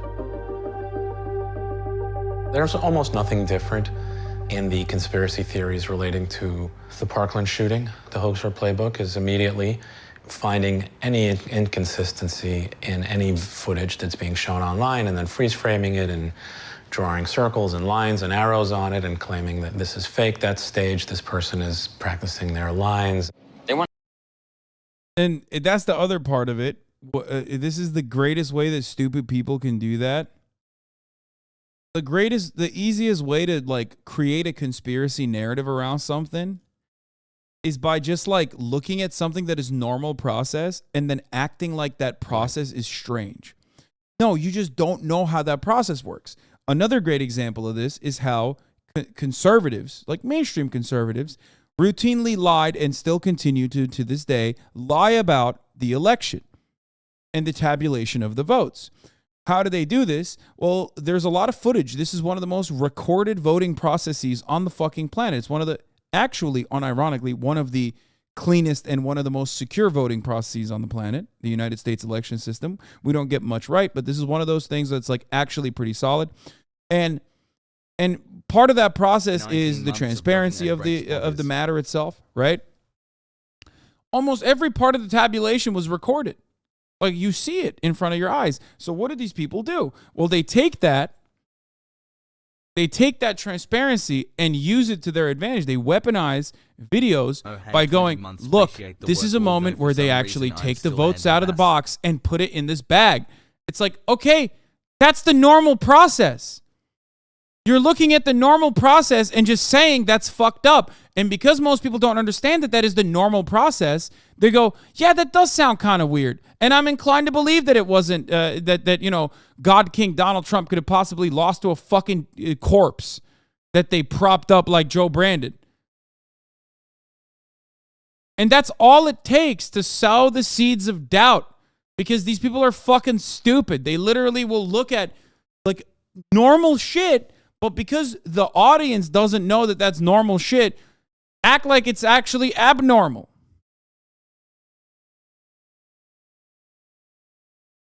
They want to scare us. They want to make us feel unsafe. Television is the David Hogg channel now. He's on everywhere.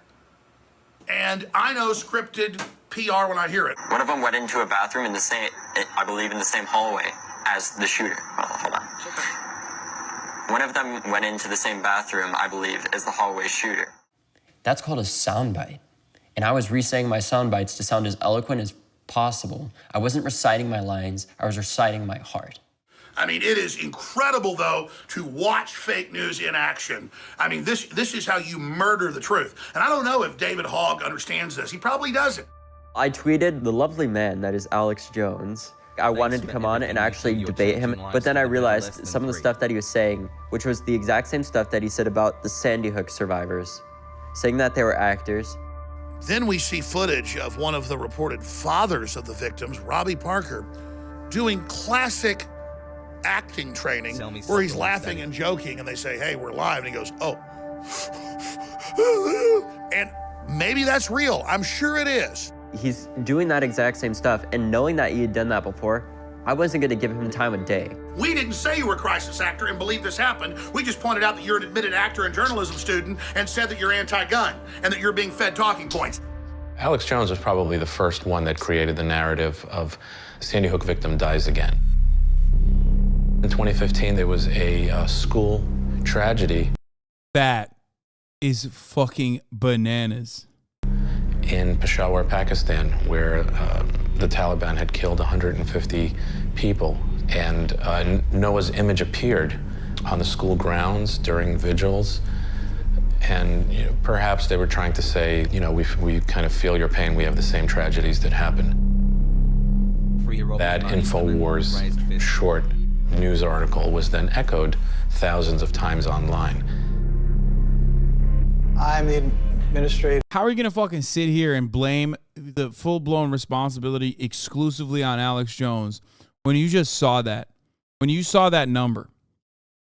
This is not just on Alex Jones. He bears the majority of the blame. But you're gonna fucking sit here and act like Facebook does not have the responsibility to monitor this? I mean, are you kidding me? Same with TikTok. Same with all these fucking platforms, dude. It's crazy. It's madness. They made so much money off this shit because that means more eyeballs, more clicks, more time spent on site. And they didn't give a fuck. And they still don't. Thousands of times online. I'm the administrator, one of the administrators for the Sandy Hook Hoax Facebook page. And Lenny Posner, one of 14,000 people like the Sandy Hook's Hoax administration page. the supposed parents of a victim at Sandy Hook, Noah Posner. He's certainly been determined to quell any information regarding the Sandy Hook incident. And of course, it's disguised by he's a poor victim who wants to preserve the legacy of his child. This child has no legacy. Nobody cares about this kid. And this kid is a flash in the pan. Sandy Hook is years behind us now. The only people that care about it are the people that want the truth. I mean, who wouldn't point this out? I mean, is the Pakistan bombing fake? I mean, one of these two is fake. There's a large profit in this, so we know that Alex Jones makes... So you think we should restrict people's voice because they're conspiracists? Yes. Yes. I hope that was very clear. Yes. If you are willingly and deliberately spreading misinformation and defamation, that is already an incredibly high bar to clear, which Alex Jones has, okay, in a court of law, you should have your platforms taken away from you. Yeah. Did I stutter? Yeah. What position are you taking? You're literally, are you pro misinformation in this? The fuck? Chatters will literally come in here and be like, nah, dog, you should be able to spread misinformation that literally gives people schizophrenia. Upwards of $50 million a year spreading this type of insanity. So what used to be very, very remote has now picked up traction. Come on, Coke. My name is Wolfgang Halbig, and I'm a national school safety consultant. So with Sandy Hook, what I call it, it's an illusion. It's all about misdirection. It's all about Look at the house. Look at this motherfucker's house. Misinformation. They want you to chase all of this stuff. Look here, look there. It's an illusion. What's your bottom line? What do you think really happened at Sandy Hook? I can tell you, children did not die. Look at that motherfucker's house, bro. Look at that motherfucker's house, homie. Look at his house, bro. That's a guy. You're like, come on. How is this happening? How is a guy who is so very clearly batshit fucking insane? How is that guy out there living in a fucking McMansion in Florida? Okay. How? Teachers did not die on December 14th, 2012.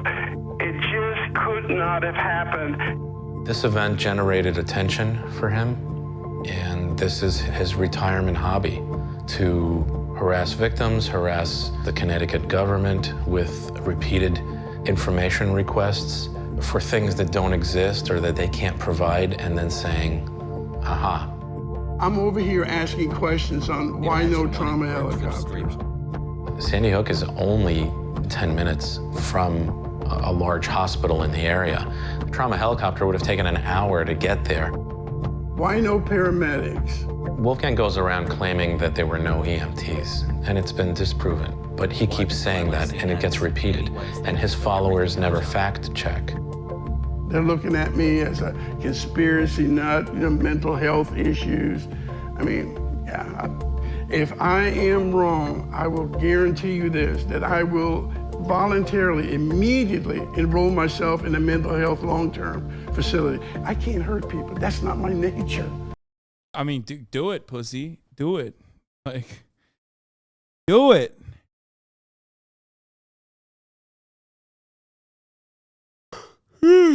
Come on, let's go. And these mass casualty shootings have a huge impact on our emotions, on our hearts, and how we think.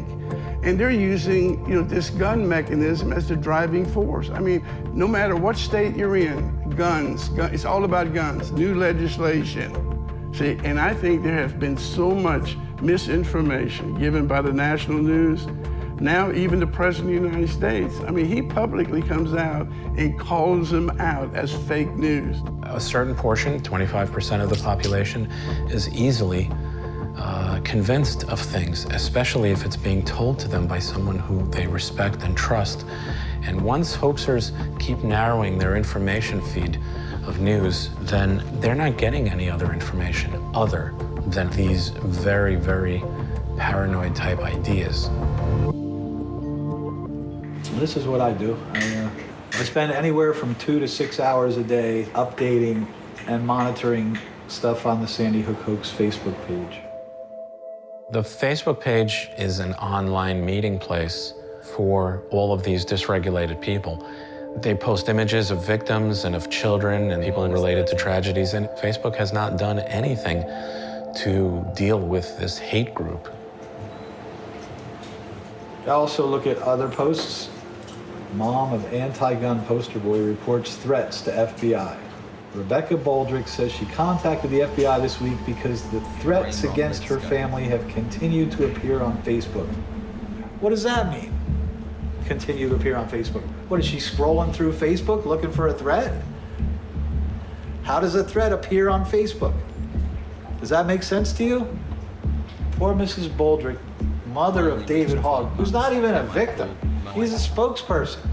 So poor David Hogg's mother is being threatened on Facebook. I looked at my account and it said I had like 172 comments, and I normally have 4.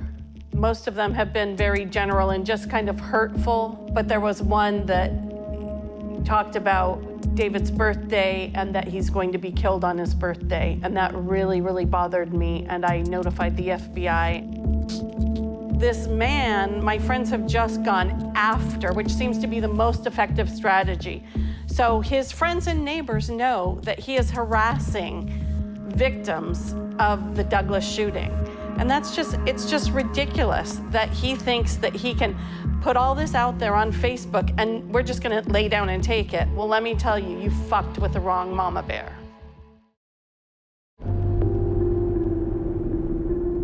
I don't question. How does nobody kick the shit out of these people? Well, it doesn't hurt that they're some of the most litigious freaks on the planet with a lot of disposable income, if you haven't noticed. That probably factors into the reasons as to why they're like relatively protected. Upper middle class, bored, have a lot of disposable income. They just have a lot of time on their hands. They're fucking crazy. And they love the attention. That's another thing. Remember how, here, I'm using like a microcosm example once again, not saying that this is any way, shape, or form similar, like what I experience on a daily basis, anywhere similar to like the victims of these sorts of school shootings.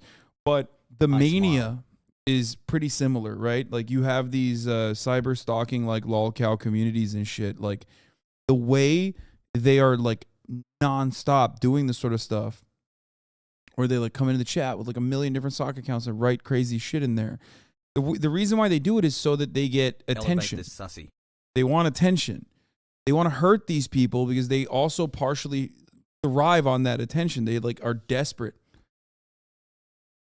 So I think like the mental illness and the way that these guys are deranged are similar. Question myself. And I'm also a good person. I don't question my morality. I've always been good to people. I don't do what I do and to hurt anyone, you know? And they want to know, what if you're wrong? Oh, I'm going to be so sorry and apologetic to everyone. But it's like, what if water's not wet, okay? What if the sky's not blue? Well, I think it'll get a lot worse. They are turning these conspiracy ideas against people, against victims. And that's a very dark evolution. Right now, the internet is a largely unregulated space. We've seen the empowerment of the mentally ill, and the mentally ill ideas have been spreading. Let's go show them the sign that they scratched out our name, because I got a bigger marker this time. Hey, tone it down. Yeah, go ahead. Like, look, they got nice cars and shit. Like, upper middle class motherfuckers with a lot of time, dude. See this?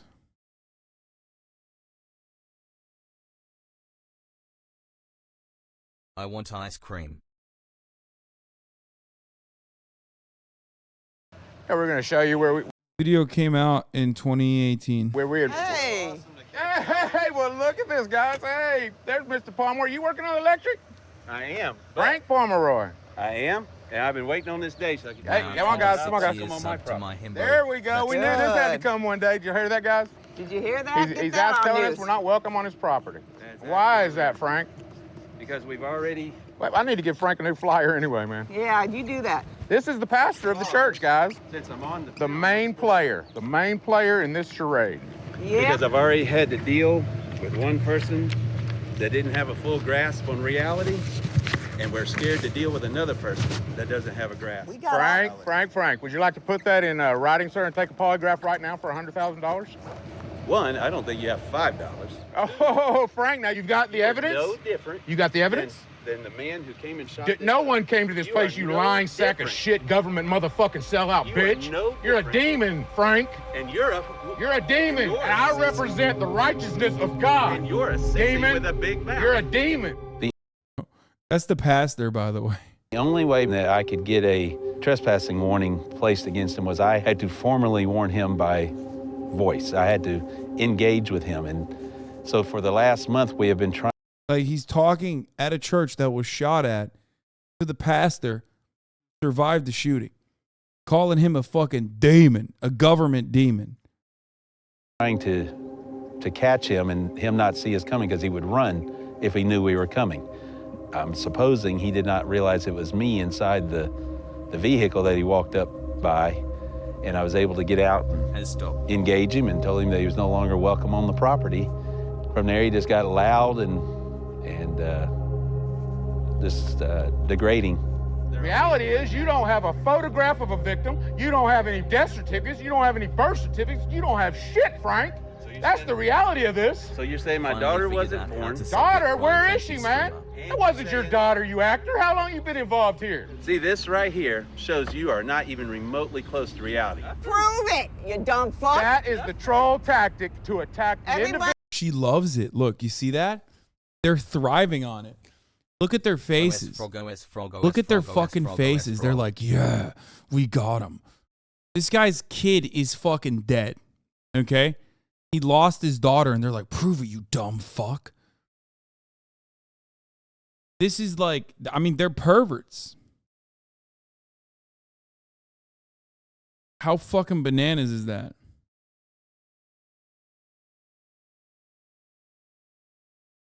Okay, just because the merch is cool doesn't change what I said, okay? Shut up about how cool the merch looks. You're right, but you don't have to say it. 2 years, baby. Yes. Everything but the truth, everything but the facts. You ain't got nothing. Hey. This man has made real threats. He's reaching out to people who are already going through a PTSD and are grieving and emotionally just hurting. It's not your First Amendment to threaten people. You're a sellout bitch that's getting paid, man. And you know what? You just can't handle that I'm going to expose you motherfuckers for what you are until the people hang you by the neck, man. You're going to hang, traitor. That I assure you. Do not touch me. Let me talk. Do you understand that? I haven't touched you. I have a right to make a citizen's arrest on any law enforcement officer that puts their fucking... Remember what I said?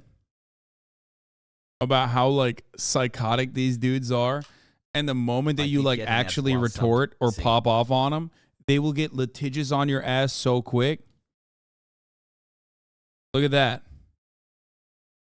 Yeah, he's like, I'm a sovereign citizen. What did I tell you? You see a fucking GoPro strapped to the chest of a civilian, dude? Understand that you are dealing with a sovereign citizen, okay? You're not dealing with a cop. It's worse than that. You're dealing with a wannabe cop.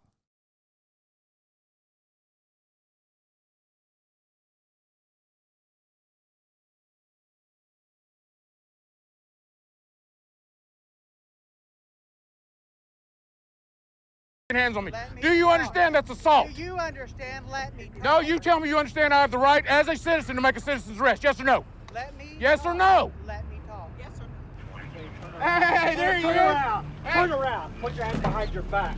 Did you? Put your hand behind your back. Now, what am I being arrested for? Criminal trespassing. Quit resisting. Criminal trespassing. You see him hit me in the back? You see him hit me in the back? You Stop see him hit me in the back? You got the truck? He didn't do anything, man. What are you doing? He didn't go, don't resist. Even though everyone... God damn, dude. Police violence and police brutality Hussein, when hits are you dropping so your different own when you see nutraceuticals? when it's like pig on pig.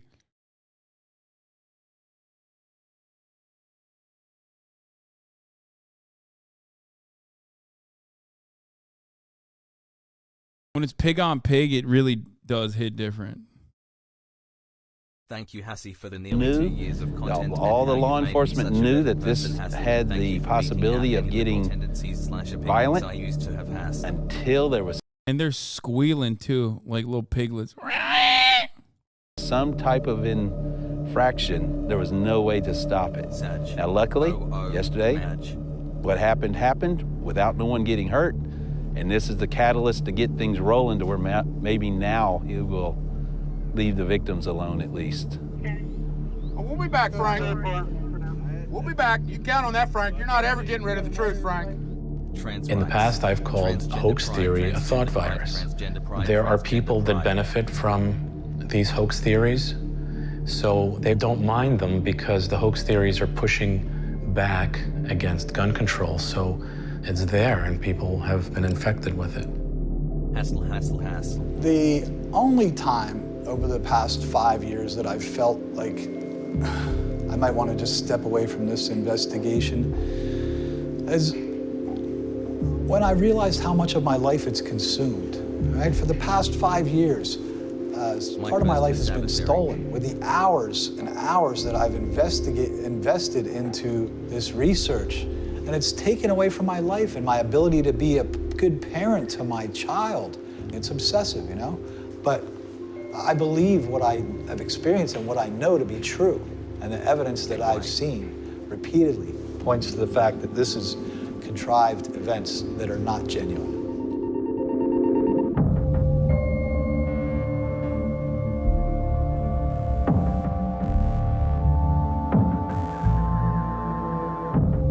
Over to Yays, baby. Let's go.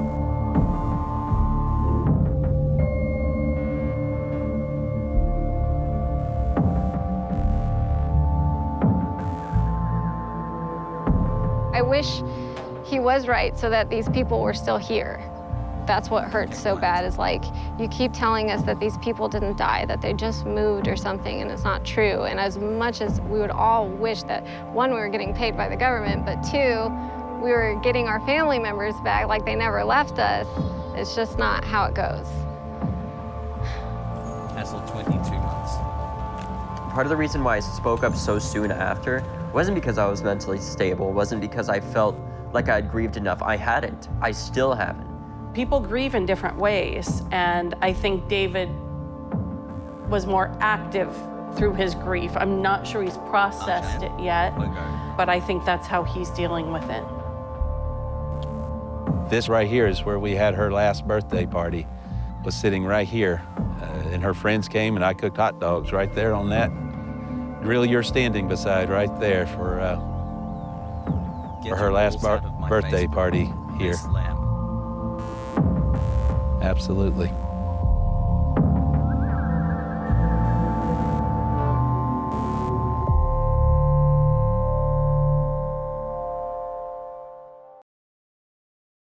Thank you Hasan for streaming every day for us. It genuinely makes my life better. You're welcome, brother. Mine too. Mine too. To a certain degree. Aware.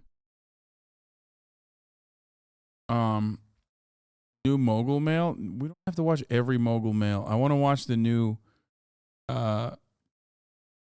the new Man in the Cave. There's a new internet historian.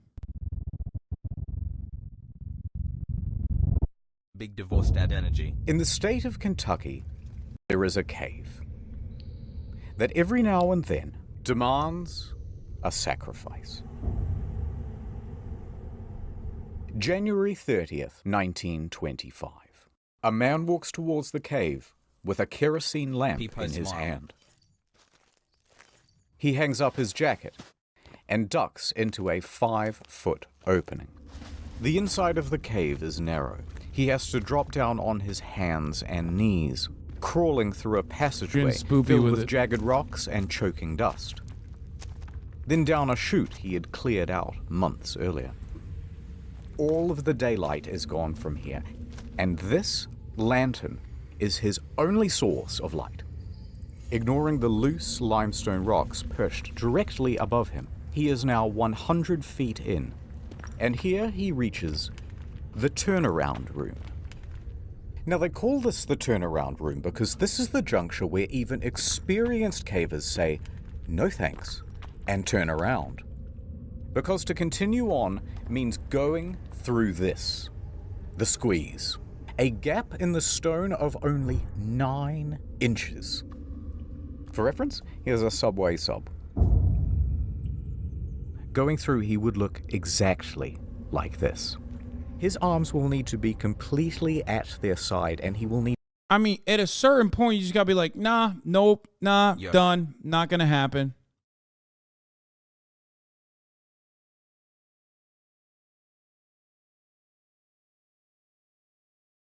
The moment that I have to like functionally dislocate my fucking shoulders to be able to fit into something is the moment where I'm not going to be a part of it. Also, shouts out to Johnny Harris. Turns out when he was welcoming different cultures into his own home, and when he was welcoming the CIA into his own home, when he was welcoming the World Economic Forum into his own home, he also ended up welcoming an Emmy into his own home. So good job to Johnny Harris. We love to see it. Friend of the show, Johnny. That's right. He won a motherfucking Emmy, boys. He won a motherfucking Emmy for his New York Times opinion. Here it is. Let's take a look. Munkor. I made it. I feel very out of place in this fancy room. I feel like I should be in a... I should not be in a fancy room right now with like tiger patterned chairs and stained glass, because I'm a dirty man and I need to quickly not be a dirty man. So I'm gonna go into that shower that I feel like I don't deserve. I'm too dirty for that shower. Don't let him in.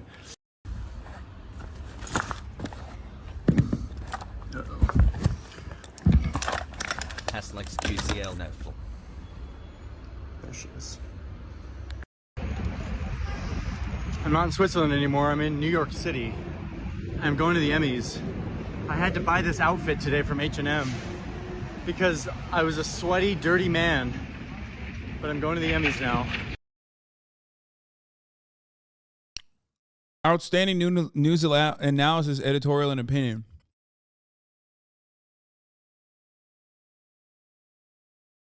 It's for this important video I made last year for the Times. Really lucky to get to work with the amazing journalists there. Also, shout out to PC Holtz, who edited, animated, AP'd this. Liberal hypocrisy is fueling the American inequality.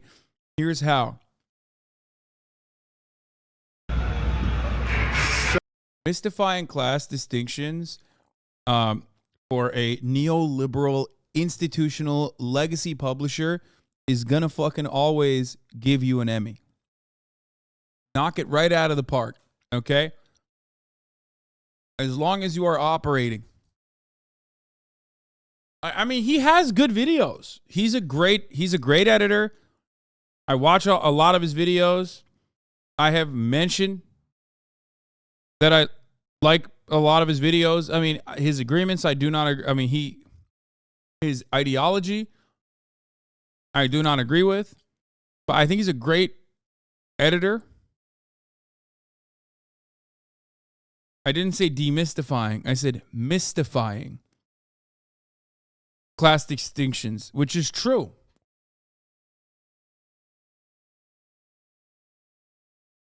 If you had initiative, I could get you an Emmy within the year.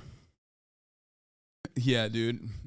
What are we going to do? Brother. Exclusively talk about veganism and how actually we should be able to do ethical capitalism through stakeholder capitalism? Mike from PA says he's trash when he watches every video this guy's ever made. I watch a lot of his videos as well.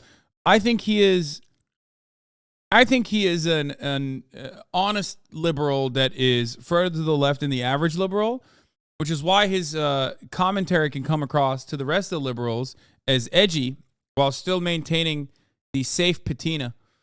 Or sorry, the edgy patina, the edgy patina while still maintaining like the safety of the confines of capitalism is still the best. But as far as like video making goes, he is fucking great. He's great. He's a really good video maker. I mean, I've said this so many times.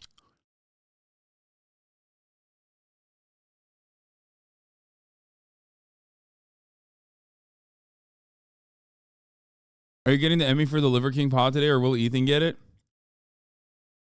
Anyway, let's continue. So, I got an Emmy. Inside that bag is an Emmy. Yeah, it happened. The video that I made with the New York Times last year won. And now I'm really tired. And I'm going home to go to bed because I'm so sleepy. But I'm excited that this got recognized.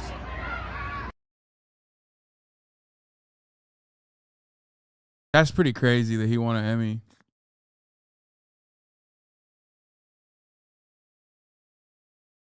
Most people used to sell their Oscars, so they stopped making them out of pure gold.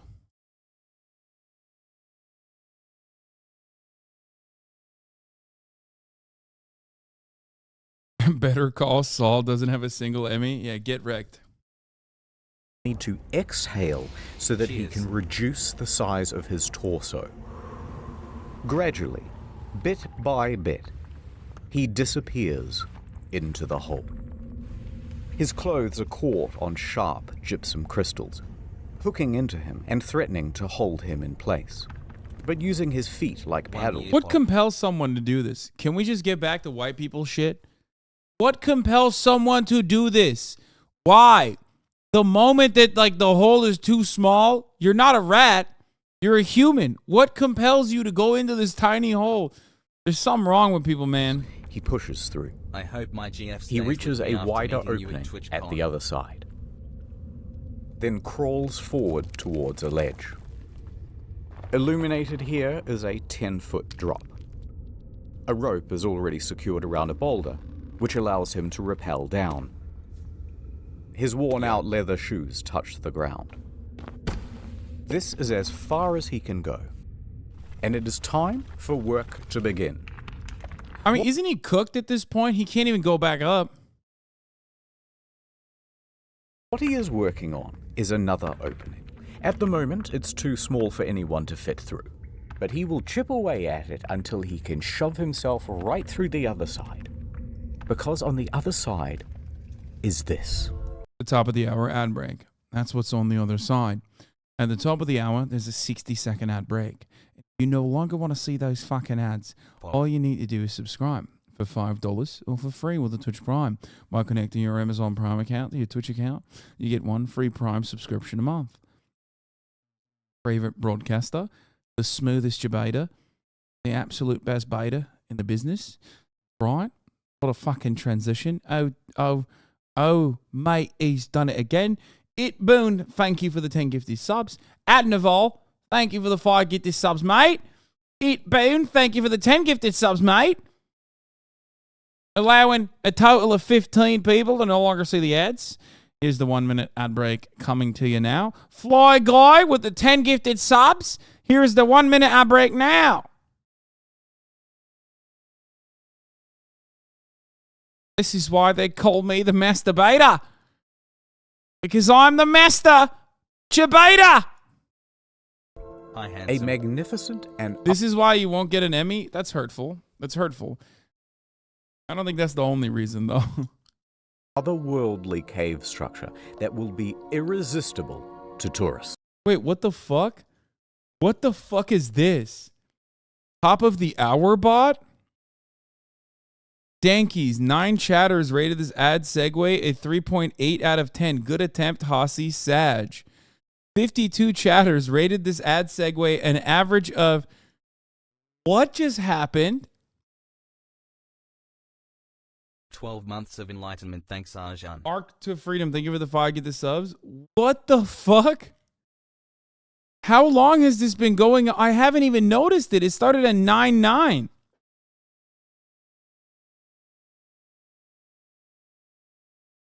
I'm getting performance ratings, dude. What the fuck? Incredible, Hasi. Glad. 52 chatters rated this ad segue an average of 2,124 out of 10. Incredible, Hasi. Glad. 31 months. Amused.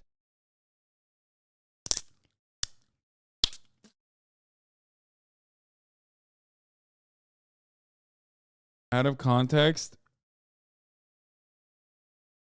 Ray Fan's name. Okay, why are we are no longer renaming what Valkyrae calls her community. Y'all are making it so that it's impossible for me to collaborate with anyone. I swear to God. Stop.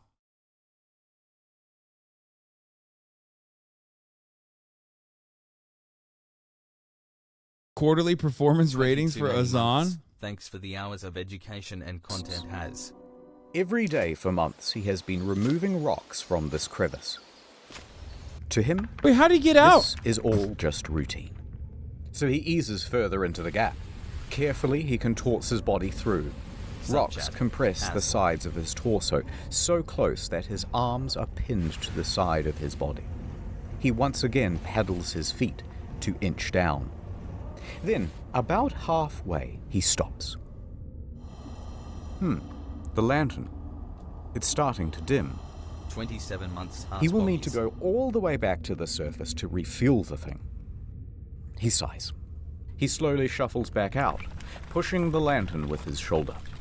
Then, oh no. Ding, crack, darkness. He has knocked over the lamp. You're in the rookie hole, dude! And it has broken. Now, the man didn't panic. He had been caught in the dark before, and he could make his way back by feel alone. So he continues worming out, leveraging his foot against what he thinks is the cave wall.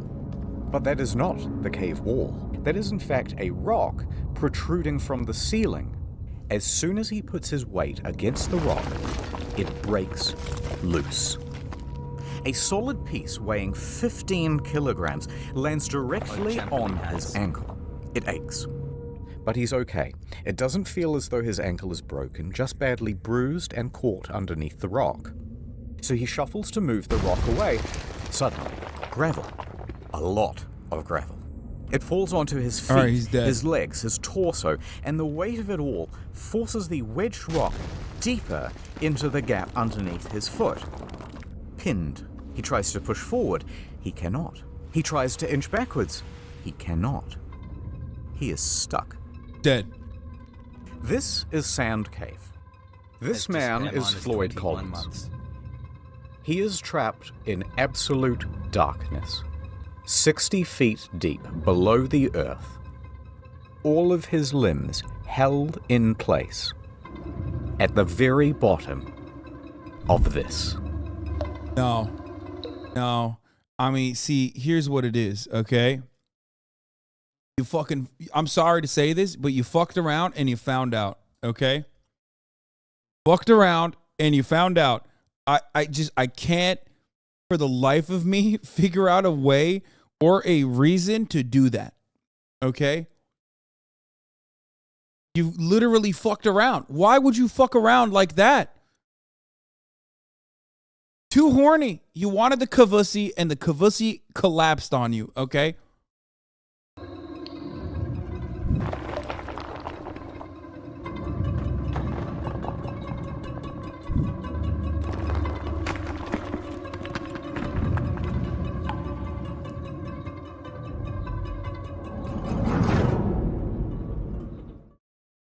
But before I tell you what happens next, ad time. Speaking of people trapped in a cave, World of Tanks. World of Tanks is not only the best... It's too late, kid. Tank care of my family for me. No. Get it. Ad over. Collins is still in the dark, unable to move. His left arm was pinned underneath his torso, his right wedged by the rock ceiling above. Beneath him, sharp crystal shards dug into his skin. Ice thawed, traced across the ceiling, and dripped down directly onto his face, pooling underneath him. The water was... That's not the worst. Wait, isn't that like literally, isn't that called Chinese water torture? But it's not the worst because at least he has like... 8 months of stolen Twitch at least he Prime, can let's get go. like you know, water. Is it Japanese water torture? I thought it was. It doesn't matter. It's a type of torture, but at least he has water so he can survive for longer. No, that's not waterboarding. Waterboarding is not torture, my friend. It's called enhanced interrogation, just like the immigrant detention facilities are just overflow facilities, and they're not actually just slave camps for migrants that we have trapped. Okay, and that's called something different. All right, when the Chinese do it, we call it torture. When we do it, and we do it worse than the water torture dripping onto your fucking forehead like that, drip, drip, drip, drip, drip. What we end up doing is we take a little washcloth, we put it over your face, and then we put a fucking gallon of water down your goddamn throat to simulate what it's like to be not being able to breathe underwater, to simulate what it's like to drown. Okay, now that's called enhanced interrogation, and it was very much a failure across the board. Not a singular piece of workable intel was conducted under the American espionage activities that they did at black sites, which no longer exists is what the government says, but they still certainly do exist. Even the Chicago Police Department had one, that they had an operation under Rahm Emanuel's mayoral rule, but that's an entirely separate subject. Let's get back to the video itself. A consistent 54 degrees. Floyd tried to breathe calmly in the concentrated dark. When he did attempt to shuffle, more gravel and rocks would tumble from above and pile onto his feet, so nothing would work. He clawed at the cave walls till his fingertips were bloody, and he realized that there was only one option left. Call out for help. But wait. Who is Floyd, and why did he even go into a dangerous cave? Floyd has been exploring the caves of Kentucky since he was merely 6 years old. And as he grew up, he gained a reputation for being a very daring caver. He would dive into some hole on one side of town and emerge miles away on someone else's property. Conspiracy Theory Thursday, literally not a single thing I said was a conspiracy theory, for the record. But I think you know that already because you're saying waterboarding and you're saying Guantanamo. Sup? He grew up and he became... But that's understandable, chatter. American war crimes are so horrific that a lot of normal people are like, there's no fucking way they're that gruesome and brutal and awful. Also, Cancer can wait for the Queen. Thank you for the 5 gifted subs. Cancer can wait for the Queen. You're right about that. And if it can't, then guess what? RIP to the Queen and RIP to you as well, my friend. Thank you, though, for the 5 gifted subs. Here is the continuation of the fucking video. Embroiled in the Kentucky Cave Wars. Now, there's way too much to go into here, but the summary version is, there's this huge network of interconnected caves called Mammoth Caves. It's actually the largest cave system in the world. And there's a city right in the middle of it. Cave City, real name. So of course, there are dozens of cave entrances on private property all over the place. Now, farmland in this region has very poor soil, and things do not grow well here. So, cave tourism as a source of income quickly became the prominent thing. However, a problem. There are a very large number of caves, but there are only a limited number of tourists. So competition rapidly escalated. Visit my cave. No, visit my cave. Big signs were erected saying, tourists, come to me. Mine is definitely open. Mine is the best. But then competitors would respond by saying, hey, by the way, we're open, but don't go to that one over there. It's really shitty. In fact, it's dangerous. This kept going further. By the end, they were blocking off the trail to each other's property, beating each other in the streets, and hiring people called cappers who would dress up as policemen and tell tourists, no, you can't go in there. That one? No, it's illegal. Despite the fierce competition, Floyd found a cave on his property and he started advertising it to tourists. Of course, very few came. All right, he thought, what if I found something really special and unique? Then surely people would have to come to my cave to see it. So he kept exploring and exploring. Bro, Kentucky is so funny that there is just literally nothing. So they're like, bro, look at this cave. Man, these people really had nothing going on in their lives other than... Can't go in there. They had nothing going on. They had this and racism. You know what I mean? Which kind of makes sense. Like at that point, there's just, you have this, you have look at the cave, and you have look at racism. And he started advertising it to tourists. Of course, very few came. All right, he thought, what if I found something really special and unique? Then surely people would have to come to my cave. A cave is the absence of stuff in the ground. A cave is nothing. Literally. Look at this hole I found. It's like a 5-year-old, dude. Look at this hole I found. Cave to see it. So he kept exploring and exploring until he found this hollow. It was filled with big gypsum crystals, and when you were in there, it felt like a completely alien world. But it was barely accessible. This small tunnel is the only way in. Hassle. He would need to dig for months to open it up to tourists, but he knew he could do it. Back to the competition. They knew the value of this cave. They knew the potential, they wanted it for themselves, and they wanted Collins gone. One time, 5 of them just wandered onto Floyd's property and demanded he hand over the lease. 1 year. When he refused, A nice hole you got there would be a shame if somebody plugged it. And by somebody, I mean me. they just started beating the shit out of him. This only stopped when Floyd's brother, Homer, marched out with a shotgun and chased them all off. But Floyd was not deterred.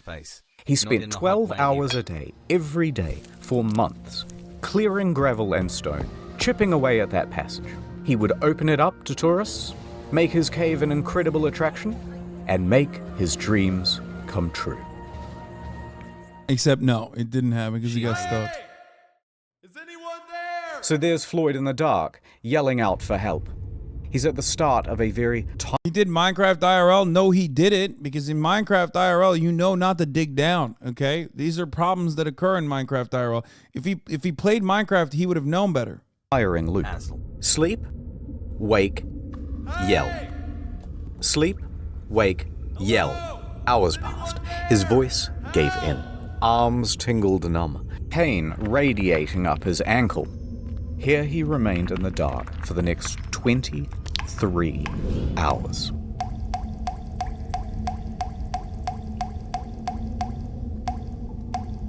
Quickly you might wonder, how come no one's come for him after 23 hours? Well, Sand Cave resides on a 200-acre farm. There are several homes on this property with other families. One of them, of course, is Colin's house, where Floyd's father, Lee, resides. Now, Lee and Floyd constantly get into fights about how to run things. Lee wants his son to concentrate on farming, and Floyd wants to concentrate on cave tourism. Arguments would often get heated. And Lee was also a bit of a drunk. It was doubtful that he would even notice if his son Floyd was missing. Also not helping things, Floyd regularly lodged at 2 other homes on the farm. So when he didn't return to one host, they would presume that he was staying with the other. And, even worse than that, he had recently spent 30 hours in a cave. So disappearing for this length of time wasn't seen as abnormal. Regardless, around the 23-hour mark, a few locals started to suspect that, hey, something might be wrong, and they went to check up on him. And here, they spotted his jacket, still hung up. Unusual. They went deeper. However, there was only one person small enough to make it as far as the turnaround room. This was a 17-year-old Jewel Estes. He refused to go into the squeeze, but it was close enough to call Collins' name. Floyd! And Collins yelled back.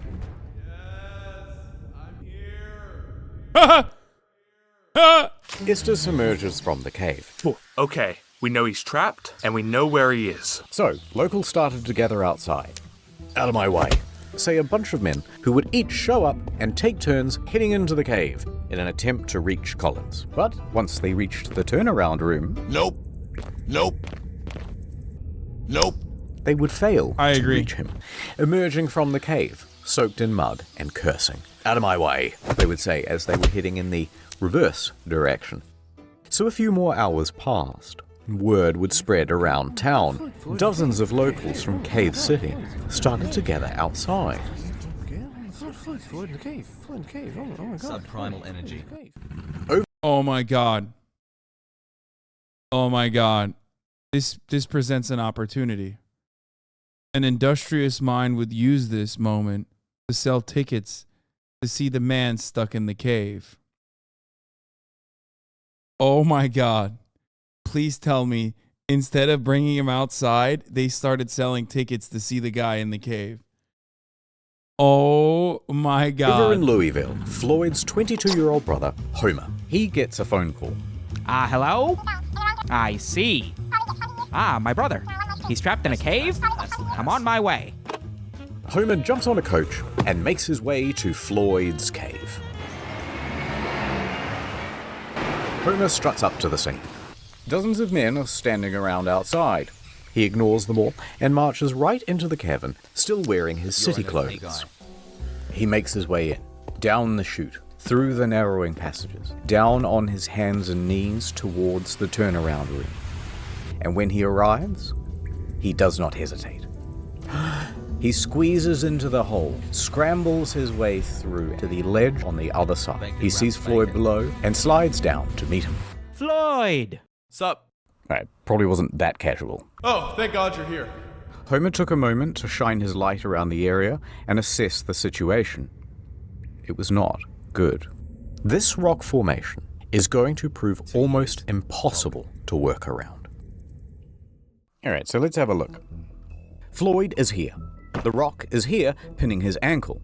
He's surrounded by rubble, and there's a pocket of gravel above him ready to fall. However, because this opening is so small, there are only two viable ways to reach into Chatter's saying Saddam, you guys are so stupid, but also true. This is exactly how Saddam invaded the American Department of Defense, okay? It does look like the Saddam hole. Floyd and that gravel. Option 1, the most obvious, feet first. But if you do this, you have to kind of squat, and your own torso obstructs access to the rubble. Otherwise, option 2, come down head first. That will give you better access, but you're trying to move hundreds of pounds of gravel upside down. Worse yet, I don't understand why they're not using excavation tools at this point to like make the hole larger. Barely an inch around Collins on either side, so good luck getting your arm down near Floyd's ankle to actually free him from the wedged rock. Homer calls back to the less daring rescuers standing behind him. 1925? Yo, that's crazy. They didn't have a shovel in 1925? Or like a pickaxe? Or any kind of blunt object to be able to like knock the dirt around? That's so crazy.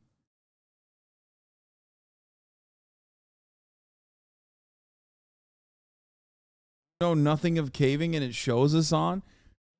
Bro, use a fucking screwdriver. Use a knife.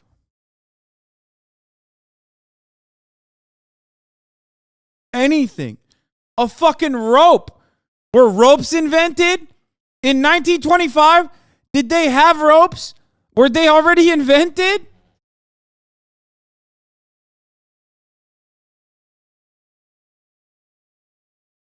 Hasan, the kids miss you. What's happening? Home, Saj. Quickly, some food and drink. They send it through. He hand-feeds his brother a pint of coffee and a total of 9 sausage sandwiches. Feeling better? Much better. Then, Homer went to task. He began removing rocks and gravel, tiny scoop at a time, with the help of an old syrup can. Thank God he's like smart enough to... For the next 8 hours he toiled, first with hands, then, once enough was cleared, using a crowbar to scoop behind his brother. Oh! Scraping away. Luckily, crowbars and cans were invented in 1925. So there you go. Luckily, there was some tools. Everyone in the chat was like, Hasan, shut the fuck up. It's too narrow to use any kind of tool whatsoever. Suck my dick, chat. Sharp protrusions as he went. It was slow progress. Virtually futile. As soon as he removed one rock or scoop of gravel, another would tumble from above and land in the new absence. And it was exhausting work. By sunrise, Homer's arms and back were knackered. His lungs burned. He was losing hope. Homer emerged hours later, shivering violently, skin bruised from his fingertips, but the cave barely yielded at all. However, something new. By the time Homer reached outside, he was greeted by a sea of approximately 100 men and women standing around, drinking, squabbling, and talking big game about how they too were going to save Floyd. The press was also present to help people gawk from afar. Now, Homer recuperated at a small tent near the cave's mouth. I knew it. Brain rot. Strangers immediately crowded around him to ask innocent but, frankly, frustrating questions, and offer unsolicited, obvious advice, as well as wildly impractical solutions. "He should try untying his shoes," said one.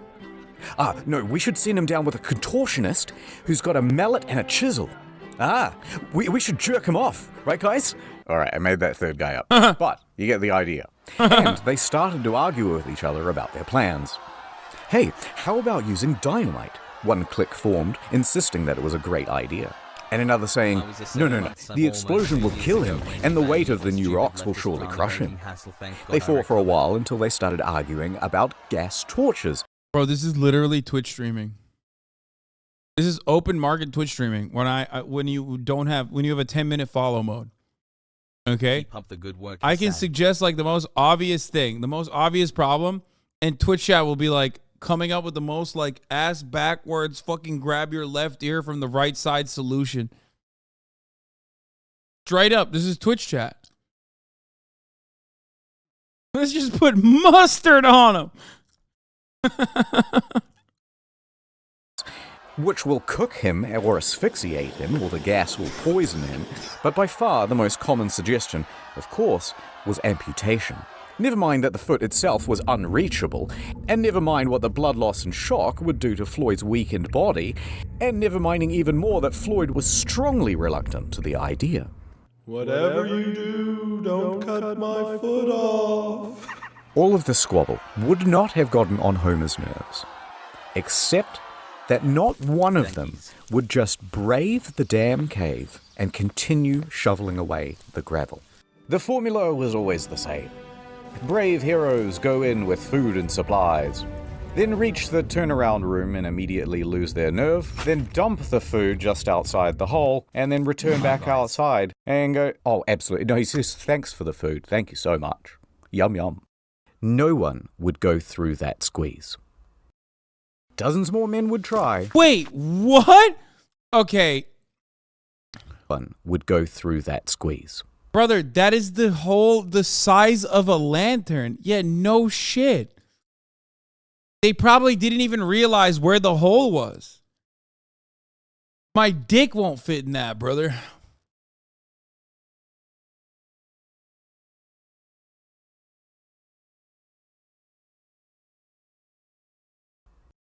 Dozens more men would try. All of them would fail.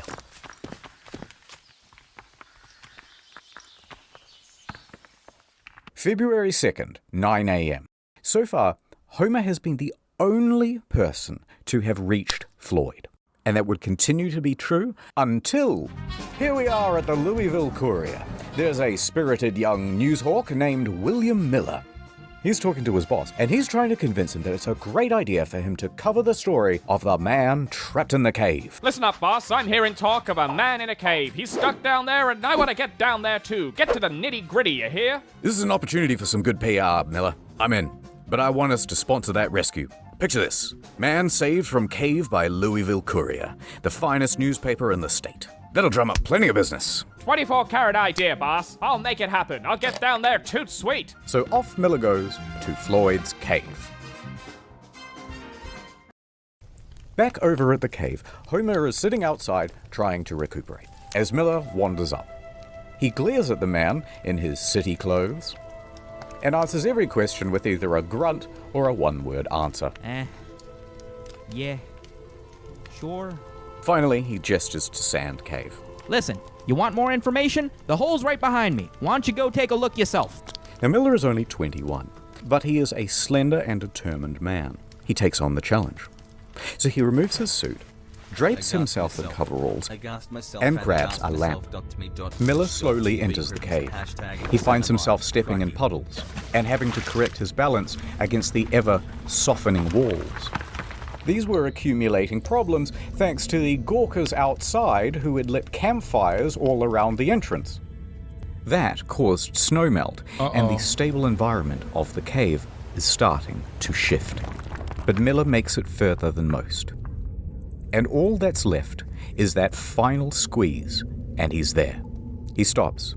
He takes a moment and decides to call out to Floyd. Floyd! Hearing there is someone on the other side, he feels ashamed not to try, so he closes his eyes and moves forward. His slender figure begins inching through. The crystal gypsum cuts into his elbows and tugs at his clothes. He gets snagged. He's spluttering through the pools of muddy water. He stops, collects himself, and pushes on. He can barely inhale. If he gets stuck in here, he can only hope that someone else can come in from behind and pull him out by the legs. But eventually, he makes it through. Fantastic. He's now standing on the edge of a 10-foot pit, and he clumsily bumbles his way down. He sat right next to Floyd, ready to interview him. But Floyd didn't really answer any of his questions. That's insane. In fact, he was incoherent. Most normal journalist, by the way.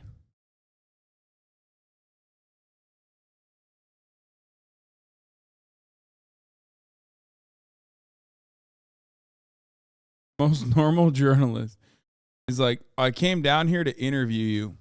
Yeah, no, save you? Nope. Imagine being stuck in a fucking cave for like multiple days. But then also on top of that, now you have to literally listen to a fucking journalist with content brain. At the moment, he is sitting in a pool of water that is 12 degrees, slowly sapping his body temperature. He is dying from exposure.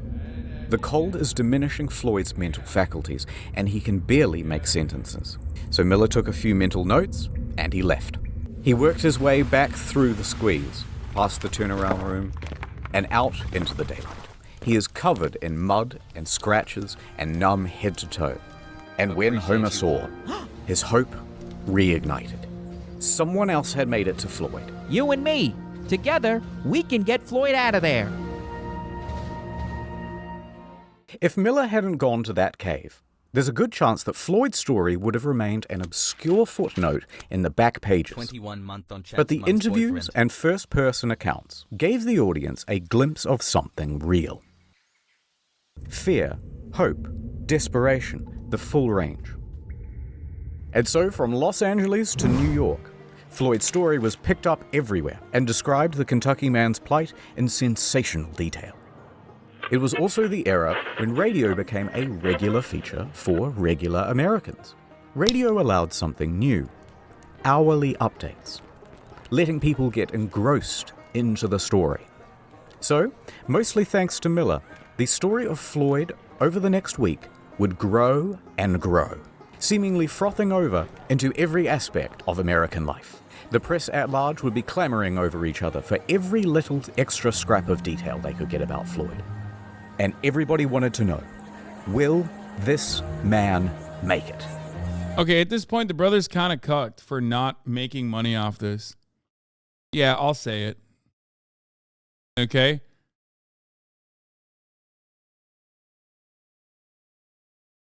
Like, come on, bro. Everyone wants to know. Everyone wants a piece.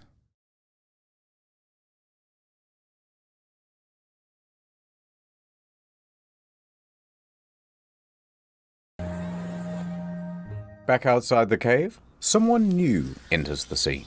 Lieutenant Robert Burden, a thin but strong 33-year-old Louisville firefighter. Like Miller, he was able to navigate the passages of the cave and brave the squeeze. Scratched up pretty good and drenched in cold, muddy water, he managed to get through. He grabbed the rope and confidently lowered himself to Floyd's position. It was not an optimistic sight. Floyd's condition was deteriorating. Okay. Well, we've got a heck of a problem here, but I think I can get you out with a rope. Floyd nods in approval. Go on. We might just pull your bloody leg off. Just pull my leg off then. Get me out of here. Burden returned to the surface and faced the crowd. He announced, "We will attempt a rope pull." The crowd moved. It was dangerous. It would certainly break his foot and could. That's so crazy that it's been like a week.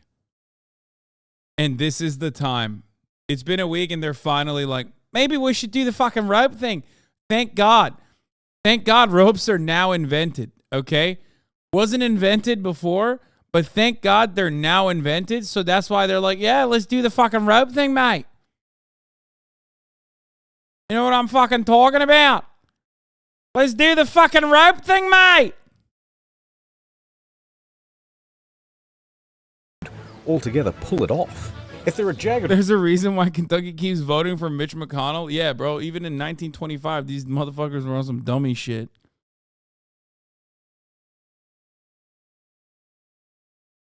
Rocks, you'll fillet the poor man. Amongst the crowd, a doctor stepped forward. A rope pull could stretch his internal organs and cause them to rupture. You'll kill him. But Floyd is dying of exposure down there. The situation is becoming desperate. Burden put caution to the side. The time for strategy is over. Bro, Kentucky invented fried chicken and that's it. Since then, nothing good, okay? They got one W in a history of like, 500 years of just like dumb shit, okay? Now we try brute. I guess bourbon too. Tubbo! I DM'd you and you didn't DM me back when I said, do you want to do... Oh, you did DM me back. Never mind. I said, sure, man. But then we started the Internet Historian video.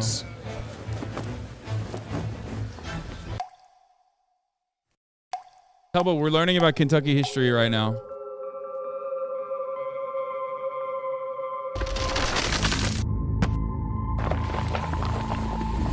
What? What the fuck just happened?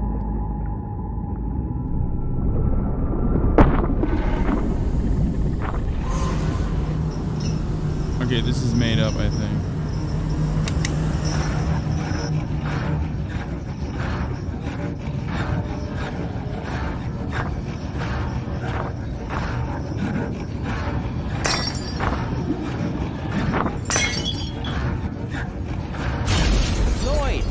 Floyd, we're here. We're gonna get you out of here.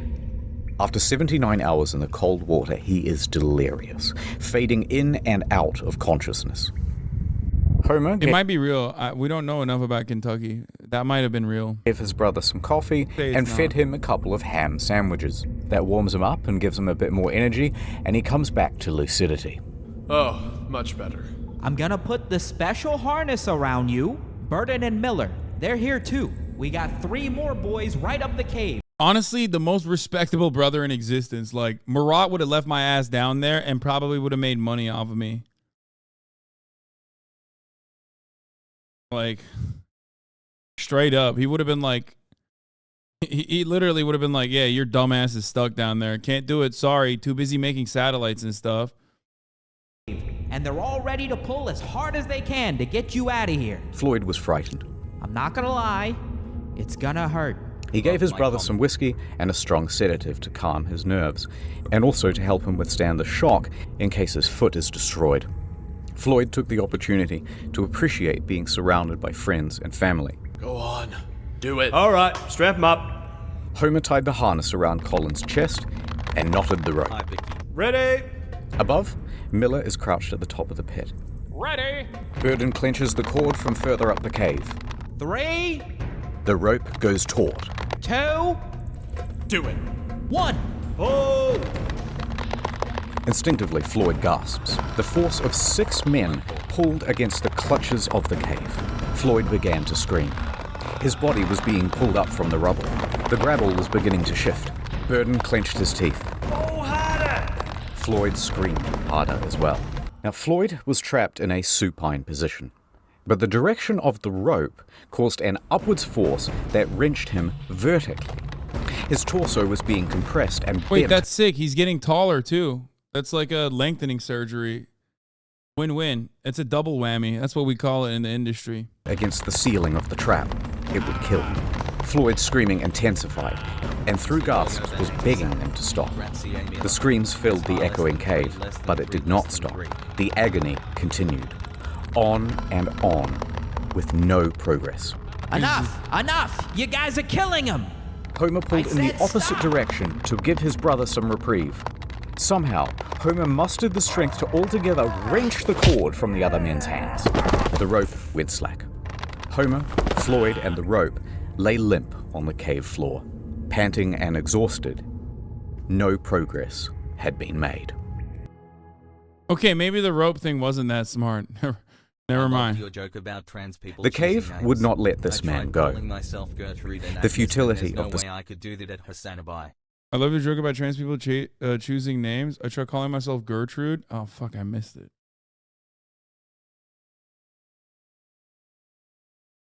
Where is it?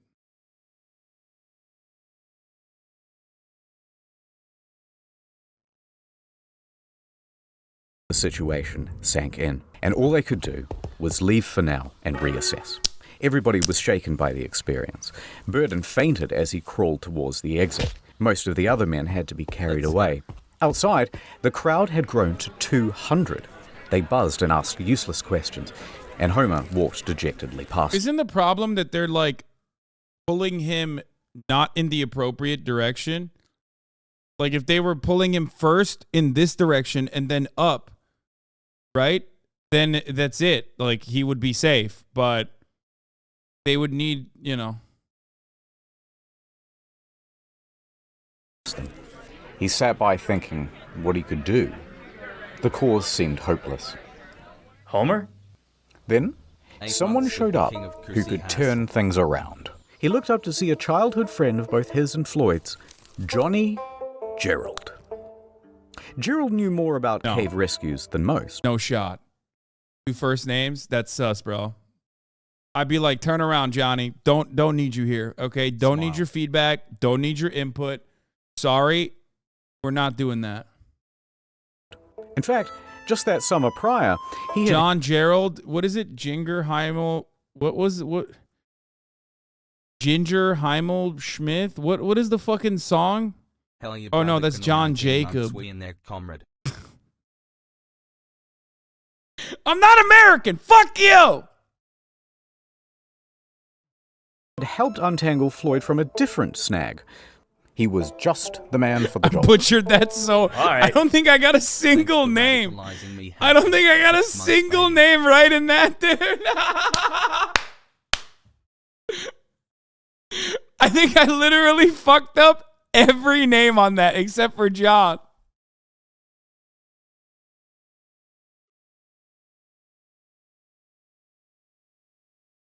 You know, John Jangle.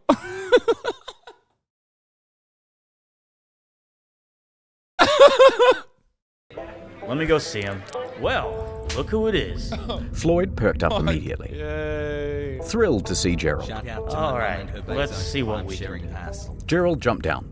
For the next 3 hours, Gerald went back to the original plan of prying away rocks. His stamina was good, and progress was surprisingly good as well. For several more hours, he continued, just moving stone after stone. New one would fall in its place, and he'd move that one too. By midnight, he had enough room to shift position and clear some of the gravel that was at... Bro, no fucking way, dude. Ain't no fucking way, dude.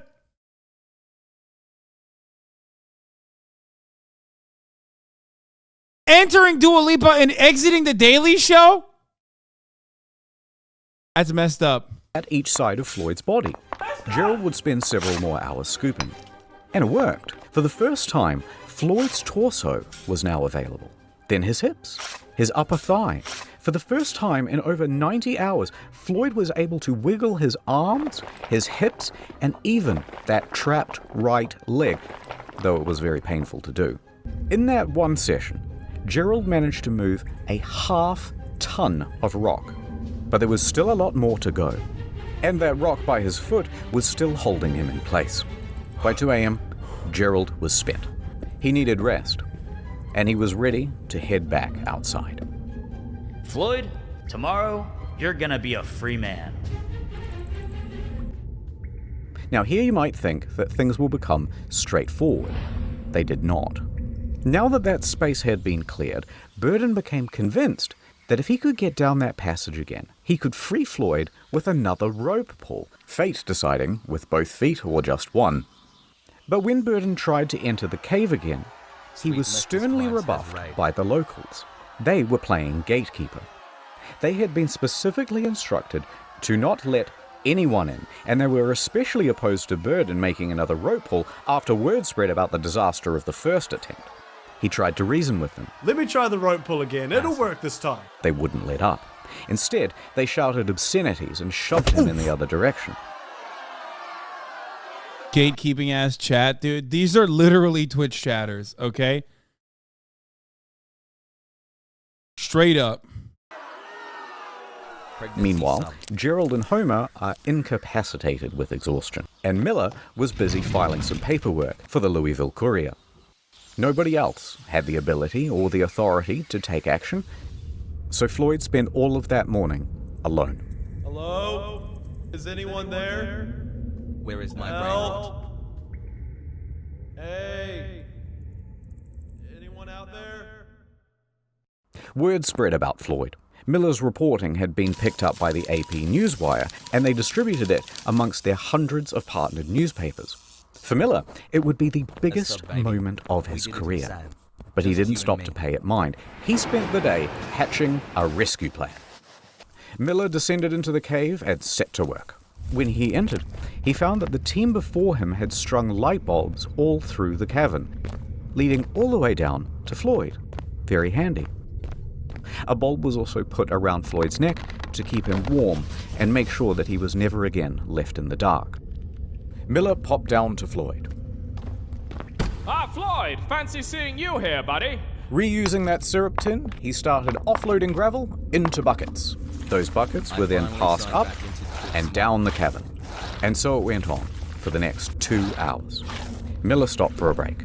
He took some bread, milk, and whiskey, and sharing it with Floyd, they started to get... Okay. Am I fucking insane, or do they just not drink water back then? Like, every single piece of... Like, they're like, hey, okay, here's a cracker and some milk. Here's some whiskey. Like, the first thing that they offered him was coffee. Like, when his brother Homer came up and was like, well, here you go. Here's some coffee. In the jungle XQCL. Did they not invent water yet? What's going on in Kentucky? Get to talking. Floyd had been in that cave for over 100 hours now, and seeing everyone working together, Floyd was overcome with a sense of hope and relief, and so he began spilling his heart out to Miller. Here is what he is quoted in the newspaper. I believed I would go to heaven. I can feel that I'm to be taken out alive and with both my feet. I kept thinking, what would happen if the rock above me would fall? At HasanAbi, It caused me to shudder. Chicken tenders. I kept thinking to drive my mind to something else, but it wasn't much use. I couldn't do much to help those who came to help me, but I knew that a lot of people were willing to do all in their power. It gave me courage. Tuesday morning, I thought to myself, 4 days down here, and no nearer freedom than I was on the first day. How will it end? Will I get out? I couldn't think of it. I have faced death before. It doesn't frighten me, but it is so long. Tell them I am not going to give up. Tell them I'm going to fight and be patient and never forget them.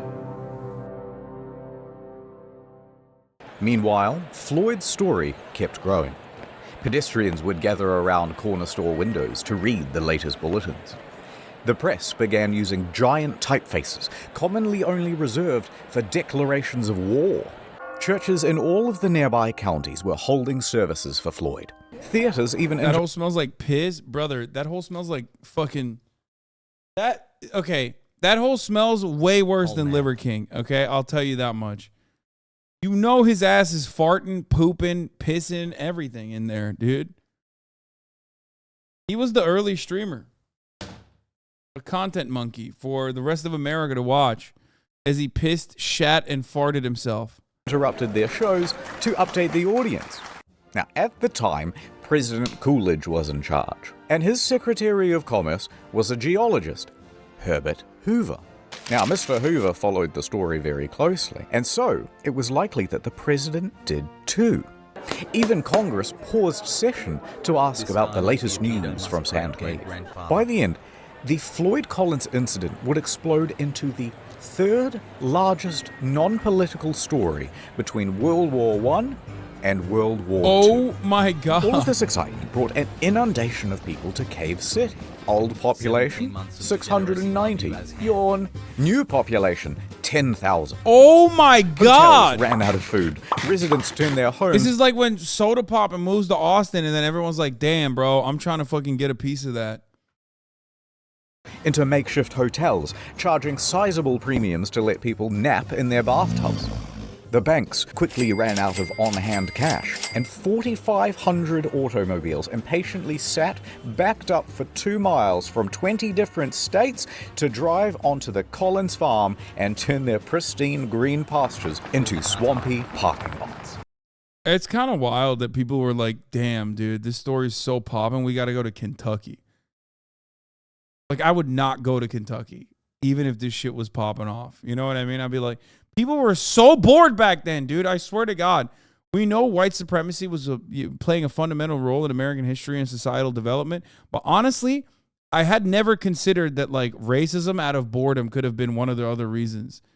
Until I saw this. People were so fucking bored that in the middle of, no TikTok back then, in the middle of like World War I and World War II, they were like, yo, let's go check out this cave in Kentucky. Pogo. Pogo. It's like, all we're doing out here is racism and the Great Depression. Let's go take a look at this. Check out this man in the cave. Content while I'm at work or gaming at home. Deep below all those tourists, there's Miller, trying to free Floyd. Alright, a little bit of setup. Floyd, Miller, some remaining rubble, rock. For anyone to lift the rock by hand would be impossible because Floyd's body obstructs the hole. Miller grabs a crowbar and shoves it through the gap. Now he's going to lever it off Floyd's foot. Cool. The crowbar is now wedged against the rock. Next, he takes a jack. He positions it on top of the crowbar. So also, at this point, like, he probably is like a skinnier man than he once was. You know what I'm saying? He's probably like a smaller person. That it will be forced against the ceiling. However, problem. That jack is too big. You can't jack gravel. It doesn't fit. Miller yells up the tunnel for a smaller one, but this took some time. And when it arrived, too small. Won't reach the ceiling. But instead of sending for another one, Miller takes 2 blocks of wood and bolsters them underneath the crowbar. Right, so the crowbar... It's been 4 days?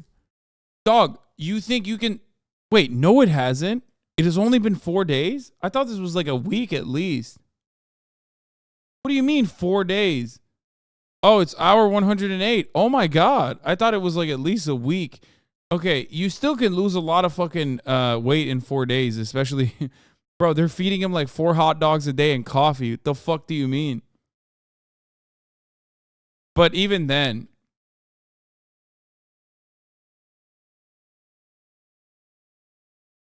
You thought 75 hours was a week? No, I wasn't paying attention. I'm actually kind of surprised that news traveled so fucking fast. Lipa, Sag. Like, the way he described the story made it seem like it was happening over the course of 1 week. At least. They had telegraph, they had wires. No, dude, I know it's not the Wild West, dog, but like the entire country was paying attention to this in 4 days. That's crazy. Lel.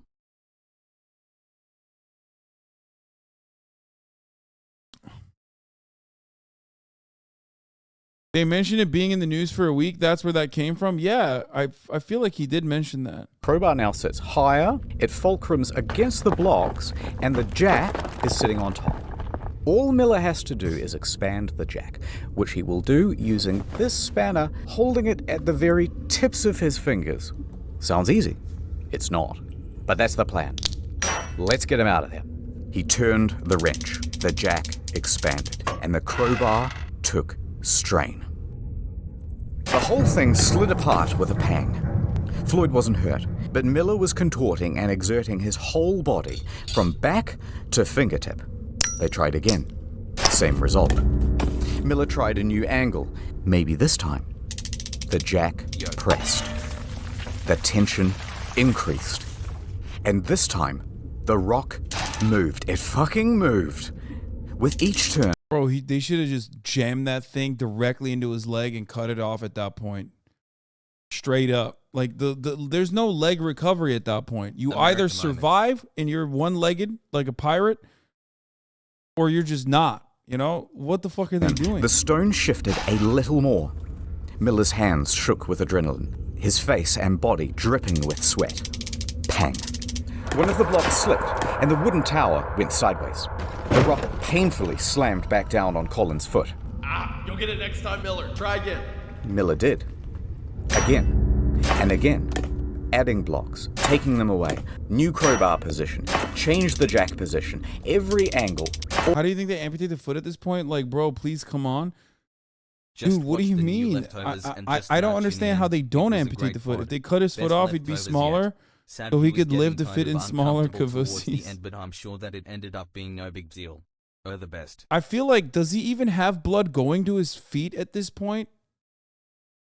You know what I mean? Like, homie's had that thing on his leg for 4 days.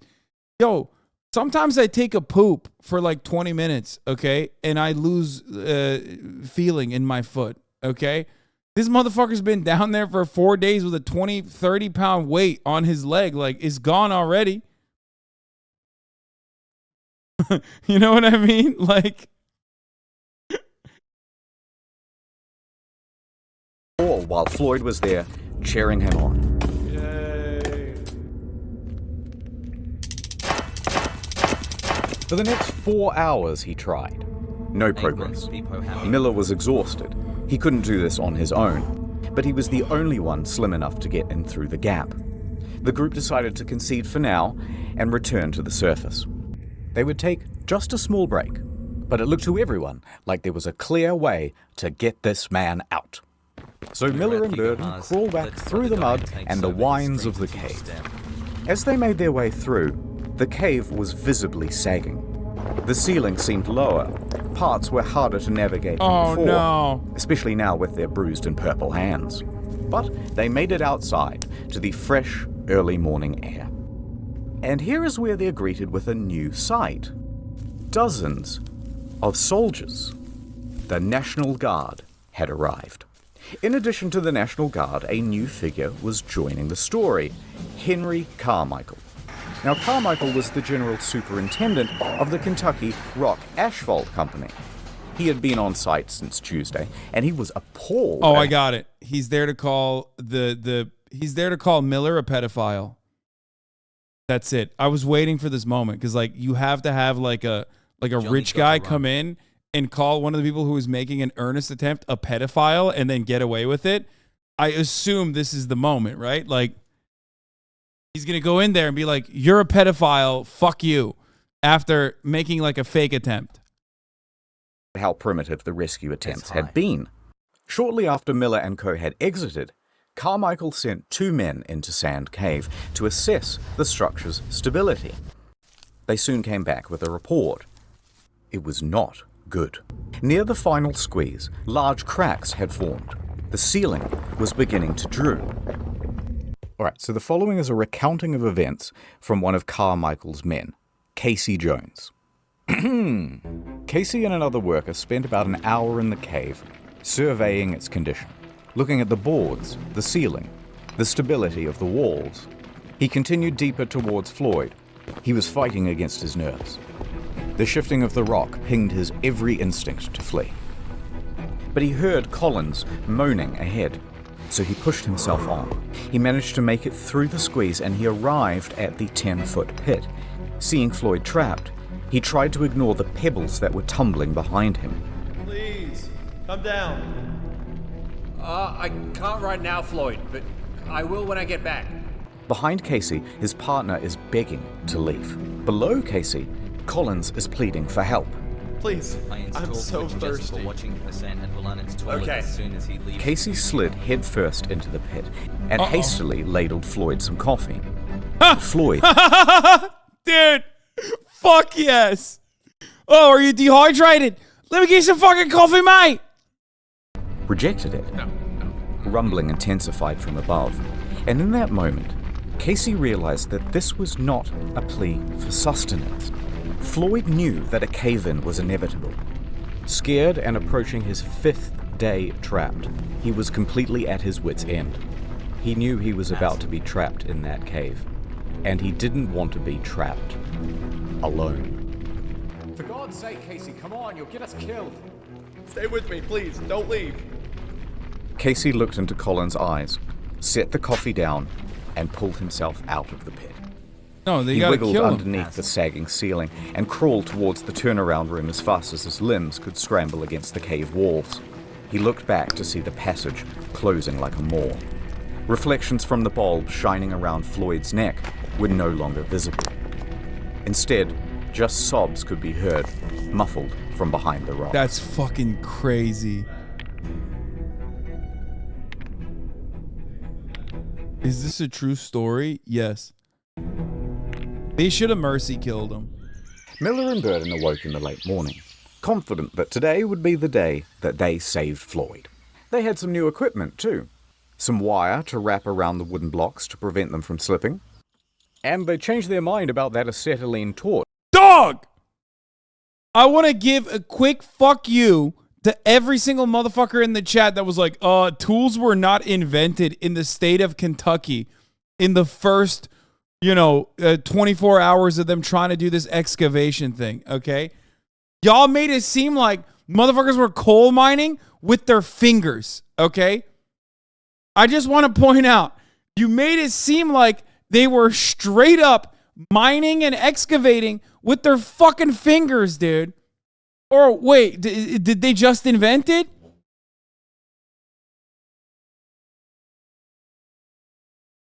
Did they just invent it on that day, you think? They'll use it to burn away 2 rocks that had previously blocked their way. But when Miller got to the turnaround room, all of that optimism left him. The entrance to the squeeze was now just a pile of debris. Miller froze, staring at it for a long while. Then he sighed and did the only thing he could think, attempt to move some of the stones. But each adjustment led to more rock. Bro, Miller loves this man almost as much as his brother does. Respect to Miller, dude. The only good journalist. Just tumbling down and landing in that space. He persisted until... crash. A large chunk of clay landed onto his feet. Spoke too soon. Recognizing the danger, Miller returned to the surface. 15 minutes later, he emerged from the cave with a bloodied up nose and bruises down his back and shoulders. Burden caught sight and races over to him. Miller just says, "For God's sake, just don't let Homer or anyone else back in there." Thanks for the memories, Now, Hasan. he didn't actually need to worry about Homer going back in there because he was sidelined with illness.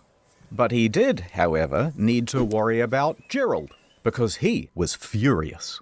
Gerald had warned everyone that putting dozens of people in Sand Cave would cause a collapse. It certainly did. The rest of that day would be wasted, as men threw blame around and screamed at each other about how to handle the cave-in. And Floyd... They were also screaming about how to handle the top of the hour ad break. Because at the top of the hour, there's a 60-second ad break. And if you no longer want to see those fucking ads, all you need to do is subscribe, which you can do for $5, or you can do for fucking free. For the Twitch Prime, that is. Or you can get gifted a fucking sub, mate. Right. Yeah, Thomas fucking Shelby here. It's alright. It's fucking alright. This is literally 1900s Twitch. Yeah, no, straight up. Cyber Ferret 2, thank you for the 5 gifted. A hunk that a fat guy like me can look up to.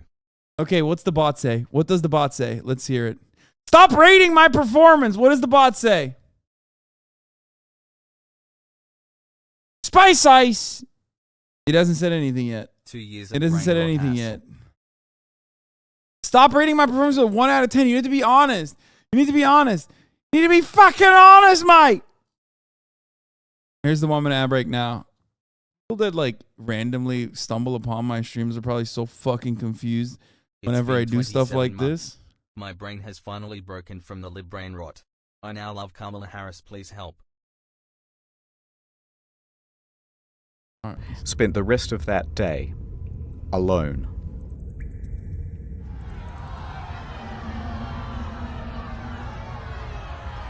The surveyors continued checking the cave throughout the day.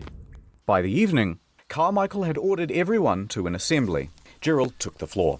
He was going to try one last daring rescue. He boldly announced his plan and an ultimatum. Listen up. Love it here. There's death down there. The walls and ceilings are crumbling. Unless you're determined to take the biggest chance you ever took in your life, tell me now and stay outside. Next, they told all the Gawkers to get the fuck out of the cave, clear off. And over the next 8 hours, Gerald would enter and leave Sand Cave at least 5 times, chipping away at that pile of debris. In the woods, men sawed trees and chopped logs to shore up the cave walls. Underground, the crew reinforced cracks and wobbling boulders with fresh strips of wood. Gerald assessed that about 4 barrels of rocks would need to be moved, and piece by piece, they made that happen. Steadily, they managed to move enough rock to allow Gerald to get within earshot of Floyd. Hey, hello? I need food. Bad news. We can't reach you. But hold on. We're coming. Stone by stone, they continued. Holy fuck. Top of the hour bot. 448 chatters rated this ad segue an average of what the fuck? Incredible, Hossie. Hoggers. That was a crazy debate. Continued. After a few hours, the light of the bulb around Floyd's neck was peeking through. A couple more hours, enough room for Gerald to squeeze through. Okay, that's enough. Floyd, I'm going for now. But when I It's gonna be really sad when he just like get him out and then he dies immediately after. get back, I'm gonna get you out of there. Exhausted but still determined, Gerald crawled back up the cave and marched to the men huddling outside. Gather the equipment, and in an hour's time, it's gonna be me and Floyd coming out of that cave. Gerald entered Sand Cave for his final time. The walls had been reinforced, but mud and water was accumulating everywhere. He waded through it and pressed on past the danger of the sagging ceiling. With determination on his face and a grease gun clutched in his right hand, he scrambled towards Floyd. But before the final squeeze, he stopped. It was all gone. The cave ceiling had crumbled once again. Gerald stared motionlessly at the pile. Then he began to yell. Floyd! A rock disconnected from the ceiling and tumbled onto Gerald's head. Luckily, just a small one. He rubbed his scalp and called out again. Floyd! This time, a moan. It rumbled from the other side. Fearing that his friend was slipping out of consciousness, Gerald willed himself against the cave, launching the debris behind him with force. He ignored the pain from being struck on the head and clawed at the stone pile. He carried on this way for several minutes, until a sharp, heavy rock dropped from the ceiling and landed squarely on his back. No more than 15 minutes later, Gerald returned to the surface, defeated.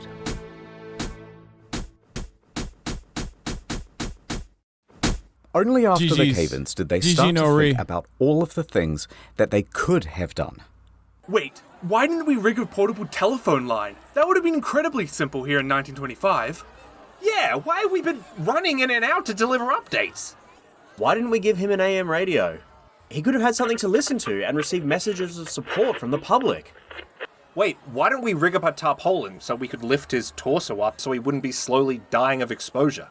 Oh God, why didn't we run a feeding tube? That's also a technology we have in 1925. All too late. Now what? The one route to get... Not a single one said, why didn't we give him water? Why did we keep feeding him sausage sandwiches and coffee and whiskey and milk? 1 week in the to cave Floyd equals 1 year is sub. closed. Fucking, like I said, man, Kentucky, they invented fried chicken, and then everything else since then has just been a major L. They took L after L after L. Forever. That meant two options.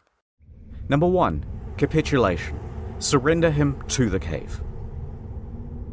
Or number two, dig down from directly above Floyd. Now, the prospect of digging from above seemed almost fanciful. At least, it did in the beginning. But luckily, they had some help. Owing to Miller's reporting, Floyd had become practically the most famous person in the country. The rescue had become a high priority for the governor of Kentucky. Lieutenant General Denhart enters the scene. He's been updated on the situation, and by the way, I just want to point out, multiple people in this chat, time and time again, every time I brought the water up, I was looking at chat, said, dude, they didn't have filtration.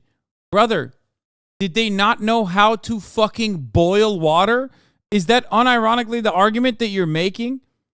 Like, they just did not know that you could boil water in 1925? I don't know why chat kept saying this.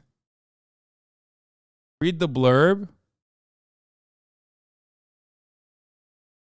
What do you mean?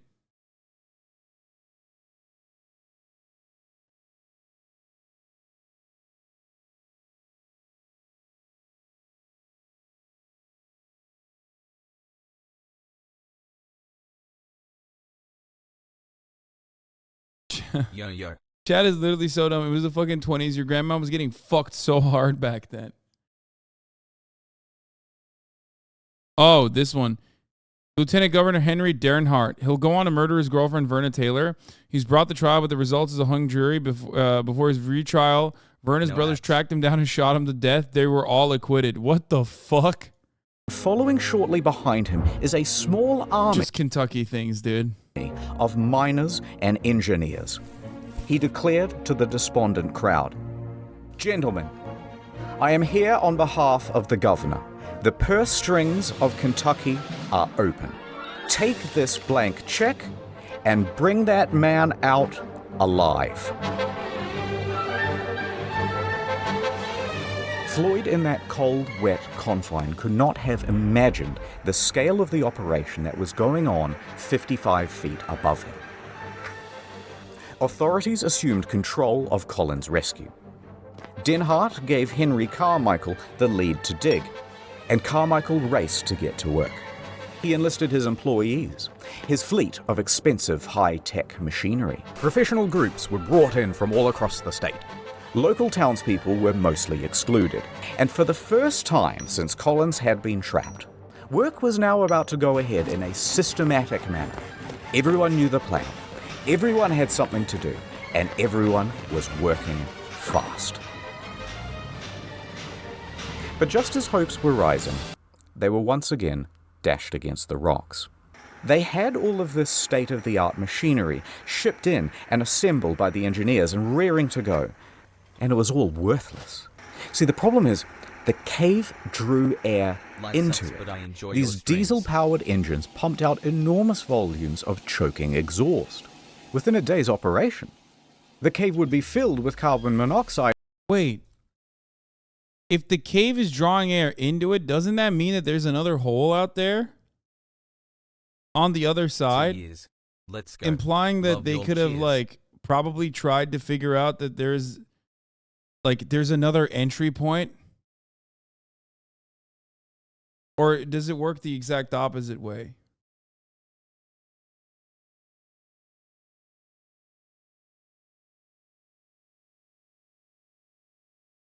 And Floyd would be dead from asphyxiation. Just as quickly as solutions would arise, the cave would parry them away. It refused to let this man go. So engineers and miners had wasted hours assembling everything, only to realize that they had to pack it all up and cart it away. Because the digging of a 55-foot shaft would be done with picks and shovels. Carmichael didn't know much about caves, but he knew a lot about quarrying, and he estimated that his team of 75 volunteers could dig and dredge at a rate of 2 feet per hour. If they worked around the clock, they would be digging directly into the spot where Floyd lays within 30 hours. Now, is it possible that Floyd could survive for another... Wait, wouldn't that like unsettle the rock system 30 and then hours? Possibly collapse on him? Absolutely. Let's go. The first ton was moved, and at first it was easy work. Just dirt and clay. Carmichael understood well that this was a race against time, so he watched the men closely, and if they seemed to be slowing down, even a little, they would be yanked out, and immediately a new worker subbed in. Nonetheless, the pace slowed. By 10 feet, the shaft narrowed greatly, which meant that only 2 men could work at a time. At 15 feet, they hit boulders. Pickaxes went in, and a system of pulleys and buckets had to be used to cart the rock out. Tracks were even laid to ferry the refuse to a dump site. Time passed. Hours passed. Night went to day. The day was hot. This was yet another problem, because it's early February, there's tons of ice still in the ground, and its exposure to the fresh midday sun meant that the walls of the shaft were softening and the ground becoming sodden. The pace of digging slowed.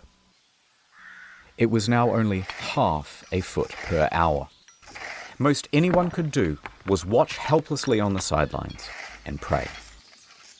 Interestingly, though, there were a lot of people on the sidelines. Floyd wouldn't have believed that the space above him had turned into a literal carnival in his honor. Vendors showed up to sell hamburgers, hot dogs, and souvenirs. Families sprawled out over blankets to listen to hymns from local church groups.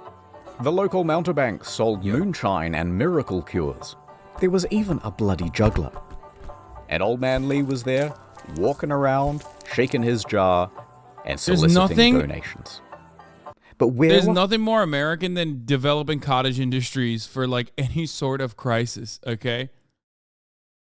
When others see crisis, an American sees opportunity. Homer and Burden and Miller during all of this. Okay, let's back up a bit. People did not properly understand exactly how Floyd was trapped, and the news didn't help much either. So the obvious question started to arise. Why hasn't he been rescued yet? Just clear some gravel or pull a rope. How is this so hard? Motive was attributed. I heard they didn't even want to have him rescued at all. I heard that they're doing all of this for publicity. And Lee's activity of soliciting donations, remember from before, further inflamed rumors. I bet Floyd isn't even trapped in there. These were all real rumors, and they got worse. You know what? I've heard he comes out at night, and then he just goes back in the morning. Other rumors included, I heard that after Floyd went into the cave, someone murdered him. Another America moment, or rather a Reddit moment. This is the most Reddit story. This is a pre-Reddit story. It's just like, once something gets to, like, once any person or any issue reaches, like, the terminal velocity, it is inevitable that people will start hating on him, okay? No one has been able to evade this. I call it the Jack Harlow effect, okay? Jack Harlow got too famous for his own good, and immediately everybody started eating his ass in the QRTs. And that's exactly what's going on in this situation as well. This motherfucker didn't even ask. It's been a hell of a run. This motherfucker didn't even ask to be this famous. He just got caught in the rookie hole. Okay? Others said, I think they're withholding food and water from him so he dies. This whole thing is a fraud.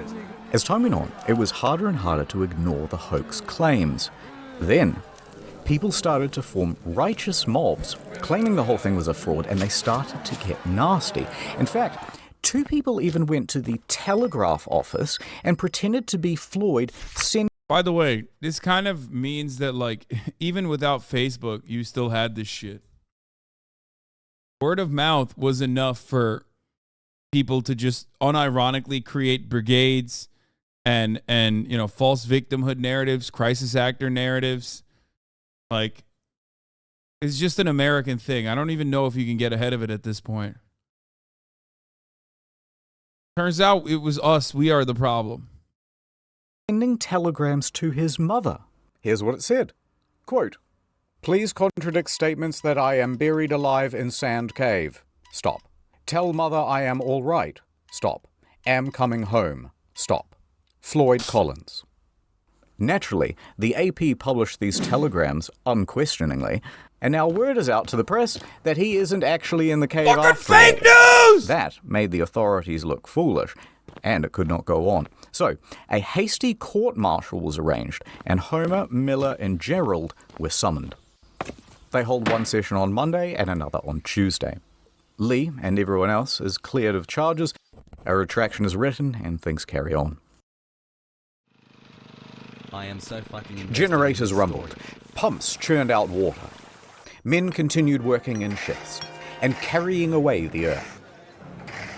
Here they are with strips of lumber to shore up the walls.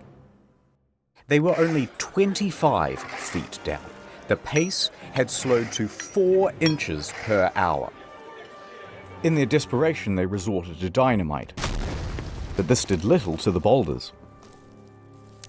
Despite all these bleak circumstances, people's spirits were high, because everyone was keen for their turn to dig. And because they had one more thing to latch onto. He is probably still alive. Now, how do they know that? Okay, so remember that light bulb around Floyd's neck? Well, it's powered by a simple copper wire. Bare copper wire is subject to very minute fluctuations in resistance. So, an engineer rigs up a radio amplifier to this wire to read the current and see those small fluctuations. There they were. About 20 per minute, the rate of steady breathing. As his chest expands and contracts, they can read it from this device. And so, they kept going. And going. Thank you for all and going. Has to pass. 30 hours was the original estimate.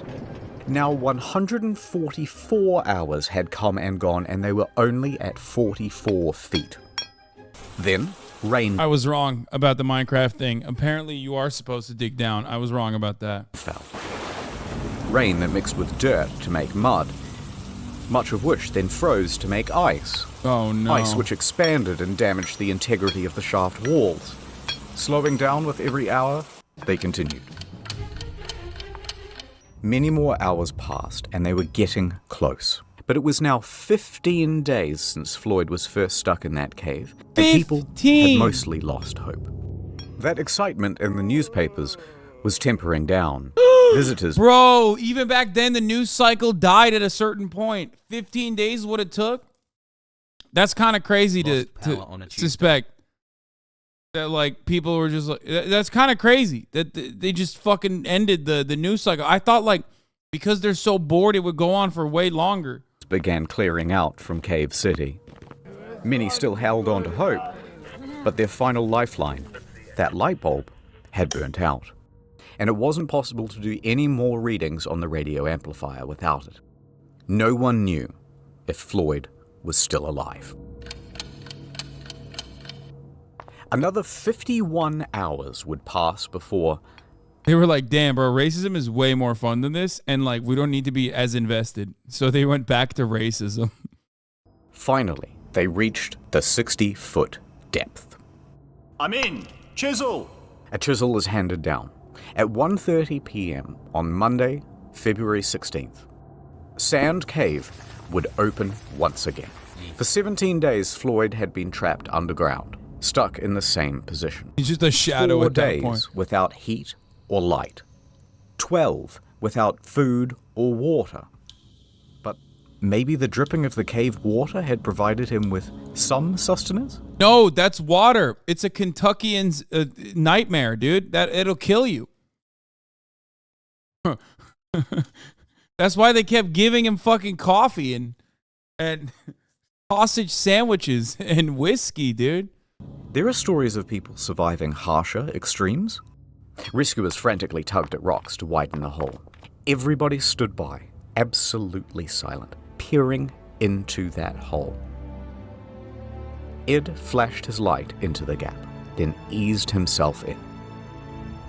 Brenner aimed his light around the room, and then, finally, at Floyd. The first thing he saw was a golden shimmer. It was not the light bulb. It was the reflection of Floyd's tooth. His mouth hung open. Oh, he was dead. He dead.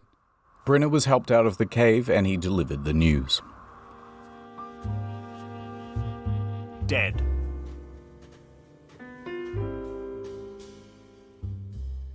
A coroner would later state that Floyd succumbed to exposure and that they had missed him by just 3 days. About the same... Okay, bro. I mean, dude, they missed him. Okay, it wasn't a near miss. Okay, I'm just saying, 3 days. Okay, he fucking died. Then it's not like they missed him by 3 hours. They missed him by 3 days. You missed. You swung and you fucking missed. That's not. Yeah, that was a major whiff. Okay. Time that the light bulb had gone out.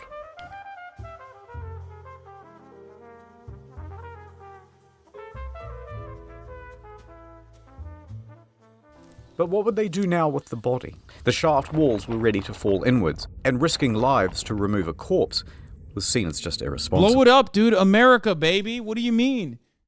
Blow it up, turn it into a tourist attraction, make Homer make some money off this shit. R.I.P., but like, come on. So the following morning, officials made a decision. Floyd would be entombed where he lay. The cave would keep its victim. Now, this did not sit well with the family, but what could they do? The next day, they planned the funeral. The town emptied of people, and the shaft with Floyd at the bottom was refilled with soil. But that's not quite the end of the story. But if you hung on for this long, keep holding on, because things are going to continue to get interesting. What? But first, let me do a wrap-up of where everyone is and all that stuff. Context. The Collins family already had financial hardship. Locals saw Old Man Lee scouring the rescue site for glass bottles. But the owner of the land, B. Doyle, and supposed friend of Floyd, was wholly unsympathetic. He erected a sign on the highway which said, 200 yards away, the body of Floyd Collins. That's what I'm talking about, baby. Let's go. Capitalism. Then he began charging tourists 50 cents apiece for the opportunity to gander in. Also, this is a missed opportunity. Like, they should have been doing this while he was alive. They should have been doing this while he was alive to, like, get him to talk to Floyd and shit. Then you could have charged them more than 50 cents. You could have charged them $1 a piece. The hole. It's 100 years later. B's dead. Let's call it even. Also, remember those claims of Kentucky being an open purse? Crazy. Well, the state reneged on the deal. They refused to pay many of the rescuers, and most of them went home without any compensation. What? Some of them did make some money out of the situation, though. They lucked into vaudeville gigs and roamed the country, giving their first-person account. Miller, however, received an astonishing offer, a $50,000 contract from the Chautauqua Lecture Circuit, equivalent to the better $810,000 in 2022 money. That's crazy. part of $1 million in today's money. He declined. He continued to work at the Louisville Courier-Journal. Dude, what is up with this guy? He's like the last honest journalist in America, and then everything went downhill. That's crazy. He declined $50,000. The following year, his coverage of Floyd's story earned him the Pulitzer Prize. Now, the brother, Homer, he needed money and he agreed to do that vaudeville circuit. He stood on stage and regaled the audience about tales of his brother, their childhood, and the tragedy. But Homer made it known why he was up here on stage trying to get money. He had a mission. I kept thinking of Floyd lying in the muck, where he had suffered beyond our power to imagine. I would never have peace of mind if he remained there. He wanted the money to dig Floyd up and get him out of that cave. A couple of months later, he had it. All right, so back to Floyd. Okay, GoFundMe. By the way, I'm just saying we have all of these things. We've had all of these things in place. We still have all of those things. Nothing has changed. America is still permanently in 1925 Kentucky.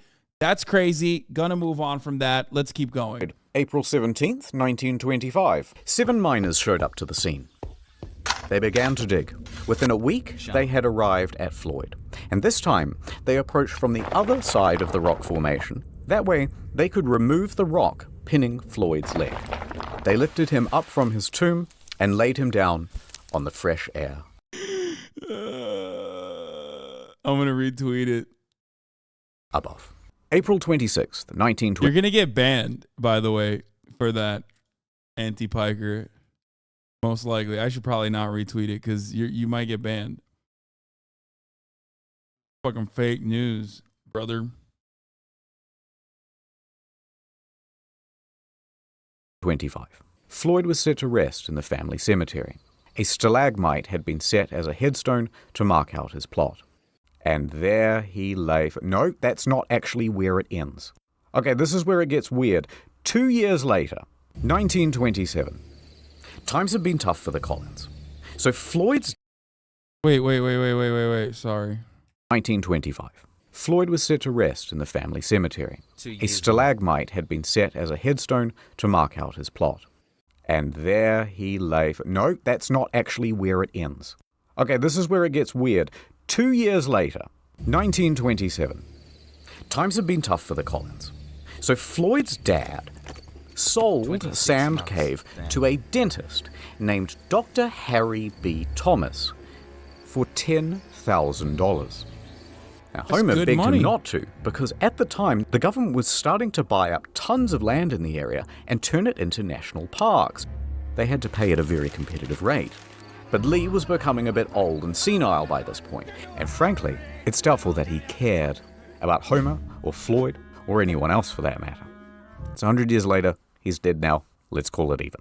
So, the point is, in this land sale with Thomas, Lee agreed to a very odd clause.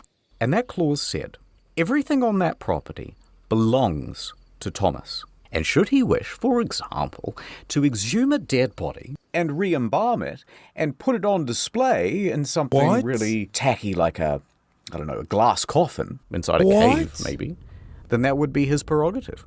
Lee signed, yes. And Thomas did exactly that. Doyle made Floyd's corpse a tourist attraction. That's right. Okay, we're back to being boring. We're back to people so bored that they're doing unimaginable things, okay? Unimaginable cruelty. The value of life is lower than it has ever been. What the fuck? Content was unhinged in the 1920s, man. They were just like, fuck it. Look at this dead body. Come check it out. 2 bits of gander, come and wonder at the incredible dead man who died in a cave. But to add insult to injury, it worked. Visitors returned to Sand Cave to gawk morbidly at Floyd. Within a few months, Thomas had turned Lee's failing farm into a successful business. Now, the rest of Colin's family is horrified. They try a number of times to get Floyd returned to them, including through the legal system. But somehow, incredibly, the judge ruled... I love that, dude. Contract law is so fucking open and shut. It's just like they're siding with capital at that point. They're like, nope, that's just business. You sold off the body, my friend. In Thomas's favor. And so, there he lay for the next 2 years. To meet my parents finally.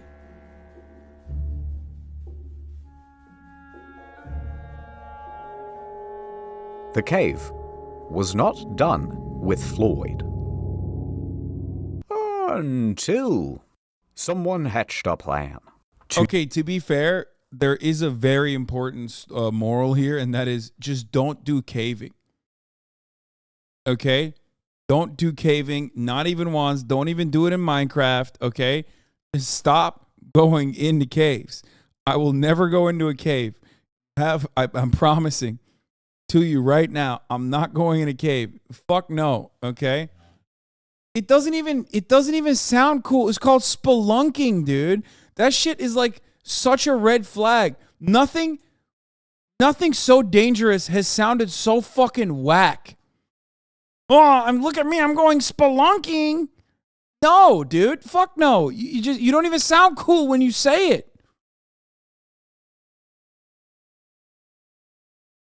You are not dying, risking your life on doing an activity that, as a chatter correctly pointed out, sounds like a poop hitting the fucking toilet water inside of the toilet bowl. Oh, I died while I was doing spelunking, dude. That's crazy. Why would you ever do such a thing? 2 years later, it's midnight, outside Sand Cave. Footsteps can be heard rustling through the brush. Now, we don't know who these two men are, but we know why they are here. To rob a grave. They sneak inside and clamber over the rocks in the darkness. Reaching Floyd's casket, they undo the latch and throw open the lid. There is his shriveled body. They throw him in a gunny sack and they race off into the night. For 800 yards they carry dear Floyd like a couple of sweaty Santas about to deliver a really terrible Christmas present. Panting, out of breath, knowing that they're going to get caught any minute, they reach the Kentucky Green River hillside. There's no time. With a 1, 2, 3, they launch his body towards the river, and Floyd goes sailing into the air, up, what? Into the starlit beyond, and landing in a bush. Oh, God. The two men flee from the scene. Now, the next morning, Thomas notices that the body of Floyd is somewhat missing, and he contacts the authorities. The police come, they dust the casket for fingerprints, and bloodhounds are given Floyd's scent. These motherfuckers have fingerprints back then? That's crazy. Wait, I don't understand. I thought they did 0 crime scene investigations back then, where it was like, that's why like in the 60s, you could just like do serial killer shit, like nonstop. No fucking way, dude. No DNA evidence, but fingerprinting they're doing for a stolen corpse. And let loose into the hillside. A few hours later, they managed to find him, a tangled up mess near the river, but this time with a leg missing, that same one that was trapped under the rock. So, despite his protest, it had been amputated. Neither the leg nor the culprits were ever found. And while it would be nice to think that this was some well-intentioned duo that did this out of the kindness of their hearts to free Floyd, it's much more likely that it was an act of vandalism because Floyd was simply too much of a hot tourist attraction. The following day... Bro, the competitive caving industry in Kentucky was no joke, dude. The cave mafia, they were going crazy, okay? They were doing unimaginable things, man. Holy fuck. Including desecrating a dead body. Floyd was cast back into the cave, back into his box, and it was covered by a metal lid, surrounded by a metal chain, and locked with a padlock. He was now more trapped than he had ever been. This cave had spun fate once again to make sure that its victim would never leave. How was he not just bones? They embalmed him. They literally fucking they pulled a Lennon on his ass. They like basically, you know, they turned him into a walking attraction. And so, time passed. Floyd's body would continue to decay. The rot from his body would eventually rot the casket too, and every decade or so, it would need to be replaced. A few years later, he was no longer on display. But even then, he remained in that box for many more years. In 1961, Floyd... Bro, this shit happens to me. I'm haunting the fuck out of everybody, okay? 7 generations minimum. I'm coming back. First, I'm doing quirky little things like, ooh, you just misplaced your keys. I'm one of those like whimsical ghosts, okay? And then later down, I get more and more vicious. Day in, day out, dude, okay? First, oh, you lost your keys. Guess what? Now I'm like moving stuff around the house. You're like, what the fuck? Oh my God, it's a ghost, okay? And then I'm starting to drop large items on top of people's heads while they're sleeping. Final Destination style, okay? Full-time job, dude. I'm not going to heaven. God could be like, hey, Hasan, we're sending you to heaven. I'd be like, nah, dude. I got some unfinished business down here. I am so fucking vindictive, dude. You don't understand, okay? I'm dropping anvils on motherfuckers' heads and shit. No fucking shot. I'm going to sit there for 7 fucking generations cursing every child that comes out of that fucking family. Yes, back in the 20s, God had a mid-Atlantic accent. That was what the accent was for everyone. That's just how God spoke back then. It was like, oh, it's crazy. Hasan, come up to heaven. We welcome you. I was like, nah, fuck that.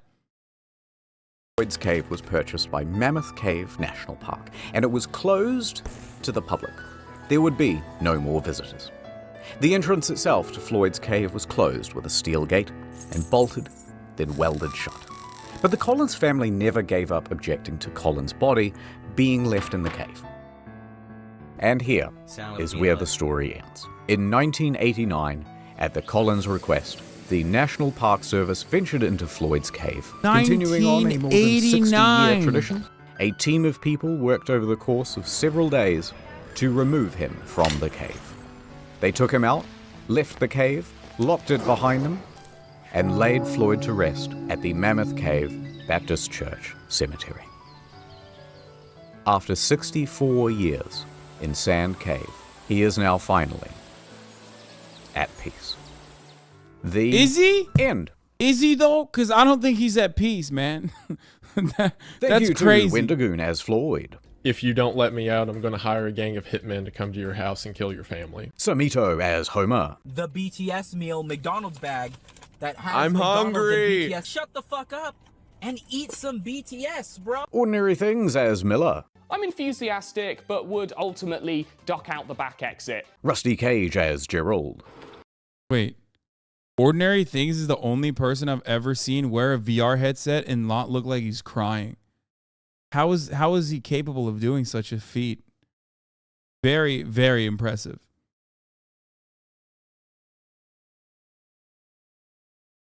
I've worn those things before. Every time I put it on, it's like, meh, it looks like I'm crying, like I got the crying filter on.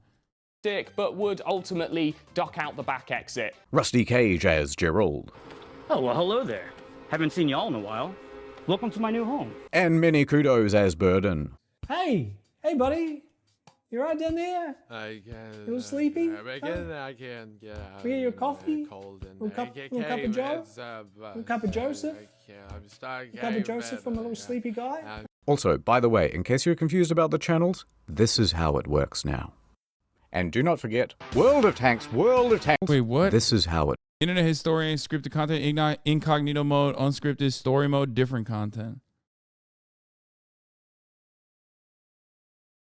Wait, have you not seen Murdoch Mysteries? Ludwig literally plays a cop in it? What?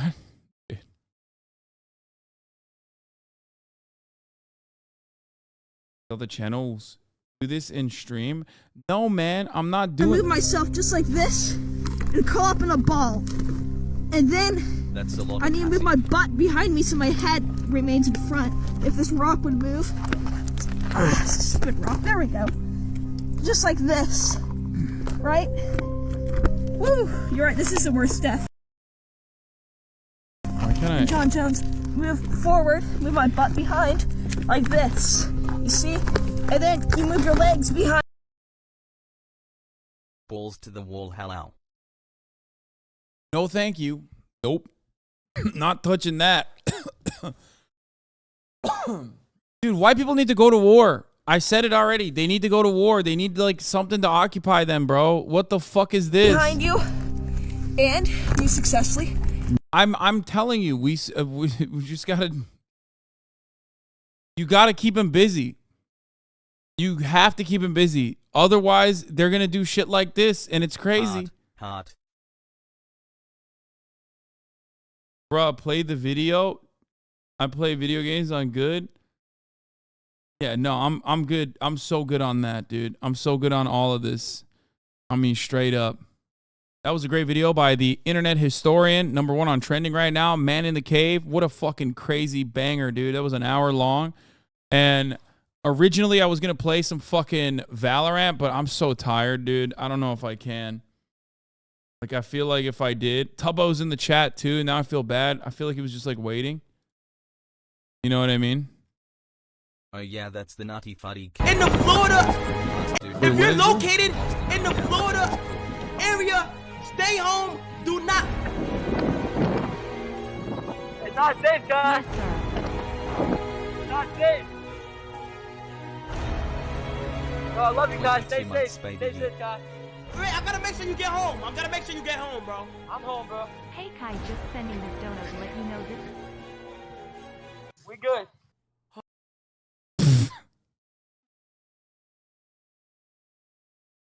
Oh, jeez. Christ. Jesus fucking Christ. Wendigo was a caveman. We could watch some spooky fun content. And maybe. But not right now. I'm fucking tired. I'll do it tomorrow. Do it tomorrow. Tubbo in there, is he mad? Tubbo's saying.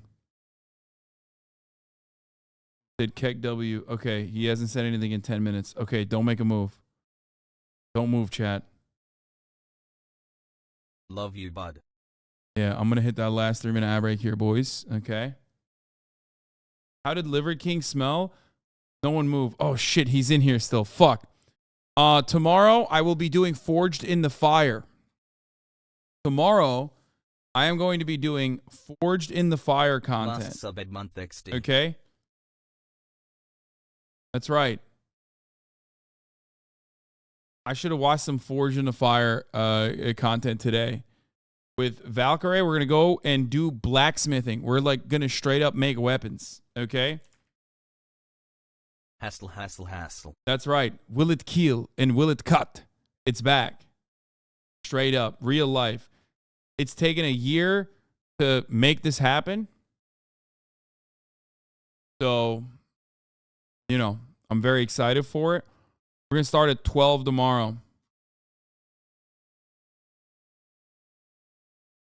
On my channel, yes. Please tie your hair back when you do. Unless the Valo starts before 7:30, his ass is not playing at Tubbo.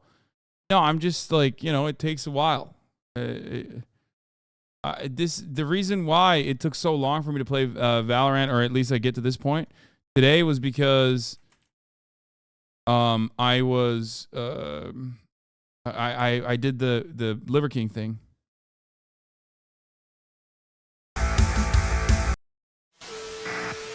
That's why.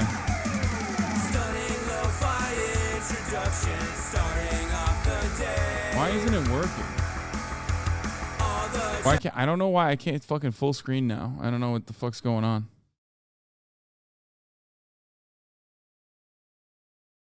Anyway.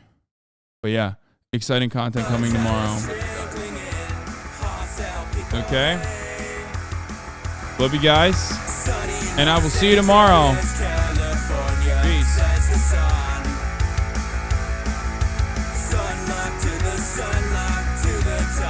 It's just begun. There he is again. Hasan is streaming. Hasan is streaming. There he is again. Hasan is streaming. Hasan is streaming. Review in the P.O. box. Uncle Yuga's face. Sudden Discord, Agit Prop, Great Nicks take on race. Tiny Bernie Sanders, LGBTQ and force. The whole left at your fingertips. door.